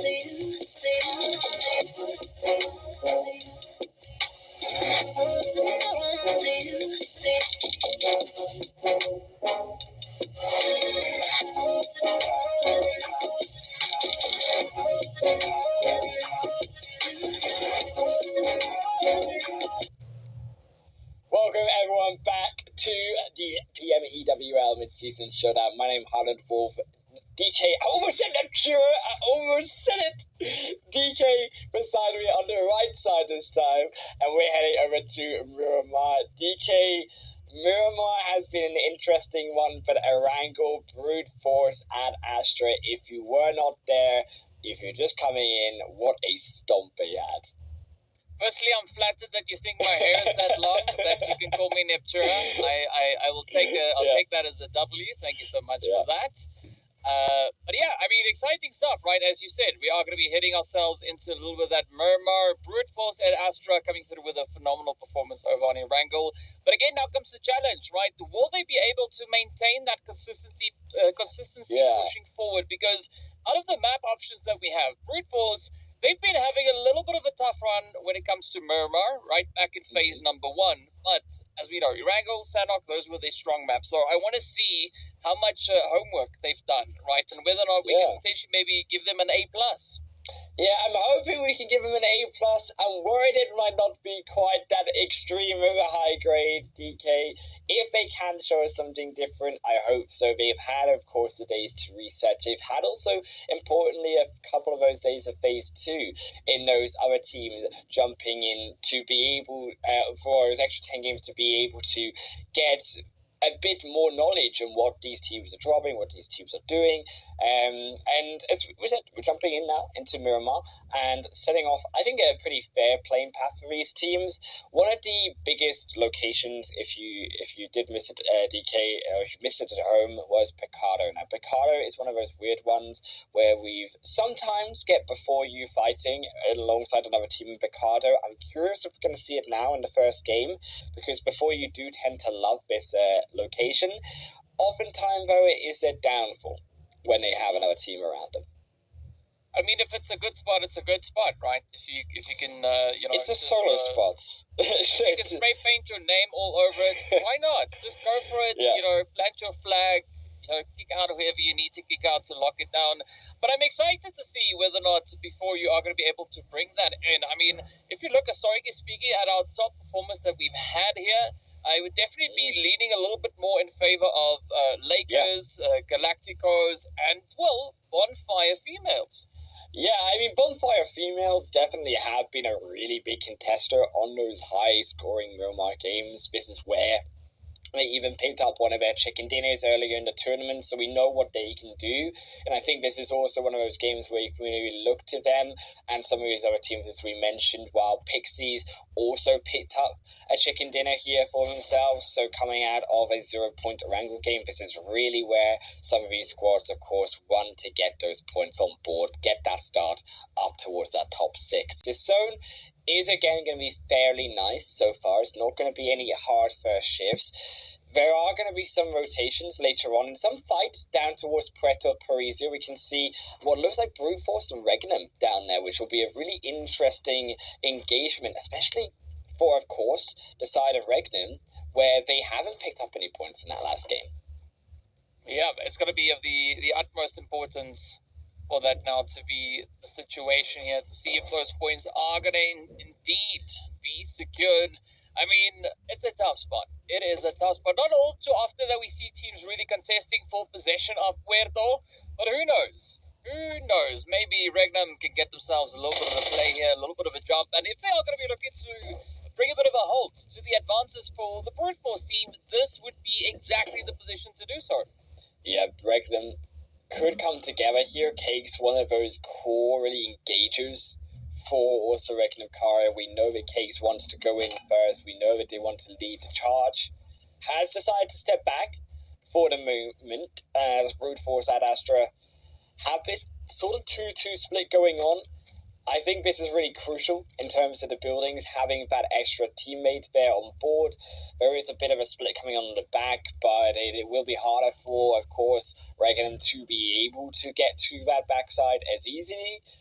So Brute Force, fairly nice split so far. They are making this big move though across the houses. And they won't get spotted by that long flanking member of Regnum. Only now, but only one shot is enough to still survive. But I think this is an interesting engagement because both these teams find themselves very similarly matched up with regards to overall placement points, right? So where they finished within these matches. But the more aggressive team out of the two definitely is Regnum, right? They've been able to secure themselves even more eliminations. So if Brute Force are going to be looking to bounce back and contest, they will have to try and beat Regnum at their own game. And that, of course, is going to be to get them eliminated as quickly as they can. Yeah, Regnum definitely one of these scarier teams coming in, which is why I was so surprised to see them actually fall out with only 0 points and not even be able to take one elimination in what inevitable fight they must have had earlier in the last game. They have actually a nice move coming through here by them, and I like what they're doing in terms of blocking off the high ground from Brute Force, but a brilliant silence of that plan through from Pmmi is now taking down one. That will actually allow, with that bigger now split of Regnum from the 2 to the solo on that ultimate high ground up outside a compound, where they can start to capitalize and put some maybe positional issues onto Regnum, but one return there is really crucial as well for Regnum to slow them down. I think the play of importance here is going to be definitely try and find a bit of an answer to Gucci up on the hill, because position. That spot is just Gucci, right? There's nothing that you can really falter on that. So I think that could be a little bit of a thorn in the side for Brute Force. But so far the consistency is there. Again, coming through with that re-knock over on towards Regnum. So the pressure is building, right? Regnum, they're going to have to find a way to contest against Brute Force, because so far we are still on a very even board here. Yeah, last time I checked, not seeing the rotations really a thing. Unfortunately, Miramar, there is no boat. Someone yeet a boat down from the skies. They're gonna need it because this one looks a bit tricky to get out of this compound. Before you, thankfully, they don't have a team inside Picardo. They don't int when there's no team. They don't spend 20 minutes, believe it or not, that has happened before, inside of the same building, and then even lose. So, yeah, before you, pretty happy that they will be on a solo mission outside of Picardo within the first 10, and we're in the first zone. Brute Force still moving up here. I also admire that they're trying to come in this line to take a shot at the solo player here of Regnum. They definitely identified a slight weakness in the position, if there really could be argued as any out of the stronger position Regnum have here. And if they can break open again that solo player, they'll have a bit of an angle to then focus on the 2, getting that solo player in the high ground, as you said, that Gucci spot on the mountain of Puerto Paraiso really is just going to be so difficult to contest. Yeah, we find ourselves in a bit of a standoff, right? Both teams trying to find the angle here, but I think for Hasiko, this is going to be a little bit of an emboldened approach to be taking right now, trying to get themselves as close as they can to Brute Force at Astra without putting themselves in a vulnerable position. But they're not going to have much of an option here, because the big bad blue zone has started to make its way on through. And now it comes down to just how willing these teams are to sit here and tank all the blue damage. I mean, you don't think they're that willing, though, DK. I mean, you look at their healing, it's really not much. In fact, for it is zilch. That is what it is. They've got a few energy drinks, but they ain't running outside of his compound anytime soon, so they will be a bit desperate here to be able to finish this fight off quickly enough to where that zone doesn't hinder them. They, of course, as we mentioned, have a big distance also to close in terms of getting into even that stage 1 initial zone. Really, I think Regnum holding them here, if they've got the healing, this will really wear down the side of Brute Force, and they really will struggle to get outside of this location. Well, speaking about locations, of course, we've changed locations now back up towards San Martin, and as you can see, it is going to be Mer Esports. Georgie, trying to play from within the hardcover, and a nice bit of contention up on the plateau. We do see our first blood being drawn there, as it is none other than Arctica. But again, looking at the positions here from Mer, I'm curious to see how they are going to be looking to play through it, because they've got a beautiful bit of a spread. But now, KYS, right, this is the match in which we need to see KYS Virtue step it up, because they've been having some pretty tough runs when it comes to Miramar. So the opportunity is available, but it will all come down to the focus and the follow-through. Yeah, as you said, 4 games of Miramar on Phase 2, 10 points gathered out of those 4 games. That is not the average of 2.5 that you are looking for across 40% of your matches. I'm bad at maths, DK. I mean, last time I checked, that's not a lot. That's not what you want. I mean, 2.5, if you're like 2.5 in between second and third, that's pretty good. 2.5 points, not that great, I think. I mean, I guess it all comes down to how exactly you operate the calculator, right? That could determine where those That's dangerous. That's a dangerous game for me to play. Calculators are scary, my friend, in the hands of the wolf. Okay, the wolf. I just can't tap the calculator buttons properly sometimes. You know. But when you get it, you can say nailed it, because that's true, and I can do the thumbs up. Exactly. Smile. Exactly. You can be proud of me when I finally get the calculator working. Right now, though, these teams working. A bit of respite as well for Regnum to get into that zone with a little cars and their vehicles driving through. Lost Learners will be also, I think, a great opportunity for them to avoid the immediate line of fire of teams such as Inception just around them. That zone, though, really centering up around Picardo and a bit more towards that kind of central portion of Miramar, because it did ping back so towards that southeast point. Curious now how these teams will navigate that kind of southern portion of Los Leones coming into the northern half as its opposite, where you have that split right in the middle of a more open ground. There are some spaces on the north and the south. That middle, really, I think teams will want to be avoiding if they don't get a nice hill position, or if they don't get, of course, those buildings around Picardo. Well, all is going to be revealed in due course as the teams are looking to get themselves positioned and crammed up into the next phase. Of course, T-Pair is now feeling a little bit of the heat as they are just testing the waters on the outskirts of the lovely Picardo itself. But we do actually see quite a bit of contention getting drawn through, right? Picardo is starting to really, really heat up. And again, we do see Lisa getting taken down early on, rather, and here comes Chloe with a beautiful bit of a follow-through, trying to capitalize on every available opportunity, and this is now the play for Hard to Kill, looking to prove whether or not they are going to be as their name suggests. Look, this is exactly what happens when you come into the edge of Picardo. I'm going to have to hold my point here, because Solgo and Chloe are ready. They are not going to let Hard to Kill be able to regroup themselves here. It's Rosvera on their own, trying to find something. It don't crucially have a nade here, so they're only going to have to rely on the bullets, the smokes. The molly comes down onto the staircase, trying their best. They actually catch one, they find the other. It will be a defense for now. Rosvera keeping themselves alive, but where are those other members? They need to come in and support Rosvera. They're doing what they can, but it's only a matter of time. Unless they can pull off a big miracle here, they will struggle. Lexa is also going to fall out on the side. You can see more of those teams coming in from the other angles, so Hard to Kill. This position only going to need to be cleaned up quicker, because they are seeing more enemies coming in around them. Yep, and it is going to become quite hard to push as well, but speaking of which, Chloe not going to be backing down. Instead, they are going to be looking to follow through as Soul Goal has been dropped to their knees.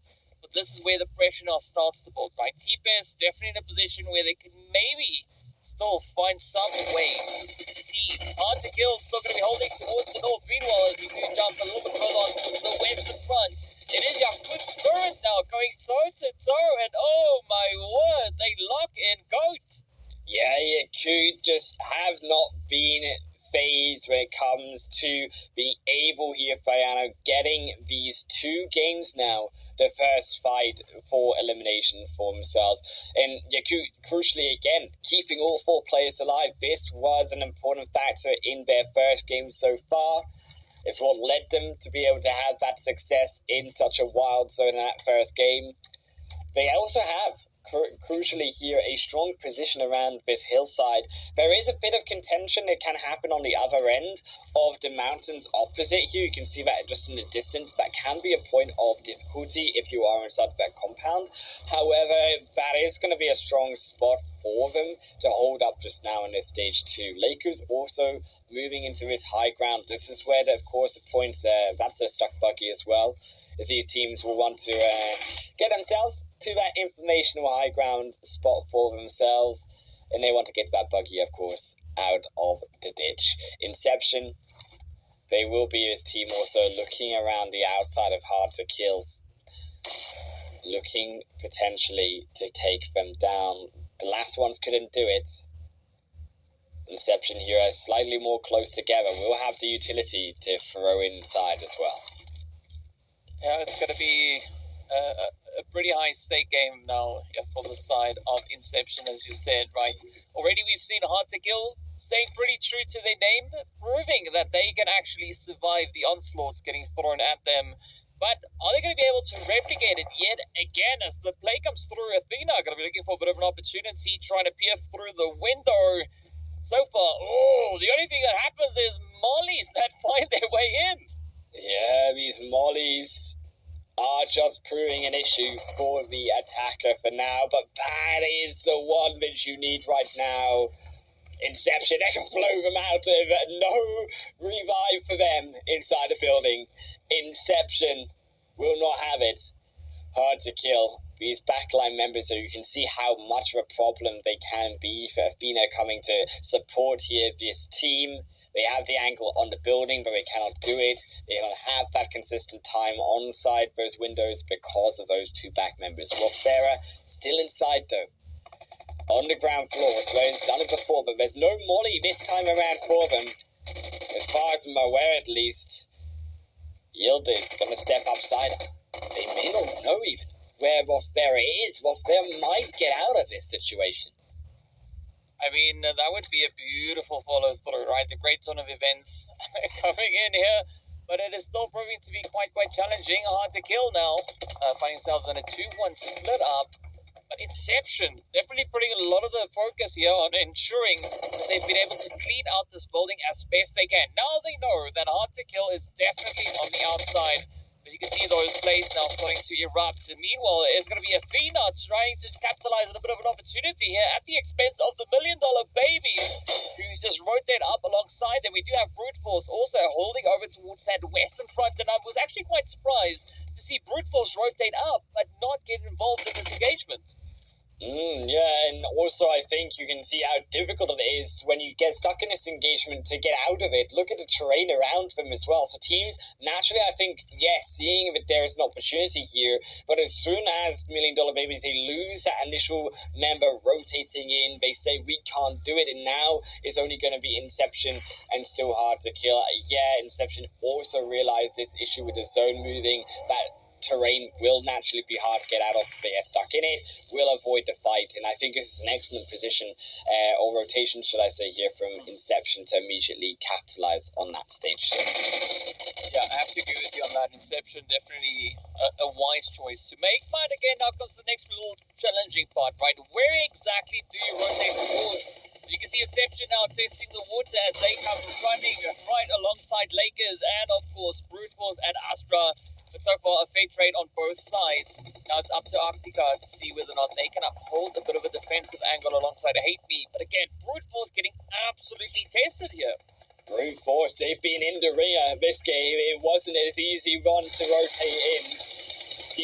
Going to be there to get revived if they can just push through. Also Hard to Kill, struggling to push through this hillside. You can see that later rotation just not working out for them. They weren't as efficient as Inception, and they will Inception fall down here.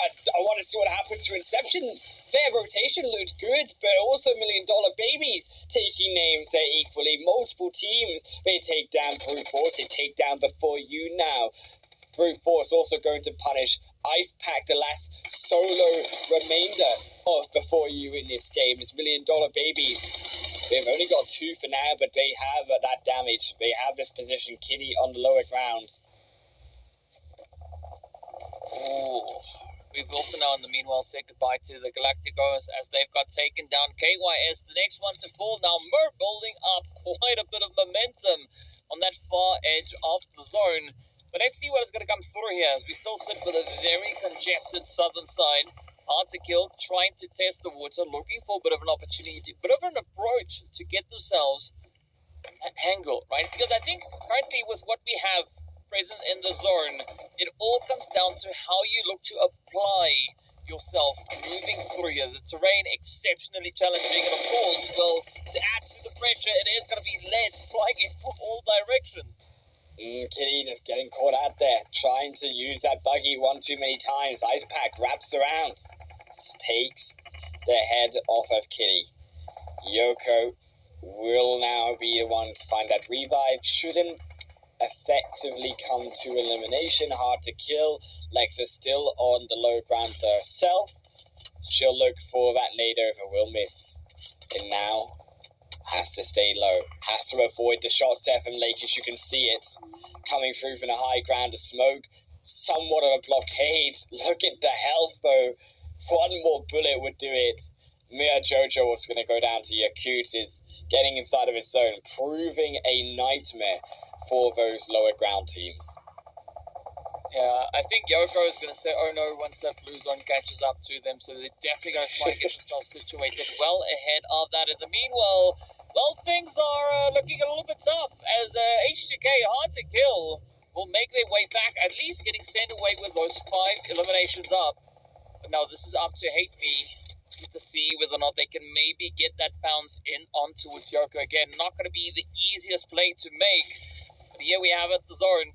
So very much situated down on towards the southeastern area. I mean, surprisingly quiet up to the north. But, well, as we say that, it is going to be Yakut and Wild now getting ready to get into a bit of an altercation. I mean, Wild Pixies, this could be a golden opportunity for them as well. For Wild Pixies, they really need to show us what they can do after a disappointing last day we saw them in.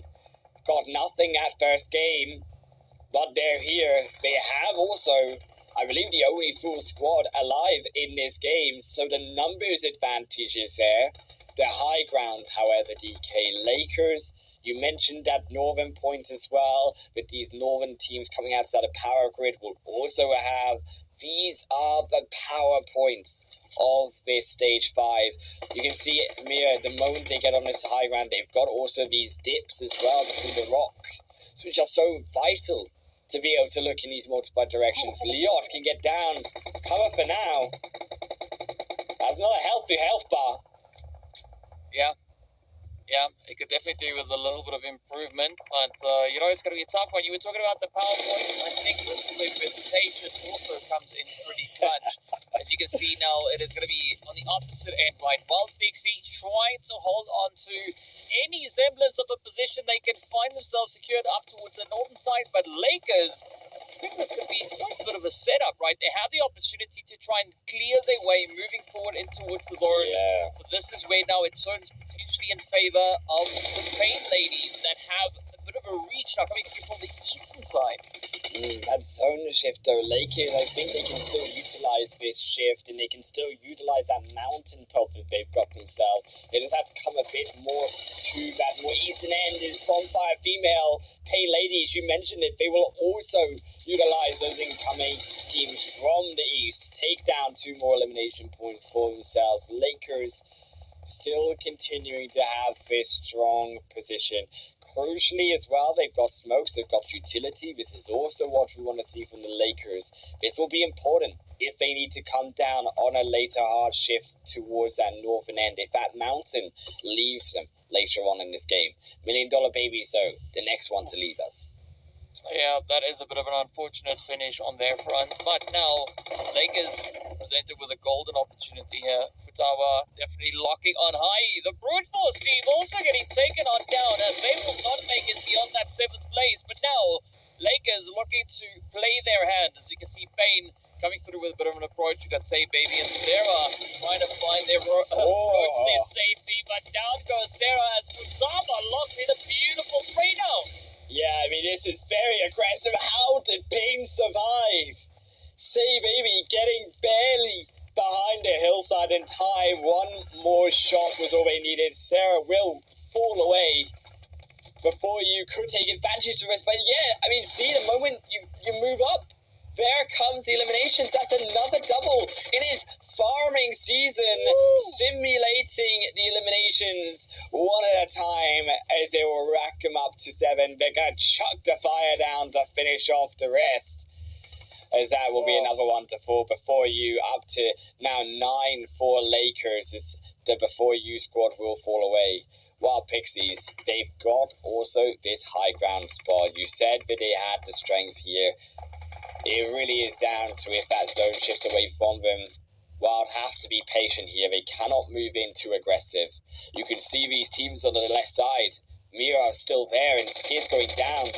Even Fruitabar here standing on the top. I mean, yes, it's just raining at one elimination after another. So much advantageous positions. These potential eliminations given away to them fully. While Pixies just stepping too far over this ridge in their fights, not respecting that mountain onto the south.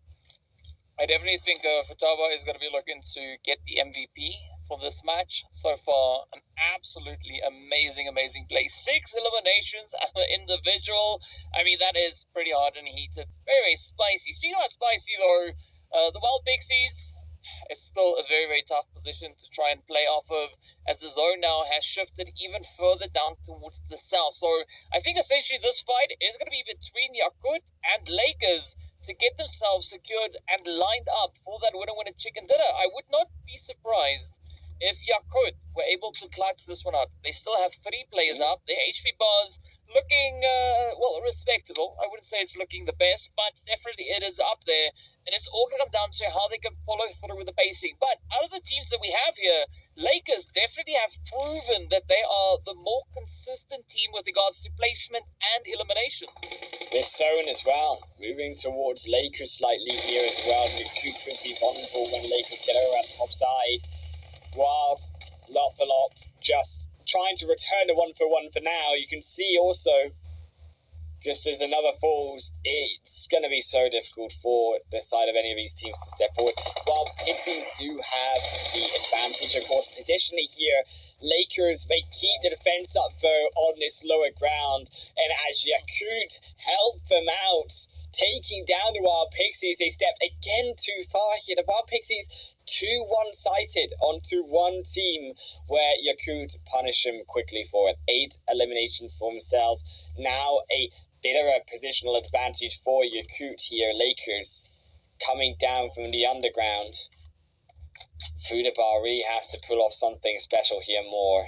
They have the smokes. They really could buy a path for themselves. And nade as well. You would want to see them utilize this utility. They're going to need it to get around this corner. Yeah, 100%. I mean, but I wouldn't be surprised if Yakut were able to follow through. Beautiful nade coming through there from Makori. And as we know, between these two, Yakut, the team that are sitting with that winner chicken dinner next to their name on Murmur. Again, so the pressure is starting to build. Oh, and there we have it, Yakut. They do succeed, they follow through, and they do claim their prize. Absolutely beautiful bounce back. But, gotta say, an exceptionally close match between Yakut and Lakers, right? I mean, Lakers, back in phase 2, they were the more aggressive team out of these two when it came to Murmur. But Yakut were able to get themselves a winner chicken dinner in phase 2, and now they replicate those efforts right here in phase 3. Yeah, phase 3, Yakut looking good, taking advantage of the positional errors of those other teams. Really think Lakers could have done something more. As Yakut were looking to Wild Pixies, they could have come back over the mountainside. I'm wondering if actually Lakers have moved too far down the mountain with that zone shift. They just didn't have enough time to be able to get back up to the top and over the top towards where Yakut were standing. Nevertheless, Yakut come out with that chicken dinner. They come out with even more elimination points for themselves. This is going to really do them wonders here, because they also got a good result in Erangel DK. Yeah, I mean, there's not much that you can say wrong, right, about what Yakut were able to do here, and I like this consistency. I mean, it's proving to hold pretty true for them, and I like this change up because I mean, looking back at what we had in phase 2, Yakut, they were a lot more favored over on Murmur.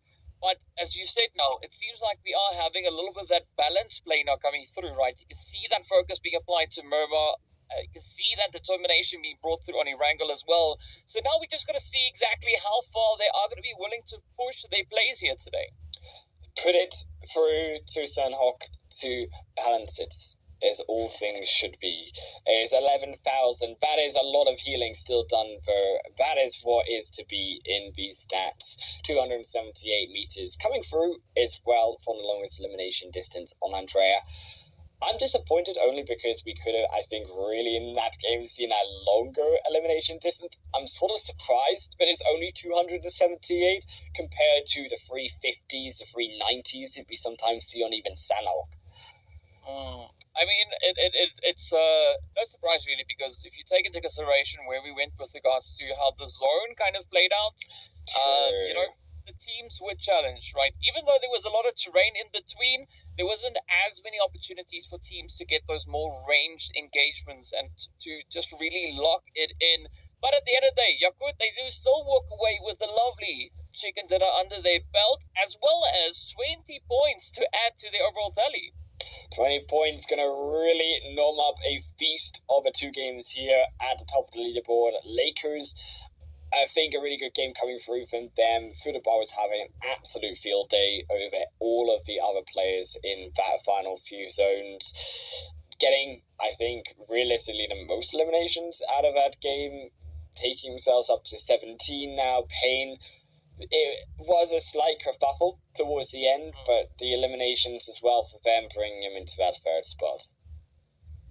Well, at the end of the day, you can only go so far. So, you know, the team's definitely going to be trying. I mean, speaking about trying as well, you can see Wild Pixie also ending with, you know, strong results, finding that, you know, a decent dose of placement points. Eliminations, I mean, 3, it's still up there, right? It's on the board. But speaking about being on the board, our player focus coming through here, as you can see, Futaba definitely dominating with those 6 eliminations. And Yakut, also a very strong effort on their front. Yeah, ding, ding, ding, as Neptura would say on Fudabar's 1,000 damage bell being rung. Fudabar definitely would be shocked if that didn't reach 1,000 damage. Slightly surprised, it's only barely over the 1,000 mark. Of course, the Kuka doing a big piece of work as well in terms of the team fighting and positioned. 744 damage coming through from them. Rosvera as well, a lot of damage coming through for only the 3 eliminations there. In contrast, really surprised actually. Hard to kill must really have come from that really extended fight that we saw Rosvera having to stand as that solo in the building. Well, I mean, it was a rather challenging zone for our players and teams to work their way through, still making the most out of it. In match 1, you said you would love to see 1,000 damage. Well, we did get that on board, and I mean, the Lakers taking it even further, pushing all the way up to nearly 2,400 damage. Yeah, 2,400. I believe the biggest we've got so far still is 2,875. That has not been broken since the 2nd day that it happened. And Yakut there, yes, they also come out with that chicken dinner victory and so get to that top spot with 1,884. Bonfire female, the other outsider though, when it comes to that damage, 1,292. Only 3 eliminations, struggling to get into those later mid-game portions, I would say. I mean, it's part of the struggle. It's part of the hustle, and of course, well, we didn't hustle. whatever you can't hustle in the first Murmur, there's always Murmur number 2. But as we've seen also, there does come a bit of a turning point, right? As we hit match number 3 of the day. So again, I'm going to be looking at today to see just what kind of a consistency these teams will be able to build, right? Whether they can look to change up that kind of strat that we've seen in the previous 2 phases. And these overall standings starting also to see a split in terms of the top of the standings. Yakut obviously staying very consistent, Brute Force still staying somewhat relevant inside of that game despite the difficulties that they were having. Really still surprised though to see, as you said, KYS Virtue down in that bottom. It was inevitably going to be difficult with the stats lying against them on Miramar, Regnum, and Galacticoso. Also two surprises there. Galacticos Regnum really almost challenged the way, as we said, into the finals. Galacticos were in that 5th position, I believe, in their group. So for those two teams to be struggling here, really surprised that they haven't been able to come out with more than 1 point. Yeah, it's a thing. It's a thing, but, well, of course, as we know, there are still going to be ample opportunities to try and rake in even more of those. And so far, you got the Furaba as well as Hokori side on 8 eliminations each so far. So definitely looking to, as I said, try and push for that MVP position. Yeah, Hikori really has been also the top of her game when it comes to these top 5 eliminations. Futaba also has been equally as strong of a player. Fayano, equally no stranger to those top 5 eliminations. Dino and Rosvera on the 5th positions there. That has been 2 games so far, DK. Sandhawk, we said if teams need to turn it around, this is where it will be. We'll see if they can do it after a break.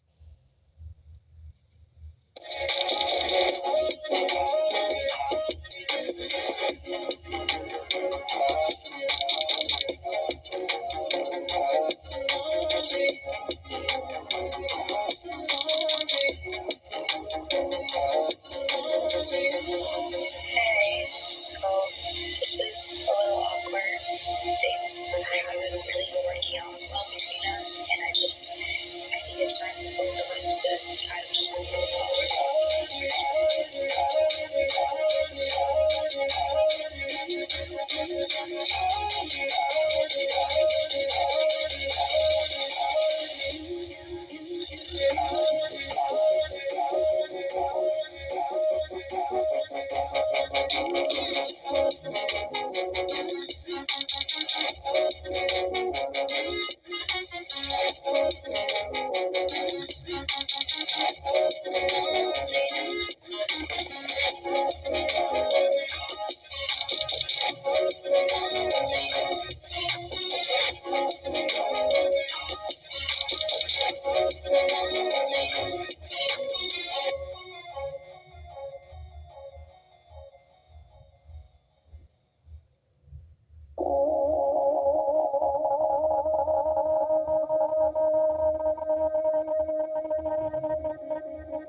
Hey,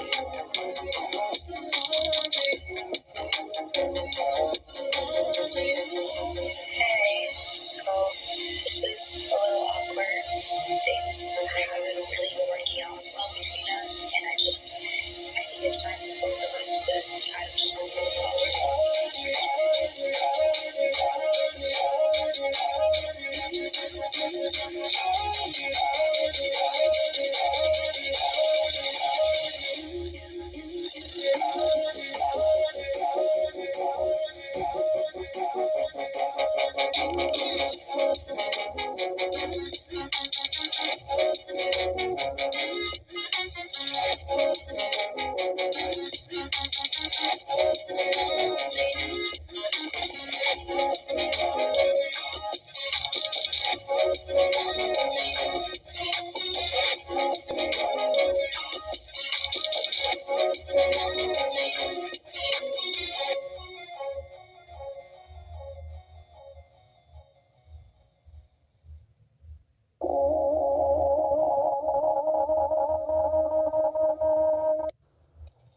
Welcome everyone here to the PMEWL mid-season showdown. Of course, my name's Hans Wolf and DK here beside us. It's been 2 games so far of Phase 3. Day 1 here, DK. Yakut being consistent, though the most consistent when it comes to their Mount Miramar win. Sandhawk is where it comes up, though, into a bit of danger. Because, DK, this is where typically our ladies tend to have the bottom teams rise up and the top teams come all the way down. It's definitely an interesting one. I mean, historically speaking, looking at Yakut, what they've been able to do in the previous Sanox, that seems to be relatively consistent. So if they change it up, I'm on board. I'll take it. But based on what we've seen in all the previous Sanox, there are 3 teams that could potentially be, you know, the teams we could rely on to maybe get that winner chicken dinner. So I'm going to be looking at Regnum, Korea, to maybe step up, bring one through. Brute Force, they haven't necessarily got themselves a winner chicken dinner, but they were pretty dang consistent when it comes to Sanox. And then I would say the other team, the $1 Million Babies, right? They have a winner chicken dinner under their belt. Yeah, $1 Million Babies, I think, has to be the biggest surprise here, DK, because they are a team that I think really, when they look strong, they look darn strong. But when they look weak, there's a couple question marks going around them, that's for sure. Also, if you are just joining us, we know that we've had in the chat a few questions about UC popping up tonight. You just gotta wait, guys. You just gotta be patient for the comeuppance to come up of the UC codes on your screen. They're a bit shy, but they'll arrive. Trust me. I believe. I'm gonna send my wishes to give them confidence. It's like when Santa comes down the chimney. Exactly, right? It's not Christmas. You don't know exactly when that's going to happen, but you've got a pretty good idea. Exactly. So it's going to be at some point today, right? When exactly, I don't know, but make sure that you've got your milk and cookies ready. That zone's ready to go into the ocean. That's where it's going, DK, for stage 1. I mean, did you believe in Santa? How long did it take you to realize the truth of Christmas? I mean, I won't go into particulars here because I don't know if it's fitting for broadcast. I'm joking. I mean, it took a minute, right? Obviously, Yeah. as a kid, you believe in it because it makes. I was quite excited. innocent, yeah. I mean, Yeah. you still say you believe in it though, anyways, to your parents as long as you can, because you know it. You can milk the presents every year. I mean, that was the tooth fairy until you catch the hand slipping under the pillow. Yeah, right. the tooth fairy I believed for a long time. Okay, I was an innocent child. Like I believed a lot of things until I realized what reality was. Yeah. Yeah, reality hits hard. That's all I can say. As does a pillow. But speaking about that, though, I mean, we are going to be looking at what these teams are going to be looking to bring through this. I know. zone. Hold up. Yeah. Did never knew there was violence around the Tooth Fairies. This is a different reality. Like, this is PUBG with Tooth Fairies here. Yeah, you gotta hustle for more. I mean, We got the Pixies here. They could be your Tooth Fairy. Why take a pound if you can have 5? That's true. That's one way to bribe. We're still gonna have the looting face up, and hopefully these teams will be able to bribe a little bit of ammo, a little bit of meds, a little bit of everything else. Smokes, nades, you know it in Sanhok here. That zone is gonna affect, I think, a couple of these rotations of these teams. Those who obviously like to drop onto the south will be wanting to move up to that kind of middle portion around Boot Camp line. Boot Camp Hill would be, I think, a really great opportunity for teams needing that extra information coming in. Of course, the roadside as well. We cannot forget a bigger rotation around the northwestern island, or even a team's wish. They also have rotations, right? Because there are boats in this one. There is the ability to not have to swim. I just want to see the blubber ducky, right? That's what I want to see. I love the blubber ducky. Wasn't there a seal though sometimes? See, we were talking. It technically maybe is a seal, but I call it the blubber duck because it's just blubber duck. it just works, right? It's an all-encompassing description. It should make really loud seal blubber sounds as it comes by, so all you hear on the distance when you know it's passing by is the blubber. I mean, to be fair, boats are already pretty weak though. They get shot down pretty easily. I think this would be a big disadvantage if we had giant blubber sounds of seals coming by. You could always just, when you hit the horn, quack. I feel like I would get griefed by my teammates in my casual games, just spamming the horn and letting everyone know where I am. I might have to drop sooner out into the ocean. Yeah, it's just what the quack is happening. It's like, well, we go through with a quick blubber ducks. I'm not sure it's a good idea, like, for the mental health of me and my casuals, DK. No, you gotta risk it. You gotta make it. You gotta utilize the blubber duck. That's why it's there. Put the quack on, and all then, or nothing. Yeah. All or But nothing then with the when blubber you come rushing into a fight, you just say like, you know what? It's quack down time, and then please no, please, I don't need it. That's actually what it should be. Is every time so you press the blubber duck, the horn, and as you enter, you crash into the land, and you just hear your voice at the line. Just, it's quack down time. Yes. That's gonna be the new motto. That's gonna be the new beam with Sanhok every time. Speaking about quack time, though, I mean, we do have quite a few things that are happening out on the battlefield as well. Yeah, I mean, Yakut, they are just cracking the can wide open as they come through with a beautiful bit of a follow through here onto Tepes. Down they go. We did see another bit of an altercation coming through from the side of KYS up towards the north as they had a bit of an engagement there with MIR. So quite a bit of action has already come through here. Oh, yes, indeed. I like that one. That one was pretty. We saw some beautiful 1080s, some beautiful raised shots as a car comes flying through in the highlights today, so I'm pretty happy so far. The highlight reel of the vehicles is showing up. Do it again! Ooh. Yes! Regnum! You are the favorite team. If I could be biased right now, I would so be biased for not the team but the car skills. If there's a competition. That's what you say. We say maximum air unlock. Exactly. That's the secret achievement that we've been missing. See, they know it. They're all doing it. That's what you need to do. Stuff the eliminations, the car show. That's what they've got my vote already.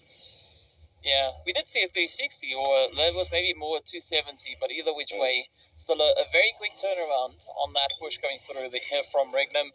But you got to give it up to their determination to get themselves situated up in towards Hatin as they do await our first zone shift to come through. That is going to be true, and I think Hatin, especially given the fact that the zone, even if it were to eliminate all of that water in the stage 2 zone, I think they would still be pretty happy with their position. It would be very unlikely that zone would move away. I really would be curious to see if that zone goes further into the water though and pushes more of that land away. I mean, if you could be really evil, DK, you could even have that zone have both islands still active on it. The zone is going to close. close down now, and we've got to see where it goes, because there's still a few teams making those big rotations. Galactico's one of them on the big wide wraparound here. Yeah, getting them rotation sorted. It does seem like Yagi there from the side of Brute Force might also potentially maybe adopt a little bit of that rotational play. Meanwhile, it is going to be the Lakers now looking to get the zone under lockdown as they start to go toe-to-toe. And, Bonfire is going to be on the receiving end of a little bit of that heat. Yeah, Bonfire female. We know what they can do. They put the damage down last game. They've got the eliminations though this time. This is the stat that counts, DK. You need the eliminations, and that's what they've got. 4 of them, to be specific. That's I counted 1, 2, 3, 4. Yeah, that's definitely 4. Is here. Inception on the other side. They're looking over Paradise Resort. They're saying, look, this is a lovely resort position that you've got in Bonfire female. Say yes, come closer. It's free, totally.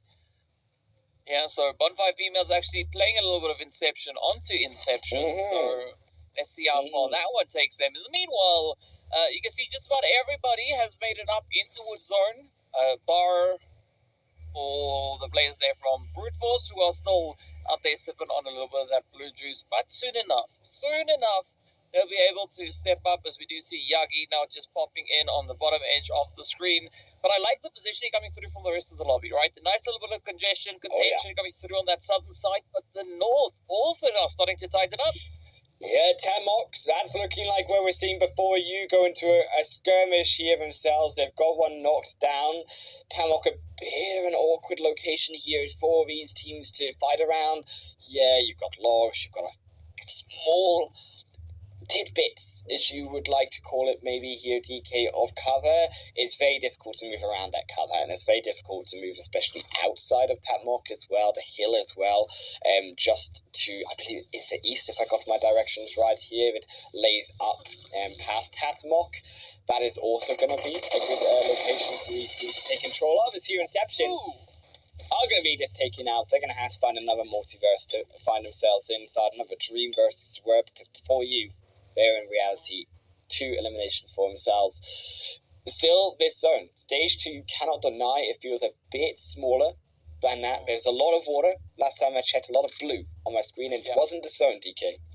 Yeah, but I think the play that before you did here is they saw Inception coming and they said, before you even, they just send them back to the lobby. So, good play, 2 eliminations up there.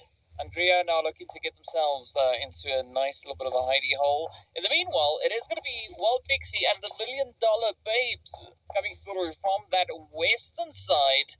And I think once the zone shifts, right, that is going to determine who potentially could be the team to survive. Because, Wild Pixie, they still have all 4 players up, and the same can be said there about the $1 Million Babes. But who's going to be the one to lock it down? Because as we know, the $1 Million Babies, they definitely have shown quite a bit of a capability when it comes to Sandhawk.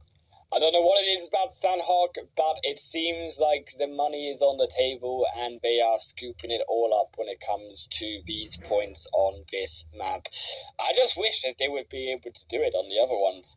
They look like a different team. What can I say here, DK? You've also got Brute Force making another wider rotation. Looks like we had a bit of trouble, though, inside of the blue. I see a couple red names going on at the top left of my screen, and Brute Force do not really have that much healing outside of, I assume, here, Dino. Yeah, it's going to be a very strenuous play now going through here for Dino. That's yeah, Hate Me and Arctic, it's pretty cold, right? They are going to be feeling a lot of that pressure now being applied by the zone. And of course, to add a little bit to that, we do see the Pain Ladies now quite patiently just awaiting them on the edge of zone.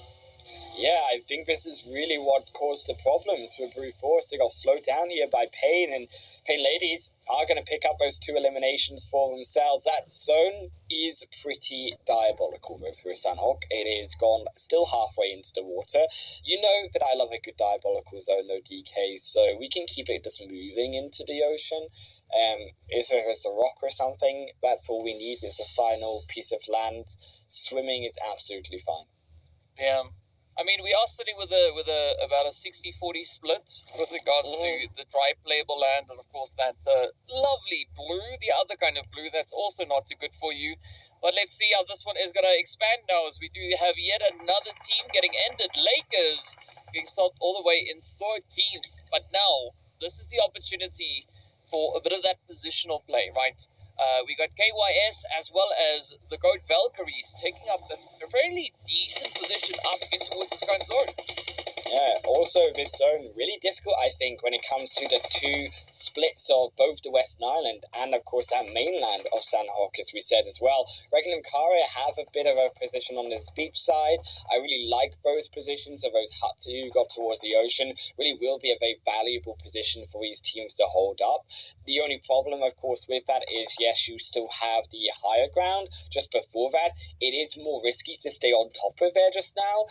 It will give you more of a informational perspective on where those other teams are coming in. It also gives you that advantage, again, looking down on those teams on the hut. If it does decide to shift back later on to the mainland, it may do so, and then there again, the hillsides become more effective for yourself. $1 Million Babies are going to lose one here as they are swimming into the blue.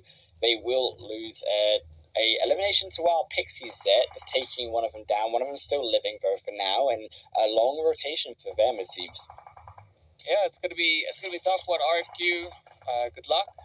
They survive. But meanwhile, Yakut though are gonna be feeling a lot of the pressure. Beautiful range play going through here from Bonfire Females, as we do see Usara just reaching in on the edge.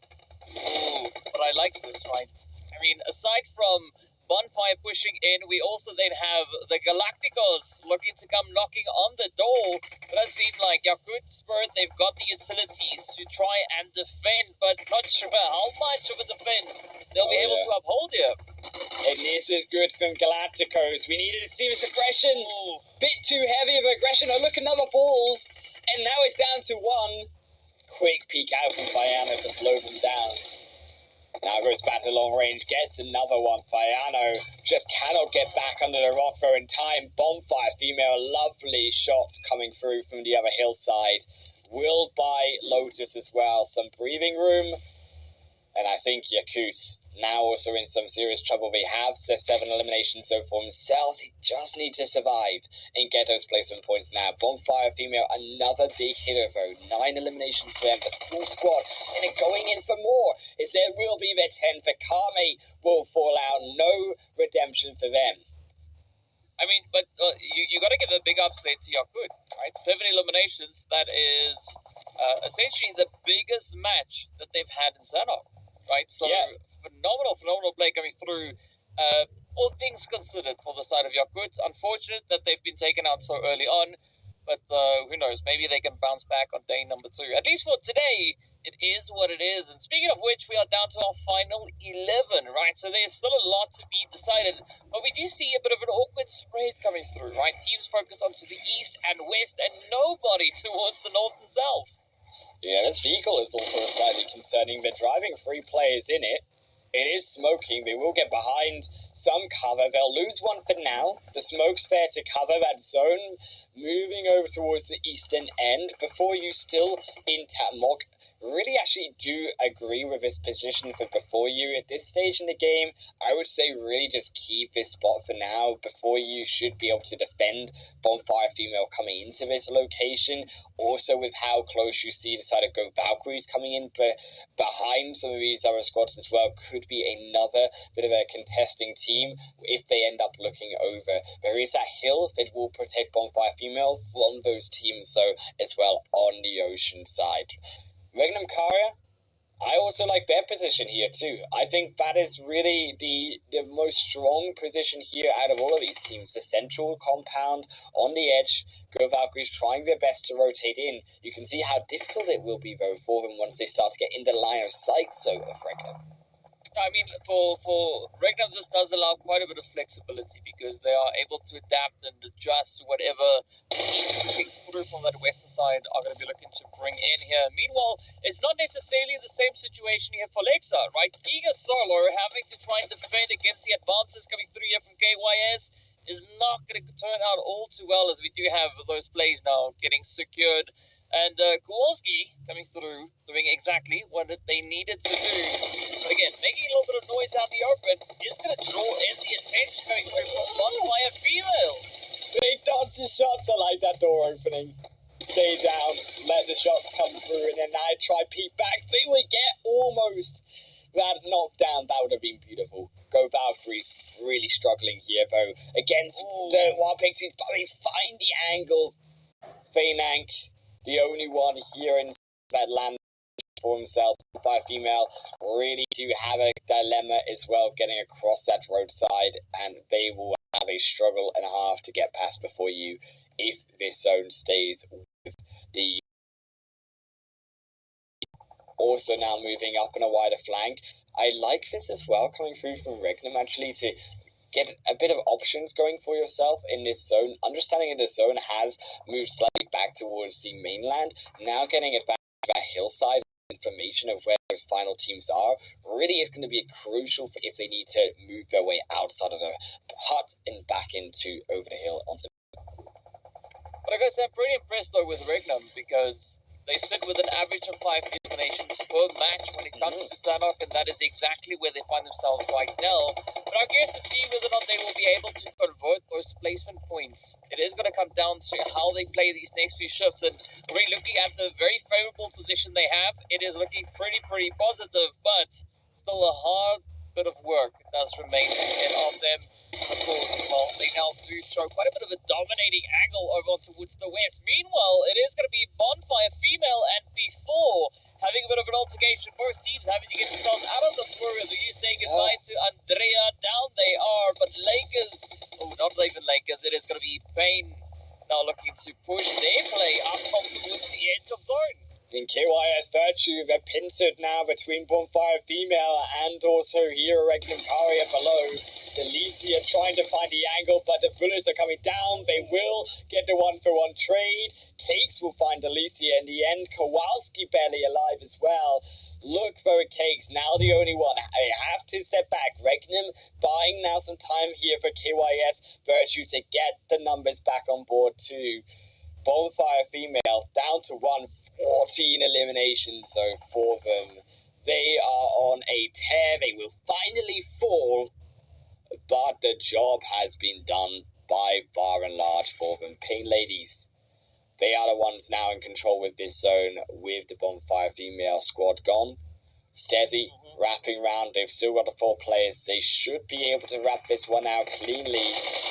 Regnum, they have those players back up. You can see though, the moment they step outside here, DK, this is what happens. They get picked off. Stezzy on this angle has even the window.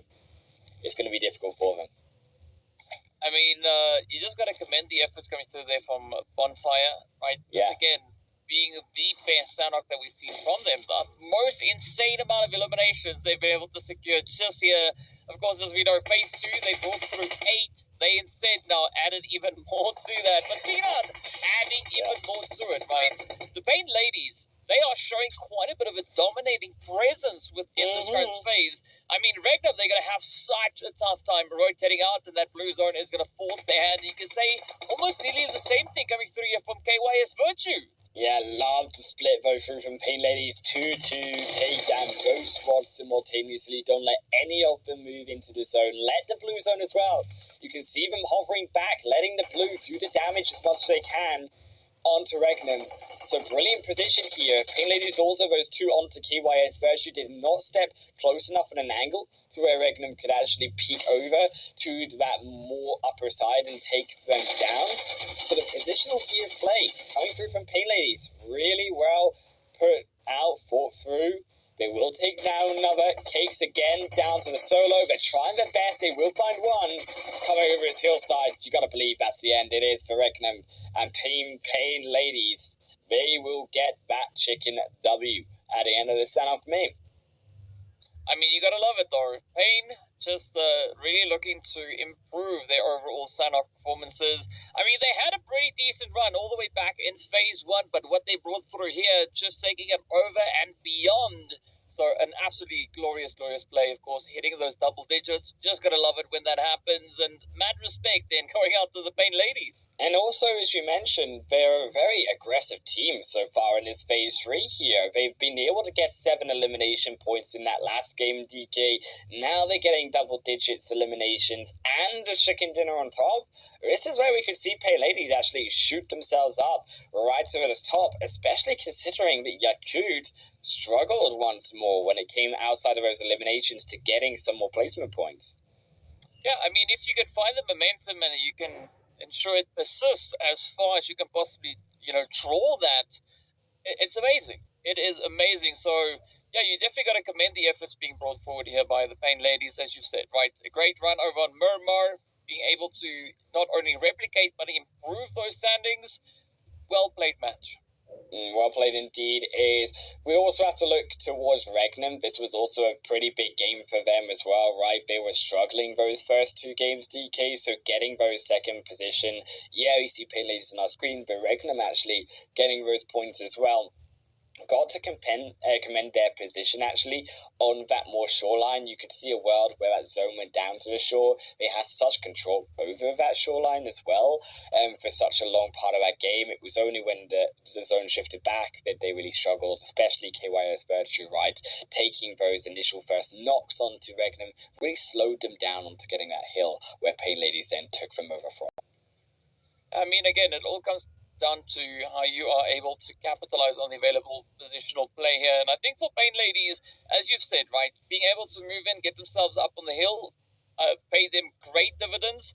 But I think to add to that is just how they stepped up with their dominant presence, right? I mean, it's one thing holding onto the spot. It's another thing being able to utilize that position. Yeah, as we said in the game, it really was just a brilliant performance on understanding the angles at which Regnum could take down the Pain ladies and abusing that to their own advantage to make sure Regnum were stuck in that pit at the bottom of the hill. They couldn't get back up the blue zone.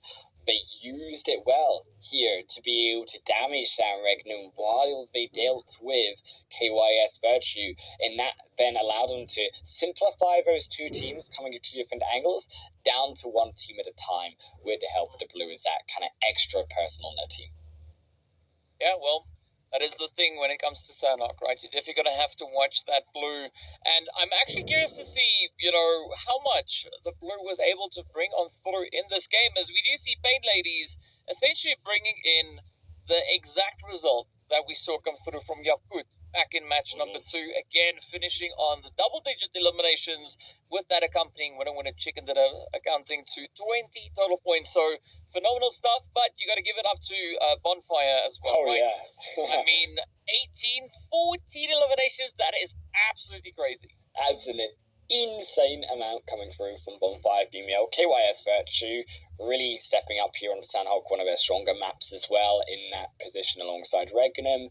No surprise to see Susu and Usras up towards Usra 5. We will never know. We'll have to ask them if it will be up at that 10 elimination mark shared between them. Also equal damage, I think, here from Bonfire Pmmi, which shows, as we saw in the game, all of them really putting in the work individually as well to work together as a team to get those eliminations on board. KYS Virtue Kowalski, there again, no surprise, a familiar face in our top 5. Delicia alongside her and Sarah bring up the rear in that 5th position. Good to see one of the Pain ladies on there.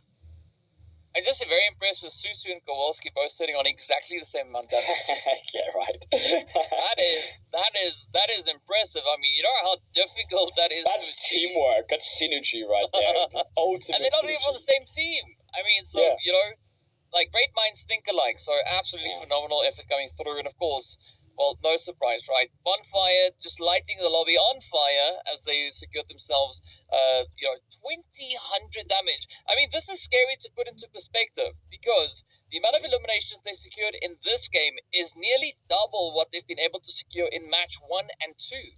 Yeah, that's also a scary part, and I think equally scary is the eliminations really do match actually that damage counter as well, which means in that game, every single time they were shooting, realistically, they were getting an elimination off of it. So the way in which they navigated that zone, starting off with the ones, of course, from brute force outside of that blue, and the way they worked their way into zone, really they were a dominant force on their way up northwards with that game as it progressed. They, with those points, get themselves to the 4th position. Brute Force still clinching on with their good first game into 3rd. Pay Ladies stepping up to 2nd, and Yakut still there in 1st. There is still a separation of Yakut, 10 points there you can see. The also elimination, so you've got to say 4 placement points out of that game. They just got 22 elimination points here, DK. Yeah, I mean, it's insane, right? So we do have a little bit of a change-up coming through with regards to where the teams found themselves before this match, right? Pain Ladies, they were all the way down in 8th position, right? They've already been bringing quite a bit of a game, right? Going from match 1 to 2, they jumped up 4 slots. Now going from game 2 to game 3, climbing up 6. I mean, that's insane, right? But as we know, if you do what they did in this last match, it is no surprise to see that kind of performance come through.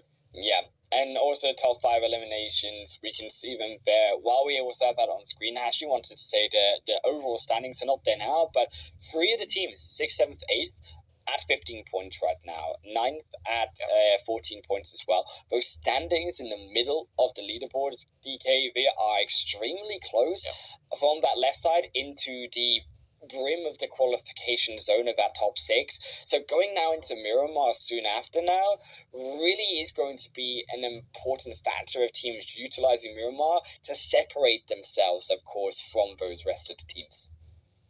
I mean, the ladies definitely showing that they know what they need to do, right? I mean, not only did we see Pain Ladies take a 6-slot jump, we did see Bonfire also jump 7 slots. I mean, we had KYS Virtue as well as Regnum, both teams moving up 5 positions just as a result of this last match. So, phenomenal things happening out here. But, as you said, right, we're going to have to venture back into the desert to see what they can do next. We will have to, and that will be, of course, after a short break, and we'll see you there down on the desert.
Hey,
so this is a little awkward.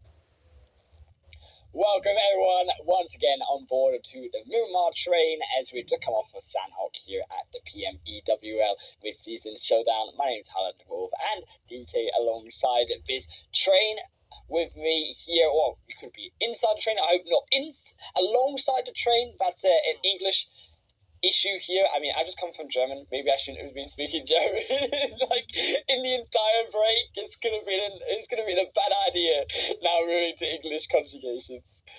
Yeah, that sounds like a huge problem. But This is a big move problem. you know, another thing that we do have also, that is brewing is of course our fourth match of the day. We are going to be heading back into the desert to see what our teams are going to be doing, and maybe if we're going to have a bit of a different result come through here. Of course, as we know, we've been taking a look at the statistics coming through from previous phases and also what the teams have been doing so far. I mean, Yakut looked pretty strong when it came to Miramar, so I'm curious as to what Yakut Spirit are going to be looking to do this time around. I mean, they got the second highest amount of eliminations for today on Miramar, only being beaten by Lakers, Monarchy, but it's going to be showdown time, right? I want to see as much of a contentious play coming through between them. Yeah, I think Yaku actually did really well to get that chicken dinner in the second game. They were that bit of a positional disadvantage. That's the two words I'm looking for. Oh my days, I should never speak German in the break again. This is not going to go well this game. Switch to Spanish now. For Miramar, this is what we need to go to. That is the right language. The correcto language. I cannot. No, I forgot all my Spanish. It was like high school. It was a long time ago. Okay, I just can sound funny and like cool with the L's and like the rolls of the tongue. But you know what's cool though, right? So the more that you forget how to speak English, the better I sound being a non-native English speaker. I mean, so which one of us is actually the native here? Yeah. Who's the fluent one, right? If you can figure it out, tell us in the chat. In the meanwhile, they're all gonna say you. They're all gonna say you. Yeah, I mean, who knows? But what I want to see definitely is going to be, of course, all the hot and spicy plays that we could potentially be having. I mean, we do have T-Pez and Payne all the way over in towards Bozo, so there's a little bit of excitement. But Soul Goal very isolated from the rest of the team. As you can see, Soul Goal almost at water treatment, right? I mean, maybe a little bit closer towards the greater field, but still, that is quite the starch difference in locations. And speaking about spreads, also Yakut. I mean, they've got a decent handle towards that southwestern side of zone. Yeah, they do have a slight bit of an edge on this southern side. Controlling around the power grid compound is pretty actually natural, I would say, for teams around this area to loot these locations up. There's not so much you can do unless you're around their power grid itself, and even then you don't need a lot of players to loot up the initial phase. That zone also going up towards the northern side here of teams that we talked about before you as well. I think actually Acute, I wouldn't be surprised to see them move down maybe and try to challenge along the hillside. Keep an eye on where before you are moving. We could capitalize on that zone as well, with before you wanting to come up towards that northern hillside. Also, I just want to mention that it is Oasis inside of zone. Yeah, Neptura's favorite position is water treatment. I'm on Oasis. I mean, there's a little bit of water in Oasis. Yep. So. Yep. See, I've got the water in front of me. We got Oasis, the water in front of this game is a possibility. It's never gone in all of my days, in all of my games, in casting and in just my casual games. Never had an Oasis finish, and I think I've seen it once. I think so. Me and Professor Tarzan talked all about this for so long, and then he got a game on Oasis, and I was so mad. I was so mad that he got one. So the trick. I love the guy, but how you just don't say that you wanted to go there. Don't even mention the name. Oh yeah. Shoot! Say I messed it up. Spot. Just say there's a spot over there on the map. There's a spot. You don't even say which direction. It's just there's a spot on the map which would love to see. There is a certain location on the map that has little blue speckles in around the yellow rings around side of it. And no, that's too specific. That's got to be vague. Okay, there is a certain spot. No, I can't be more vague. I don't know. I'm not good at this. How can I be more vague? This is more challenging than being specific. Yeah. Also, all you say is there's a spot currently within the zone where we don't see any teams currently occupying exactly. it. And we would love to see potentially that being occupied and within the next shift. Yeah, this is music to my ears, DK. We've done it. We've solved the issue. It's gonna go there, okay? It's gonna go there. Yeah, it has to. It has to. I mean, how else can we butter this one up? Right? We butter it up with like when you put too much butter on the toast and it melts somewhat, but there's just yellow on your brown of the toast and it just doesn't look great. That's what the butter we put on. It's like butter with a bit of toast on it. That's exactly what it's like. Like buttering the toast of this certain spot on the map. Yes. Speaking of toast though, and breakfast, I'm curious to see exactly what the Galacticos are going to be looking to bring through. As we usually are taking a very interesting approach to their position. I mean, they are quite spread out, right? We got Elifs right up close there with KYS, and the rest of the team slowly starting to make their way on through. Maybe this is a big brain strat that we've not seen all too much of. I'm sincerely hoping that that's the case. Is that one of those Casa moments where you say it's sincerely the case and you hope so because it's not something that we've seen all tournament for a reason? I mean, I think that they have an option here. They definitely have the abilities to move around on a sort of wider angle here on the hillsides towards that eastern end. Yeah. I mean, they really could get out of the way. I mean, for sure, I would be very careful on that rotation. I'd like them to take it slow. Of course, being inside a zone, you could expect a couple of teams to be there. Yeah, they're going to get it. Also, Brute Force, a bit of an easier time here for themselves as well. They won't have any sneaky beakies on the end of Puerto Parisia this time, so we'll actually be able to make our way past Impala, as you can see, also make themselves a wider rotation through. I'm curious at how these teams will match out on these more northern locations. There's this location on the northern side where you've got those mountains in the middle, and then you've got that sort of one square compound, that one building, and the valley around them all. I really think those trio of mountains on the north, I'm forgetting the name. I'm having a brain moment, but those mountains they're good spots, okay? They're good Yes. spots in this. Those mountains. I mean, And not they're the ones gonna that we're go. looking at right Yeah. now. No. Those ones over there. What That- am I that looking spot. at right now?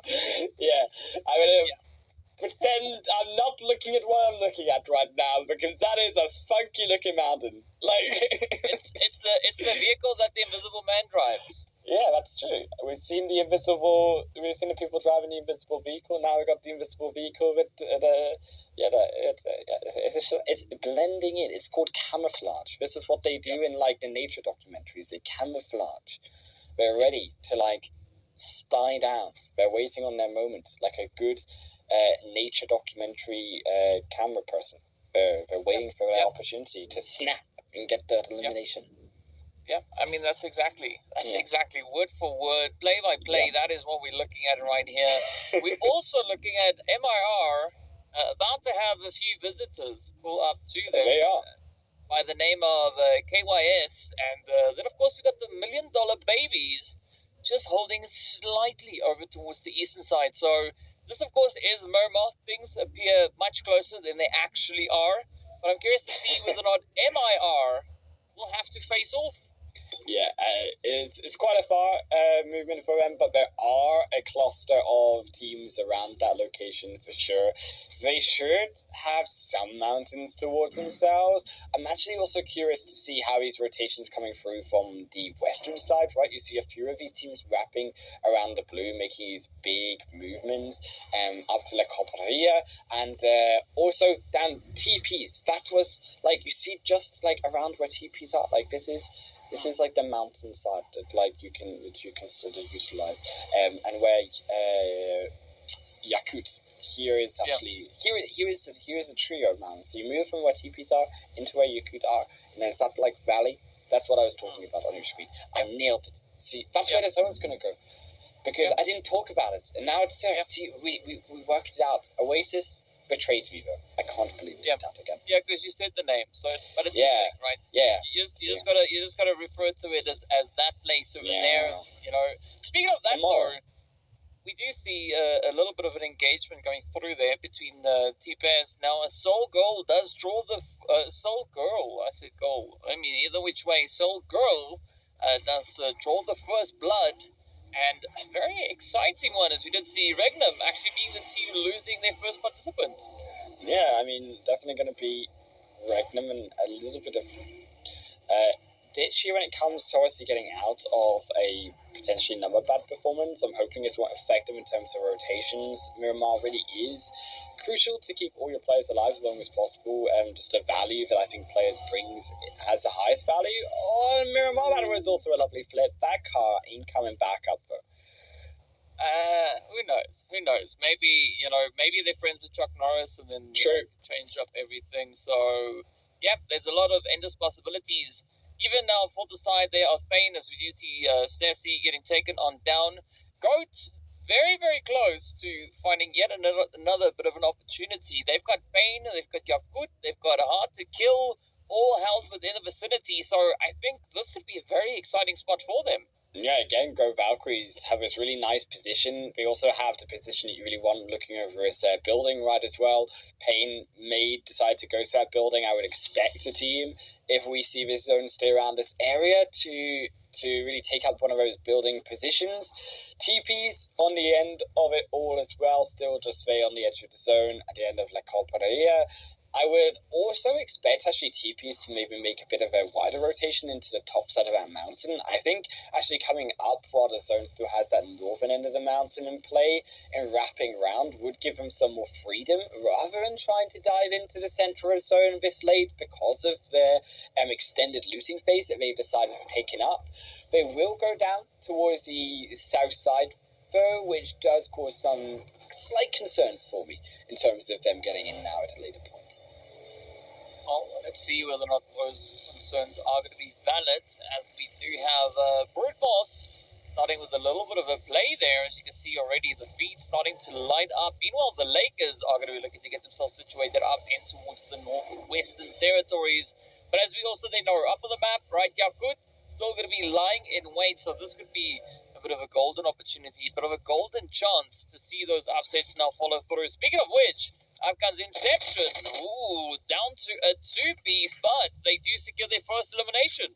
Look, if you get 2, you get elimination. It doesn't matter. If you go 1, you can still get the wipes. Zeros, unfortunately, looks like they are about to be wiped here by Dino. Really is putting in some hurt onto Inception. It's face the ground.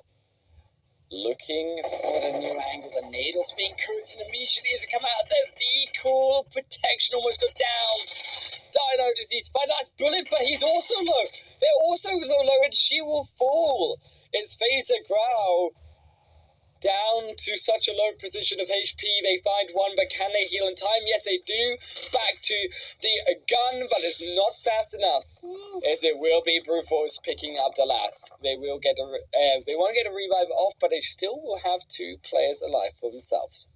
Lakers? Yeah. I saw that.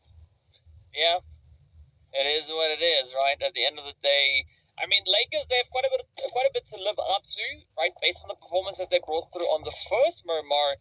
But then again, looking over on towards T-Pes here, I mean, they've already done better this match than they've done in the first one, right? They've already secured more eliminations because previously they went back with a bag of bubbles. Now they have the elimination on board, so well played. Like, they might like bubbles. It might be like the bubble that you get in your bath, you know, the bubble bomb things. Those are cool. That takes me back to childhood, actually. Speaking of childhood, just dropping the bath bombs into your bath. Yeah.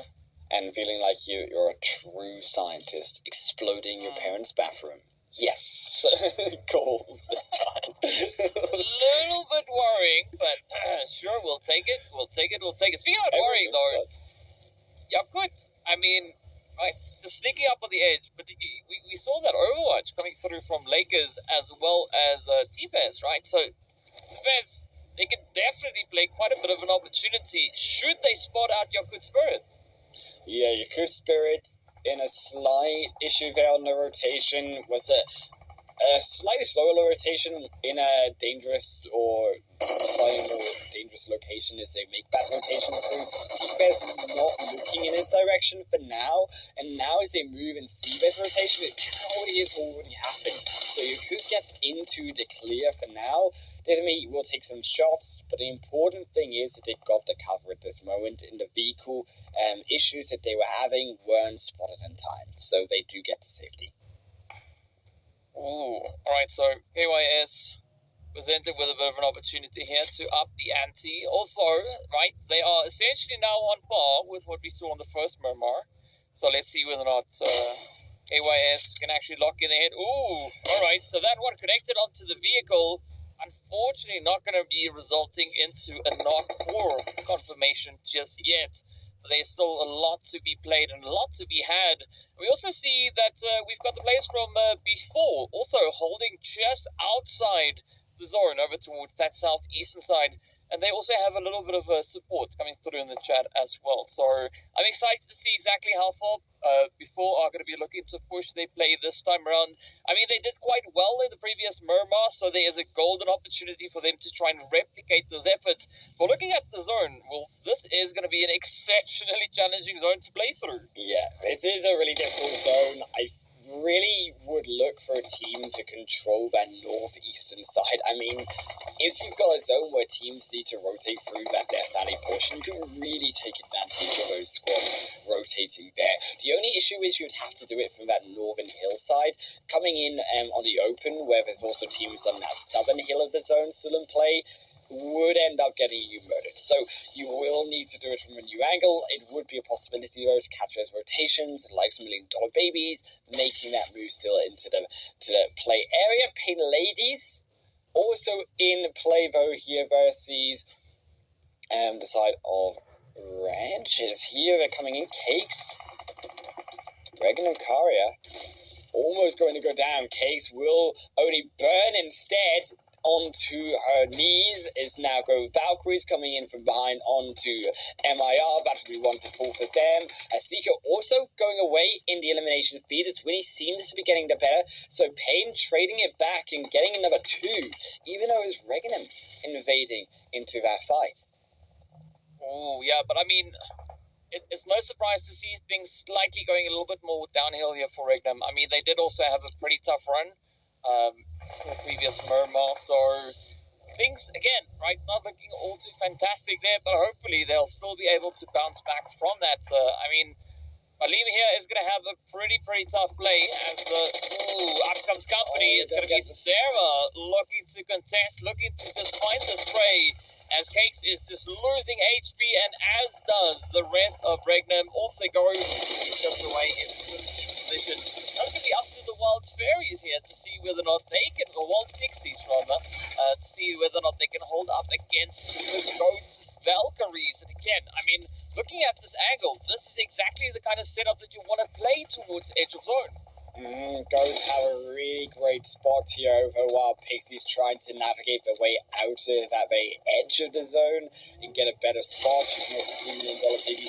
We're in a 5 versus 3 for Ad Astra, but on the other hand, you also have this third party coming in to the play with Galacticos in addition to that, so there is a bit of a three-way fight going on currently. Pele is also going to make it now an extra problem with 4. This top side, as we said, could get a bit feisty around this Death Valley, and it is indeed. Oh, yeah, a little bit of an archie there for the $1 Million Babies, as they are having Yoko down on their knees. But look at this though, right? Saya sneaking in from behind, up behind the Lakers. I mean, surprisingly though, we've not really seen Lakers being able to replicate the previous Murmur. So far things looking pretty tough. They've not yet had a good play with regards to those eliminations. But Payne looking to be an absolute nuisance here, right? Looking to see just how many of these different positions they can actually leverage in their favor. Yeah, this is a really much more complicated Miramar when it comes to not having that really big high ground and the way that the angles of its own work. It's just going to be much more difficult for them to be able to continue that dominance. Go Valkyries, I really think that they have a sort of decent spot here coming around Bonfire Female. They just need to close it up a bit. They're still a tiny bit too split when you've got Bonfire Female coming in here and you want that still power. I get that the information needs to come in as well. Those teams though on the bottom of the mountain, they're not going to be as much of a threat. Bonfire Female also won't go for this fight. They will only now look to try get themselves into the zone, so thankfully it looks like they've dodged a bullet. Yeah, well, that's a bullet indeed, but how many of those bullets will they be able to continue to dodge? So meanwhile, it is going to be KYS, Virtue, in a bit of a standoff here. The Galacticos coming in, trying to see if they can maybe reach across the barrier here, get those plays secured. Kowalski going to be feeling a little bit of that heat being applied as well, but a beautiful volley finds its way over on towards Delicia. Out comes the play, good response. Kowalski not going to be looking to back down, but they have no other choice as they will instead get ended and shipped out in 11. Good work through from Galacticos to finish that one through. Yakut, you can see here, right, this is the vulnerability. You start to see multiple angles of issues, you're looking the wrong way, and now suddenly, Goat Valkyrie struggling here to take control of this hillside on that northern edge. There were multiple teams. Bonfire Female weren't there, and they really do just struggle to look behind them and control this position. So Goat Valkyries, slight concern here over this game. Before you, sat in the middle, however, of Wild Pixies looking for that spray through the fencing on the open. Going now out into the open. Ice Pack, full confidence here to finish through 3 now of the Wild Pixies with a team flushing them out of this game. There falls the final one. Wild Pixies destroyed outside on the edge. I mean, this map is looking quite favorable now for Yakut and B4, right? B4, as we just witnessed, playing a beautiful position. They still have all 4 their players in the match, but now the zone is going to be switching more favorably over on towards the Galactic, I can't even pronounce the name today, Galacticos Sirens on that far eastern side. Meanwhile, the Goat Valkyries will meet their end. 6th place it is, but 6 eliminations to accompany that. And now Galacticos, right? Beautiful setup that they've got here. They've got this entire zone to do with whatever they please, and Yeah. I'm hoping it's Carnage. I mean, this is about as good as you could have wished here, DK. It is flat, it is open, there is only a couple of tiny hay bales there for Rose teams to protect them, and without a vehicle, there is absolutely no way that they get over to Galacticos. They should be able to win this game. This looks like it is a win.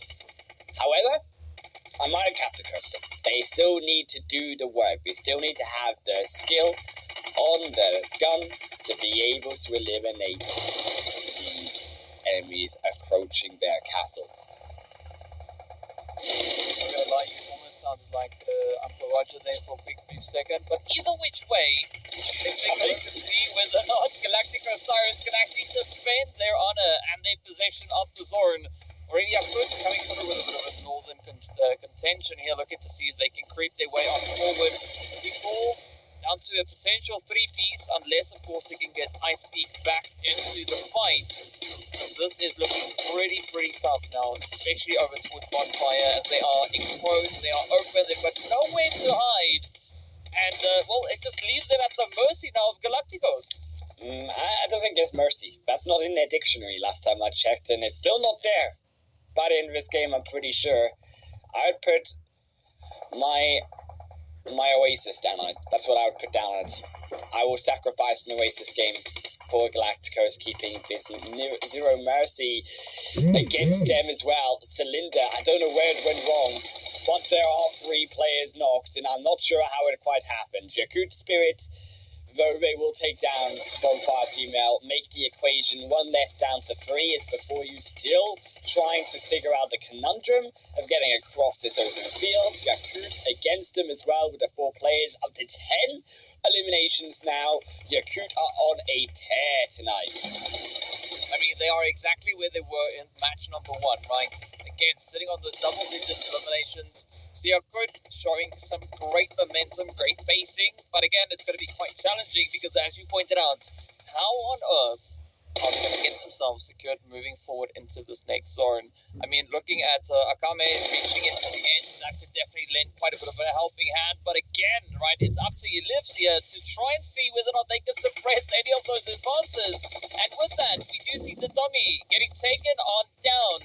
Now, this is quite a bit of a spread. The contention is there. Galactico is also now hitting those double digits, but nobody has the favorable setup moving into the zone. Before you, Nicole gonna move in as well. Step in 1 more hay bale. That will put them inside of the zone. Before you have it, they just have to keep control. Easier said than done. Against a zone like this, Nicole immediately gonna be spotted. There is barely any cover. Ara, you can see also, is vulnerable to that side flank. Elise just has not found it yet. There comes the second though. Have, before you stepped in, too quick, too hasty here in Galacticos, able still to find those angles with the safety of their own compound. The fire's there in front. Thank goodness fire doesn't burn down that hay bale, but that's the only protection they've got. Yakut, they're just going to try to survive as Yakut are falling. They will at least secure the second position. 13. Are they going to make it 14? You got to believe it here, DK. It's only now 1 more to close it out. There's 3 of them. That will be the 14th. This is a pretty crazy play coming through from both the Galacticos as well as before. But as we can see before now, down to only 1 final contender. And this could be that absolute amazing turnaround coming through from the Galacticos. As we know, in the previous match, right, they weren't able to secure any points, but now they are absolutely determined. Hey, they are committed to getting themselves that winner chickens that are up come closest. The jump shot is there. Unfortunately, doesn't follow through, but they still have a few other contenders to rise to the occasion. He lives. Now going to be trying their hands, looking to get a little bit aggressive, but you're going to find the sprays, go for the feet, maybe hit the knees, and now Ara so low. That was looking so scary for Galacticos there, DK. It looked like it was about to go very wrong, but the jump shot finds it. I mean, if Ara spotted that jump shot and preemptively shot through that jump, that would have been the end for Galacticos, but they get it done anyways. Galacticos with the chicken dinner. You do it how you like, you still get the win at the end of the day. 15 elimination points, should I say, with Ara even. A giant amount of eliminations indeed. And when you look at it in the top 3 as well, just a quick fact hit right here, 30 eliminations came through from the top teams alone. I mean, and it's also the biggest winner chicken dinner that we've had so far today. Yeah, really huge. Not the biggest of the tournament. That still goes through to Digital Athletics, who we will see later in the finals with 30 points. It is darn close, though. I think it's right up there. Yeah, I mean, the Digital Athletics got 20 eliminations in one of their matches. So that's pretty tough to beat, but you got to commend what we just had here, right? Galactico is coming very, very close to that. And, I mean, what a turnaround, right? Match number 1, not a single point on board. Coming through match number 1 on Miramar, let me be more specific, right? Then the second Miramar of the day, going completely in the opposite direction. Instead of going from donuts, they went to chickens, right? And getting a lovely fat goose along with that. So a phenomenal play coming through here from the Galacticos Sirens. Is that how evolution works here, DK? Is this how PUBG evolution works? You go from donuts into chickens and then you evolve into the goose? Yeah, I mean, that's I see. Signs lied to me. I thought it was the other way around, but it's not. It's actually donuts. Donuts were the egg, if you like. Yeah, exactly. Galactico Sirens gonna take the 25 points, of course. Yeah, as we said, a huge amount of eliminations going to our total 3 teams. We'll get to see that soon. It's the longest elimination distance, so on our screen, going to Galacticos' Cylinder. And they're even a bit less healing, but still 7,400 coming through. I'm always curious. Sometimes there's a little interesting point for myself. It's a personal point, but the rescues. I always like to see rescues being utilized. We see it a couple times on broadcast now. I'm really a fan of the rescue mechanic. I know it's hard and it's time consuming in the midst of a fight.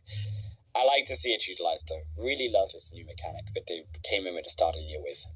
But as we know, right, not all heroes wear capes. So we've actually seen 26 heroes in this match. So well done to them. Speaking about heroes, though, I mean, this is just so amazing to see. 25 points being secured. Yakut also with a very, very commendable effort coming through here. I mean, they came so close to replicating those efforts that they had in the first Miramar. I mean, exactly the same amount of eliminations. Only difference being they have half the placement points they scored then. Yeah, I mean, half the placement points coming through. I mean, doesn't matter when you have that many elimination points. Is still, I think, pain.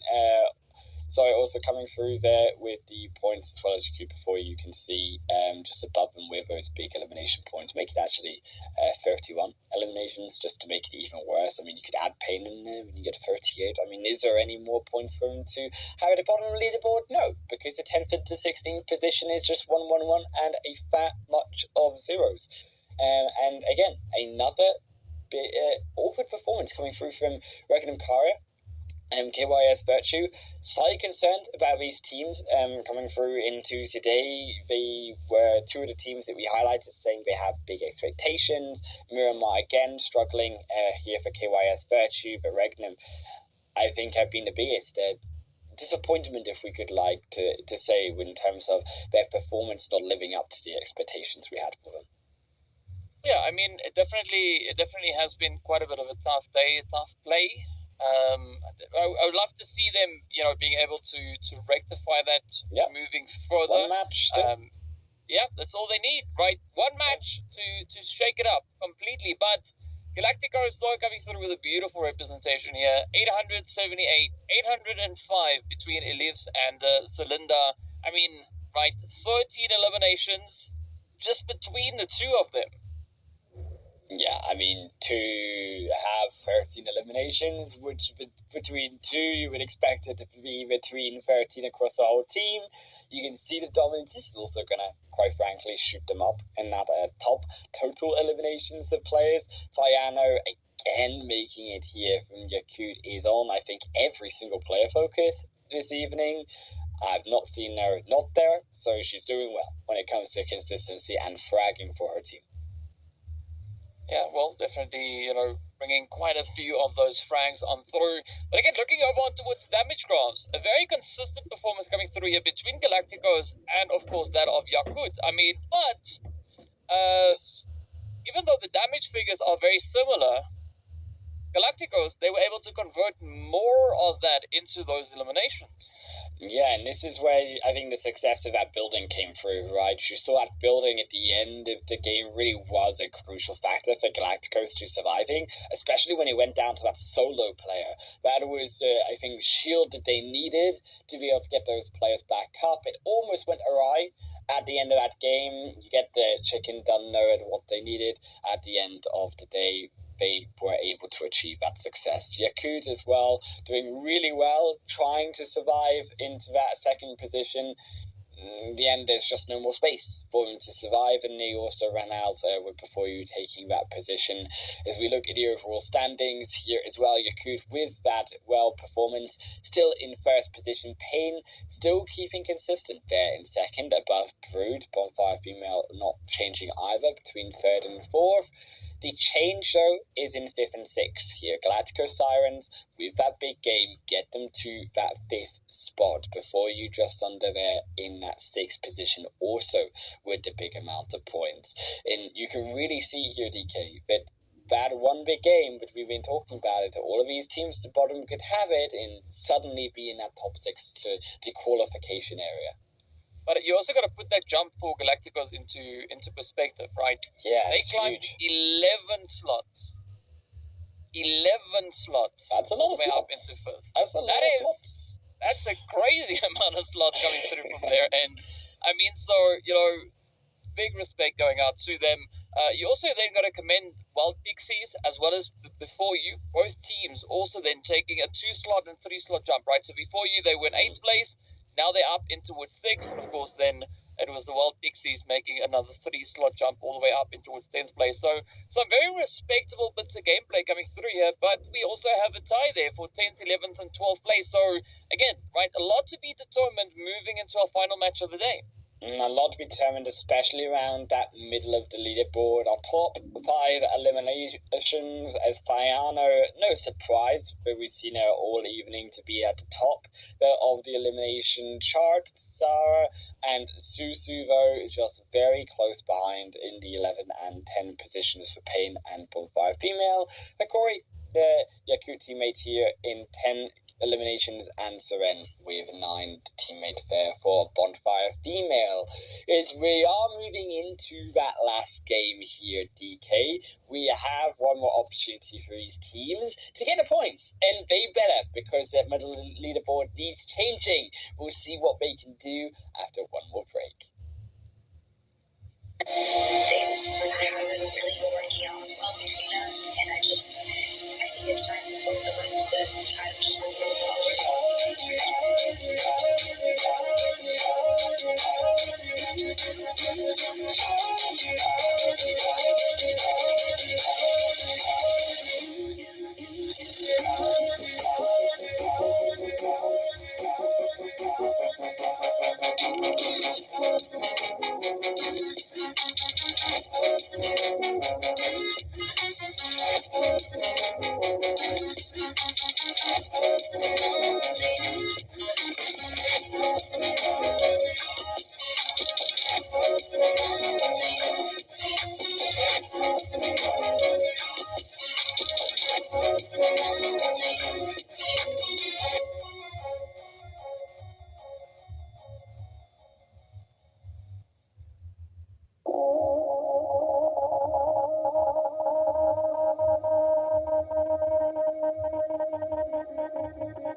things haven't really been working out as well between us, and I think it's time for both of us to kind of just move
Hey, so this is a little awkward.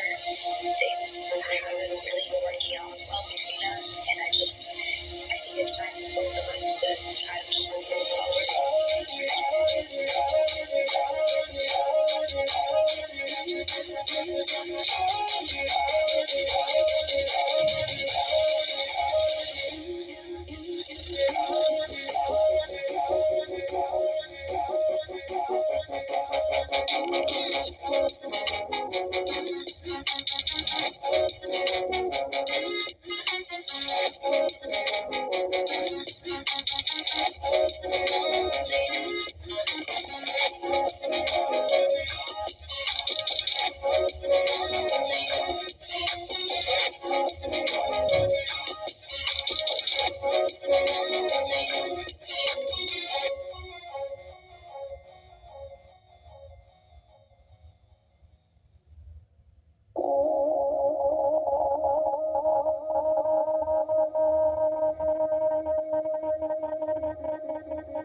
Welcome everyone back to what will be our final Erangel game here coming up on the PMEWL Mid-Season Showdown Phase 3.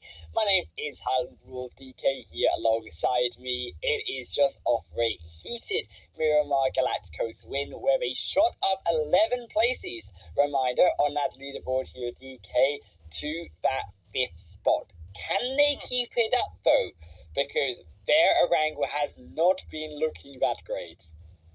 I mean, yeah, the Erangel today has not been looking all too fantastic, but I mean, they've been having a decent performance, right, all the way back in Phase 1. So I want to see a little bit more of that Galacticos potentially stepping to the battlefield here. So the pressure is going to be on for them to kind of try and, ride on that adrenaline that they just got over in the desert. They're going to add a little bit more vegetation to it to adjust for whatever Irango's going to be bringing through. Look, vegetation is hard to grow in a desert. It is easier on a green fields. We got to see if they can turn the vegetation into eliminations, though, DK, because that's what they need to climb that leaderboard and stay safe inside that top 6 position, because it is very close on that middle of the leaderboard. We were saying 3 of those teams tied still in points when it comes to that middle there as well. Yeah, and I mean, there's the slightest of gaps between 6th and 7th place, right? Only 3 points. That is going to be the make or break, especially going through this game. But I actually have to commend the performance that we've been looking at come through from the side of Bonfire Female so far today. They are the only team within the top 5 that hold their position without a single winner chicken dinner. Yeah, and that's also interesting to know. I mean, yeah, they also had an absolutely phenomenal Sandhawk game. I think that really boosted them. Yet they've still had really consistent performances on the eliminations and other games as well. Miramar in Game 2 was also one to note. They got a couple eliminations here and there in Game 1 and around Game 4. The zone as well for this current game is going to be very nice to all of these teams for now. It always starts off nice, and then it starts off evil, or ends off evil, should I say, as it will be. I like starting off evil too, but it will have some Novka there available for the Lakers. Also, with the playing path, crucially here, Lakers actually have an interesting way that they can rotate to Ferry Pier. Teams aren't going for those locations. Very tight, though, on the other hand, in this central belt of Erangel so far. Yeah, but I think that is exactly the kind of approach that we need to see coming into the last match of the day, right? The teams have now had enough of an opportunity, at least for today, to get a very decent handle on what they could be expecting to see come through here. So what I want to have is a little bit more of that preemptive reaction coming through, right? Teams getting themselves situated ahead of where they think an opposing team could potentially be looking to rotate, right? If we see those strategies being utilized, I mean, I'm going to be smiling, right, all the way till next Tuesday, because, it's just exactly what we need to have happen here. Yeah, and also crucially, the most interesting part of all these teams clustered together is a lot of the lower placement teams, right? So you've got MIR, Esports, you've got Hard to Kill here, playing a bit of dodgeball, as it were, with the vehicle for now. It's the favorite pastime game, trying to get into the vehicle, hijack SAR here.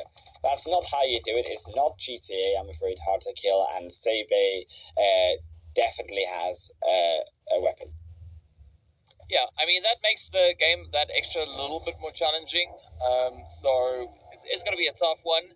But speaking of which, though, it's going to be Sarah now looking to find a little bit of a play on Alexa. Hey, mission accomplished. They do get out and quickly just hop out the other side. But now the pressure starts to build. At least there for the Leffers, right? They've been able to secure themselves with a vector. So there could be a response onto Ice Peak. They don't have a lot of bullets, though. This is also the issue. So they have to be pretty accurate. They have to be careful with when they decide to move on this. They also have to be pretty quick and decisive. You can see another 2 before you joining up behind Ice Pack here. Ice Pack, very familiar with the case of fighting. Also has looted up most of his house, which is a problem here for the side of Hard to Kill here as well. Going to do a bit of a ring of Rosie. Try to get the right angle. Hard to Kill meanwhile. It is over down to Malphis. And behind they are being shot. This is an imposter. Who is this from behind? It's a third party, possibly just the team that took down the rest of Malphis. But before you will take down the elimination. Really unfortunate here for Hard to Kill. Just did not want to end up with all those other players. Yeah, that was, of course, Payne that we saw bringing in a little bit of that third-party contribution. But speaking of contributions, yes, I mean, Payne causing pain, right? Yeah. Very, very on topic, on brand. So, well done to them. But in the meanwhile, It's now going to be up to the Wild Pixies over towards that far eastern side of the zone. I mean, this is going to be comfortable rotations, right? There's not a lot of contention coming through here. They can just casually get themselves situated wherever they decide to go. But it's not going to be the situation here for before, right? They had such a phenomenal run when we saw them just working their way through over on towards Murmur. Will they be able to bring any semblance of those performances back into Erangel? It's really sketchy actually here for before you, because they've not got the right angle, and you've also got MIR coming in from behind as well. MIR will actually take down one of Pain Ladies. I think it probably helps before you more than anything, saying that though. They forced to take down one of before you and the one around their vehicle, trapping here before you in amongst the two teams still. Sarah will actually just bail out of here. The smartest decision, knowing that MIR, there is a third party here, as it will be before you, reduced to 3 so far. Have now, without Pain Ladies losing 1 here, leaving the vicinity, gotten the compound for themselves. Some more defense for MIR will make this difficult. Yeah, but especially looking at before, this is quite an important match, right? Because as we know, they are yet to secure points on the map of Erangel. Sure, yes, they have had their opportunity to get their first elimination, but I'm pretty convinced that they are not going to be satisfied with that, right? They're going to try and, maybe garner a few additional points on top of that one elimination. So I'm hoping that the before will be able to find the appropriate response onto whatever MIR is looking to do here, right? Whether or not they'll be able to maybe just keep MIR's advances at bay, potentially even maybe a team wipe up into them. And speaking of wipes, Cupquake actually going to get shooketh as they will fall down a hill. Yeah, as a bit of a solo wipe right there. Happens to best of us. As tempting as it is to make the big jumps, sometimes they're just not worth it. It's MIR going to close in around the rest of before you. Ara with the nade. Also keep in mind before you do have actually a decent amount of healing, and they also have a decent amount of utility, which we saw in their pouches when we had a look at them in the inventories before you, as Ara will move in and get, of course, the one of Leon. I'm so proud of that. I'm trying my best, okay? I mean, GG. It was GG. It's game 5 after 16 hours awake. They come in small wins, okay? 16. I mean, it's okay. It's okay. But speaking about 16, before we did see quite a bit of a response coming through from the team over here. But now let's see whether or not before can maybe turn into after, as we need to see even more of a result. And MIR, I mean, they are just reading the situation. You can see them taking a beautiful spread around. Speaking of spreads, that's exactly what Brute Force and Astra are going to be looking to do here, as well as Nirvana now decides to rather take a bit of an alternative route to get themselves situated.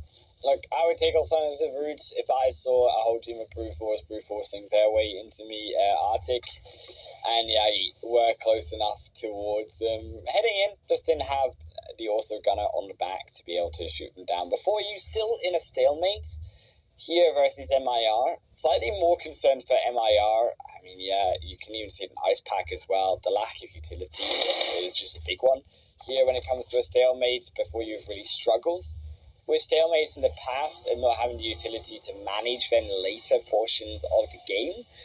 I'm hoping this won't be another one of those, because it has happened a fair number of times already. Well, let's see whether or not we can maybe have a slight bit of a different outcome. Meanwhile, things are not looking all too hopeful here for Lollipop and the rest of the teams. You can see quite a bit of a play now being made here from Brute Force, and this is why, where the Wild Pixies will need to try and find an appropriate and I think a relevant response. But surprisingly enough, Brute Force seems like they are instead disengaging out of the opportunity here. Calabi is slightly confused, but okay, we'll take it. I mean, maybe they are going to be looking to prioritize their position within this coming phase. Yeah, I mean, there's an argument to be made. Code Valkyries were coming. It's a push to stretch it like that. I think Brute Force really could have taken an advantage over Wild Pixies. It also haven't looked that dominant. They have been shaky this evening. Instead, they're opting to pile into the chaos that is occurring just to the west here of Pachinki. Very curious position here. I get the fact that there's hillsides around center. Pachinki Hill in the south actually also would have been good, so I'm surprised teams aren't going to move towards this location either. Instead, maybe teams try to opt for the wider decision on the wider flank, and all of them doing the same idea, and now having a congestion of multiple teams. Well, we'll find out pretty soon what exactly. Meanwhile, Inception, trying to find a little bit of a leading shot there into the vehicle, just flying across the screen. But Athena, they are yet to find themselves a decent anchor point and a good established position within the zone as they do look to take their angles, rather up onto the loot crates. I mean, you can't say no to that. If you've got loot, might as well get your hands on it and see exactly what it is that you find. But I'm curious to see where this rotation is going to lead them, because a lot of the pressure that they had on the edge of zone has now been alleviated, right? So there is a great opportunity, and maybe even a bit of a vacuum that could pull them a little bit further towards school, maybe all the way in towards those Pachinki fields or the hills. Yeah, I think this is a standard position for them, taking their house up around the fields. It's where they go next. I think I agree with your decision on the rotation here before you ended up falling out in a stalemate. MIR did get the better of them with 5 eliminations. The damage is also done to MIR, however. We're now coming to the end of stage 2, stage 3 almost, and they really did not have that much. They had a really long fight. They expended also a lot of what they did have. I'm really concerned, despite that they have 4 players up, they have 5 eliminations, on moving into the mid portion of this game without that much information coming out of Ruins. Yeah, I mean, sometimes a bit of a blind rotation, sometimes you're fortunate, other times not so much. So I'm definitely going to be hoping to, see a little bit of that reconnaissance being done before they blindly just commit to a position, as you said, right? Could be a little bit of a risky play to make. In the meanwhile, I mean, KY is Virtue, a very decent spot up towards the north here. No one really to contest them, to challenge them, nothing of the sort. But that's not necessarily the case here with Brute Force and Astra. As we can see, they have a slight bit of contention coming through now from Bonfire Female just over this ridgeline. But both teams are well within the zone, and Potato Hill is going to be smack dab center. Love a Potato Hill. Get the Irishman Imperium back in here for this game, because it's a Potato Hill finish. As Brute Force at Astra. Get him out of retirement. I mean, this is a game for it. Just for half an hour at least. Half an hour. Where is he? Someone phone him up. Brute Force at Astra.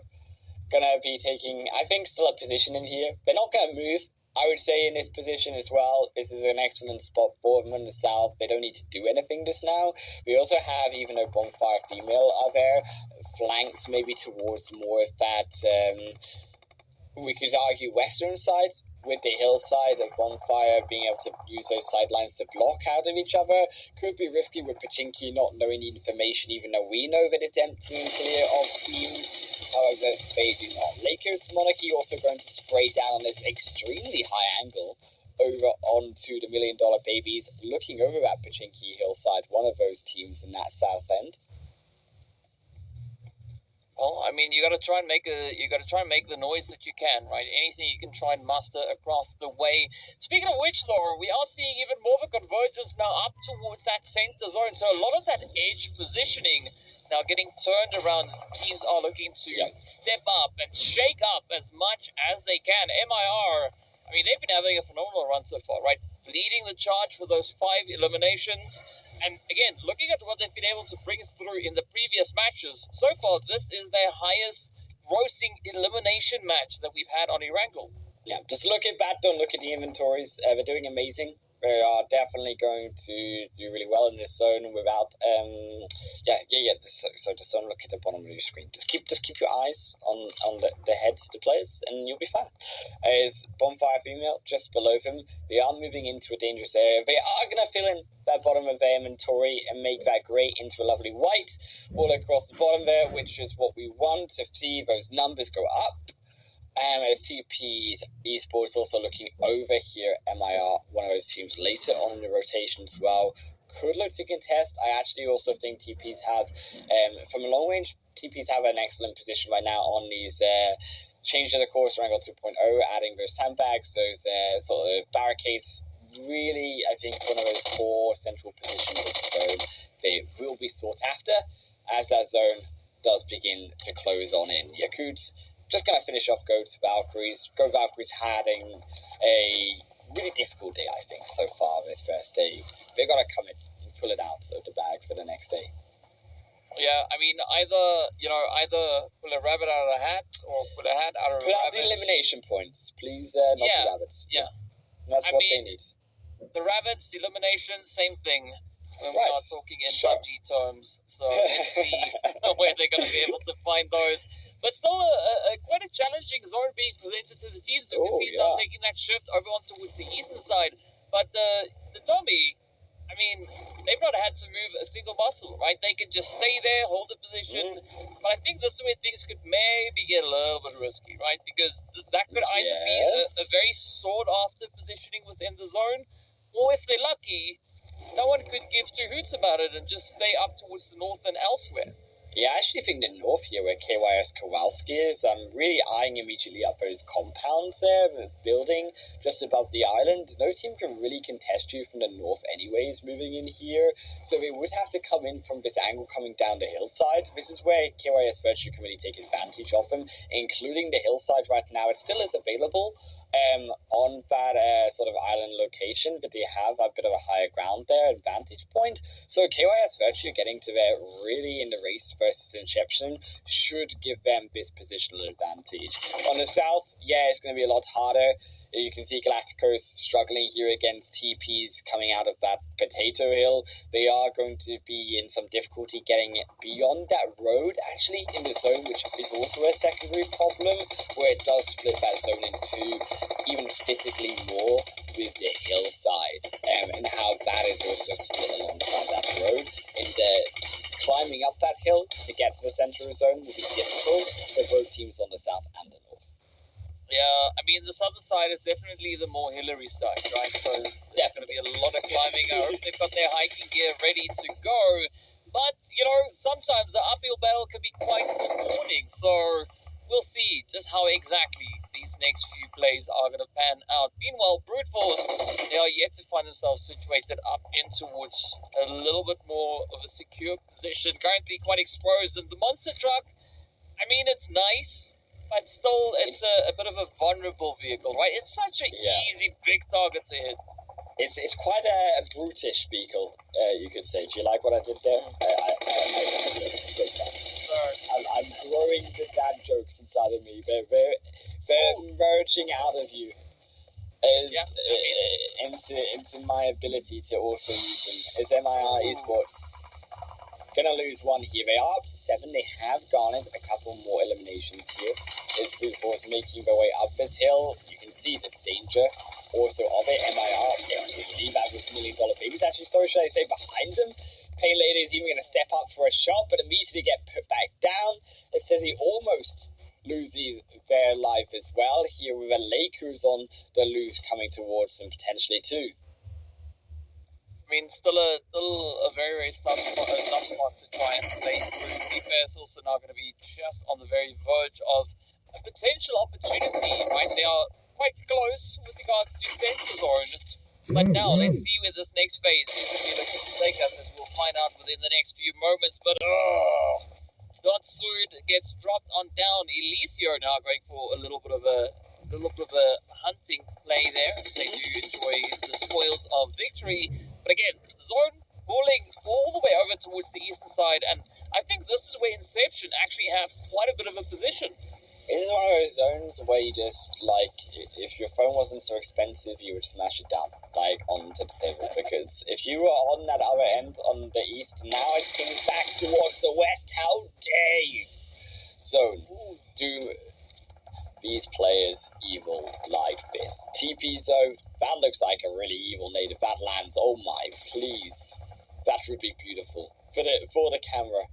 show it off. It misses Yeah, it. only. I'm pretty sure it didn't show up. If only. That would have been the play of the night for sure. Chloe, unfortunately, Oh. one too many peaks too much. TPs really do have the vehicles here. We need to get a move on and get a better position in this zone. I think this southern end just is a slightly bit too much open for them to be able to handle, especially with Chloe going down here. It's only going to have more complicated. Samina will actually arrive to heal here in this position, holding though as these two players with Lakers coming up in one angle, and also you've got another on another angle himself. Really will be just a slight bit too difficult to hold. MIR Esports, meanwhile, taking the shots onto Bonfire Female here. Well, I mean, good angle. Right in onto the side. Magnum, not looking so great. That is a very, very risky play, and there we have it. The blue gets the better of them. Now it's going to be Lakers trying to see if they can contest against Brute Force. But, I mean, Brute Force already with 5 eliminations up. They hold a slight bit of an advantage, right? They've got that elevation, they've got the numbers. But now will they be able to manage that and turn it into a favorable place? You just see Arctica actually locking in a hit, just popping off with the hits, the sprays. But again, that doesn't necessarily open up the opportunities. Not quite just. Yeah, I mean, Lakers here, they really are going to struggle getting up this mountain. You can see how far the zone is away. Stage 5, they've got no healing. And Novinsky is going to be shortly out of this world. Yes, 3. And that'll be the Lakers out completely. MIR still somehow in this game. I am surprised, to be frank. They had a horrible position to get out of. They're doing their best, but that Wizard Tower is just too poignant of a position. And it is really all that powerful. Well, I mean, maybe we'll see a little bit of that Wingardium Leviosa coming through here. Yes, they are lifting themselves up, you could argue. Yes, a very uplifting one. So fun. Magic does require quite a bit of something, right? So let's see who's going to be packing a little bit of that something as we are going to be moving even further and further in towards this next phase. But the interesting thing is, the teams, they seem somewhat reluctant. They don't want to take the plunge just yet. I think they're trying to get a pretty good read on what could be coming through here. As you can see, Athena now is putting out a bit of an opportunity, trying to lay into the side there of KYS. And the same thing coming through here from Saren, right? Also trying to dial up the heat all the way from that western side of zone. Yeah, this western side as well. Still got a fair few number of these players in that 4-man squad of Inception. Really a powerful position here. A tool to get in using these vehicles, these players as well. I think wrapping around the northern side really would make a bit more sense. You don't want to move in towards that Wizard Tower. It creates then, of course, that multiple points of pressure moving in. KYS Virtue as well on this eastern side. Yeah, they have the numbers. I think this eastern side slightly more tricky. Actually, in fact, KYS Virtue though get into that northern side first. So now Inception have multiple issues that we said could be there down to TPS. So getting hit up by Bonfire Female. Saren almost taking down one knock there as they get back undercover. Still quite a long way to go. We still sit with 6 teams up. We are well within the 6th phase. As we know, moving into the next one, it is going to be even more pressure getting applied. Smooth getting ended. And here we jump right over onto Inception, trying to just blaze their way through, trying to fly themselves up onto the northern approaches here. So far, things are panning out quite successfully as they've been able to deal with quite a bit of a blow into the side of KYS. Now, a very, very risky approach coming in. But this looks like it could be Inception's opportunity to capitalize on a bit of that carnage. Oh, and they are indeed. So is Bonfire Female. Saren taking one knockdown onto TPs. Almost finds the second. Inception going to finish through Chloe and TPs. They did not manage to hold this central zone. It was always going to be difficult with only that one shack to their name. That hillside really wasn't going to defend them. KYS Virtue, though, going to fall beforehand. Bonfire Female still with solo, keeping himself alive. Still, these 2-0 Duo, should I say duo? It could be the same with Brute Force at Astra. Keeping himself on the southern end, move that down to a solo as Pmmi needing to get back onto Arctic here. Yagi would be surprised if they go for this revive. You can see Pmmi looking for it. It's a big, bold revive though to try go for this with Inception looking down on you. Yep, it's a risky play. It is definitely a risky play, but they might be able to secure it, as you can see. I don't agree with this. Yagi now holding tight on the edge, not going to be looking to get themselves exposed just yet. But of course, Brute Force, right? They still have quite a bit of a force to work with here. They have 3 players up, and now I think the onus here is now on Arctica to try and help alleviate a little bit of the pressure coming through here. As you can see, Athena right there on target. Exactly, you can see the bullets hit onto the rock and stopping Inception. Finding that angle was so important to help just provide that time for the revive to come through. TP still another threat alive here as Inception go for the big move in. Coming from behind, he's going to be the one of them falling. TP still alive through the smoke. Bonfire Female going to finally drop out of the match. So will MIR immediately after. As TP's now together, what can they do? Phaser Growl finds one, immediately putting down Arctic away in revenge. They have to hold on to this zone. They've got it centralized around them. They've got the lines of sight in their control. TP's another nail into the coffin of what could be a chicken dinner here for the side of Inception. They just have to finish off Brute Force at Astra. And they're gonna drive in on over them. That'll be an extra one. Here comes the last. Pmmi is gonna hate it, but that's how you get a double wipe with the vehicles. That's a car montage I was looking for all darn day long. I loved Sandhawk's drive off the cliffs, but that has got to take the cake. Yeah, it definitely does take the cake, and maybe even, the chef along with it as well, but a phenomenal performance coming through there from Inception. And what I like about the play that we just witnessed from Inception is they knew what they had to do, right? They knew coming into this match, they've not yet been able to secure any points previously, and now they stepped up, they got right down to business. Not only did they get a winner chicken dinner, but they did so with 14 eliminations. Essentially, every player in this team stepped up. They did what was required from them. And I mean, that even speaks, if you look at the amount of eliminations they brought through, right? We got 4, 4, 4, and 2, right? So a very, very well-balanced and distributed play coming through there from Inception. I mean, maybe that is exactly what they were busy with, right? They started with the Inception all the way back in match number 1, alluding to something, but then turning it on its head, making its way forward into match number 5. But also then Brute Force, right? Keeping that consistent play when it comes to Erangel. They just doubled down and performed quite similarly to their first show on Erangel today. Yes, I mean, delving down into those layers, it had to come to the 5th layer itself, and that 5th game, Inception, though, proving that they can still hack it with the rest of these teams. 4 to 5 points. God, I lost the last number there. My eyesight's leaving me. Is 277 meters, so I see that number on the longest elimination distance there through from Athena. Is going to be a 6,440 healing. There's a number there that I know Maxman would say it, but I'm not gonna say it. Yeah, you say nice. Yeah, nice. That's and you need to but you need to click, you need the mouth click. Yeah, dude. Okay. You did a mouth click. Yeah, nice. Yeah. There you go. Yeah.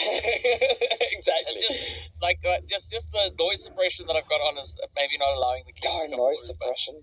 Yeah. Just imagine it being there. It was pretty on point. It was pretty on point. So was also the Brute Force getting themselves back into this. They had they sort of in these middle matches, and on this end, Erangel also is proving they can just map well enough. Equally, I think, really big. Tomorrow is going to be the big day. Tomorrow we'll know who will be the 6 teams represent up into the finals. And I mean, talk about a challenge, right? These teams have been throwing quite a few curveballs today, right? Having to jump through a plethora of hoops all over the place. But you got to commend the consistency that we've been seeing come through from the side of Brute Force. I mean, Yagi comes through with 6 eliminations, nearly 900 damage. Very, very impressive. Yeah, unfortunately, you only get to ring the 1,000 damage bell once tonight. Nepturo would be disappointed. I promise we'll get some more. I can't promise. It's hard to promise, really, isn't it, in the future? But we'll get some more experiences at 1,000 damage. Either way, though, Jose taking up that second position there from MIR. Nice to see them alongside TPES and, of course, Inception on those standings. But as we move to the graphs, the damage only rises that mountain of damage itself, 1,900, 2,200 to 2,800, almost breaking the record in this game for the total damage dealt. I mean, it's impressive, right? It is quite impressive. I mean, still packing a punch of 2,800 damage. That's insane, right? That is just... Oh, yeah. It's crazy. It is so crazy to see. But, big congratulations to those heavy hitting plays that we've had. I mean, it's about time because it shows the progression and, just how these teams are looking to bring in the improvements. Yeah, and you can see with that improvement of Brute Force, for example, closing the gap there versus Yakut in that first position. Also, Inception, another gigantic rise here at DK, up into 6th position. Now, before you knock down to 7th, Galactico's down to 8th. And you can see even MIR Esports there, right up behind them in that 9th position. That center of the leaderboard between qualification, 29 points spaced right now, to even down to the 11th position. It really is so close. Only about 10 points, 11 points in it. I mean, it's pretty scary to see just how close all of this is. I mean, we've been looking at such a grind come through. I mean, this is only the first day, right? We are good to secure themselves 56 points in the first day. That is pretty impressive. I mean, yes, we've seen some pretty big scores also being secured across the way in the previous phases. But I mean, this is exactly the kind of starting point that these teams need now to follow through, complete day 2, and add even more matches and more insane action to the tally. Indeed they will, because there's still another 5-game journey to go tomorrow. Meanwhile, though, at the end of this first day, our top 5 eliminations lie with Fiano. 4 Yakut still there with 14 eliminations. Yagi from Brute Force stepping up now to 13, edging out Susu there with 12. 4.5 female Team Payne Sarah with 11. And Hakori in that 5th place for, again, Yakut with 10. And I think having 2 players of your team on that top 5 really says it all in how dominant Yakut were in the games that they did well on. I mean, Yakut, the moment we saw them getting to the top, they essentially just were able to maintain a very consistent play, right? Just ensure that they acquire the points and that they are going to be holding on to that top position. But of course, we just have to commend the performance that we saw from Inception come through in this last match. I mean, they jumped 10 slots. 10 slots. Yeah. As a result of a beautiful chicken.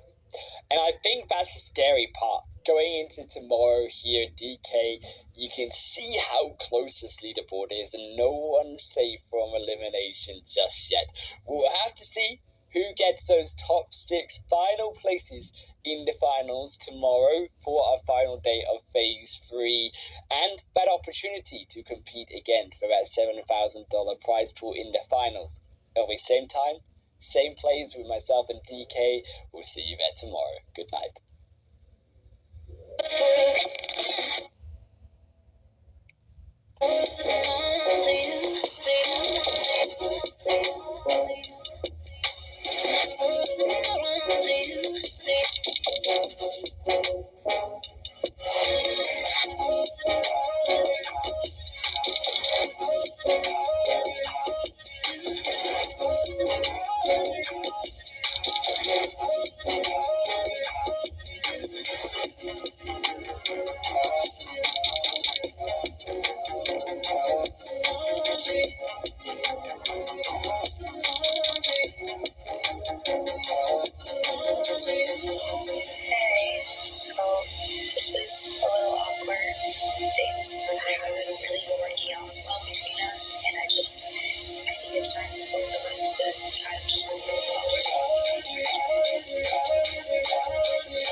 things haven't really been working out as well between us, and I think it's time for both of us to kind of just move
Hey, so this is a little awkward. Things haven't really been working out as well between us, and I think it's time for both of us to kind of just move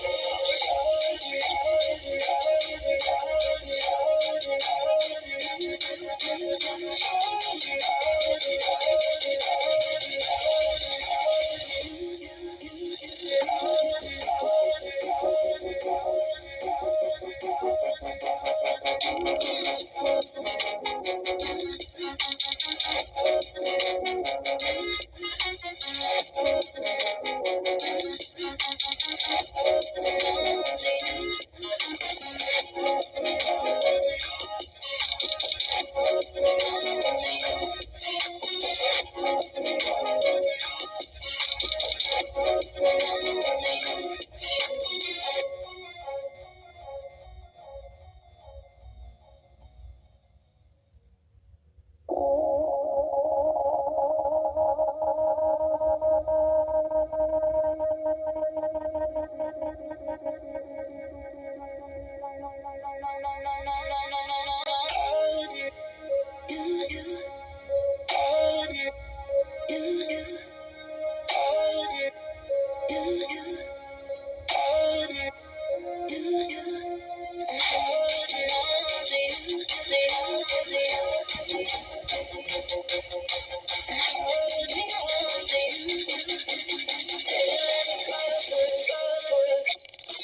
you gotta worry about the immediate area.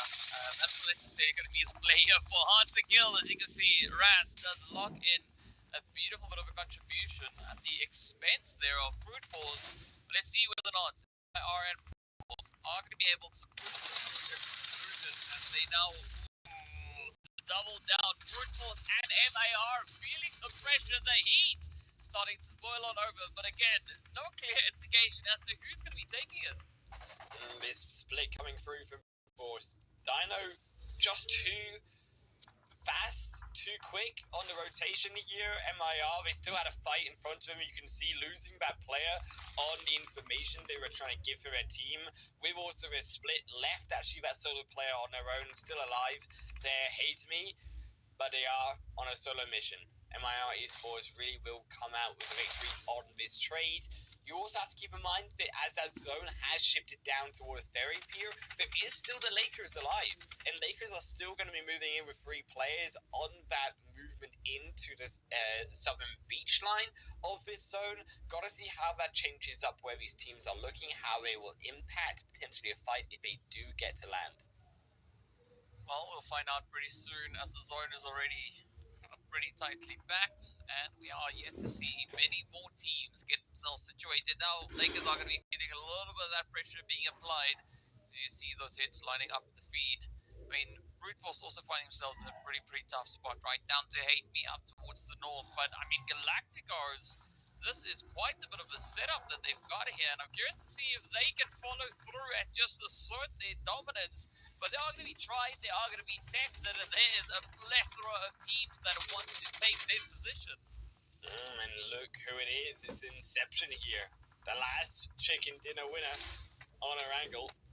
They will have a tough time getting through, as you can see on the elimination feed. Here Virtue Bet not winning out on that engagement. H2K as well, going to fall down 1 to 8B, so still the solo keeping themselves alive for now. Galactico Sirens also looking further on towards Before You, still outside the blue.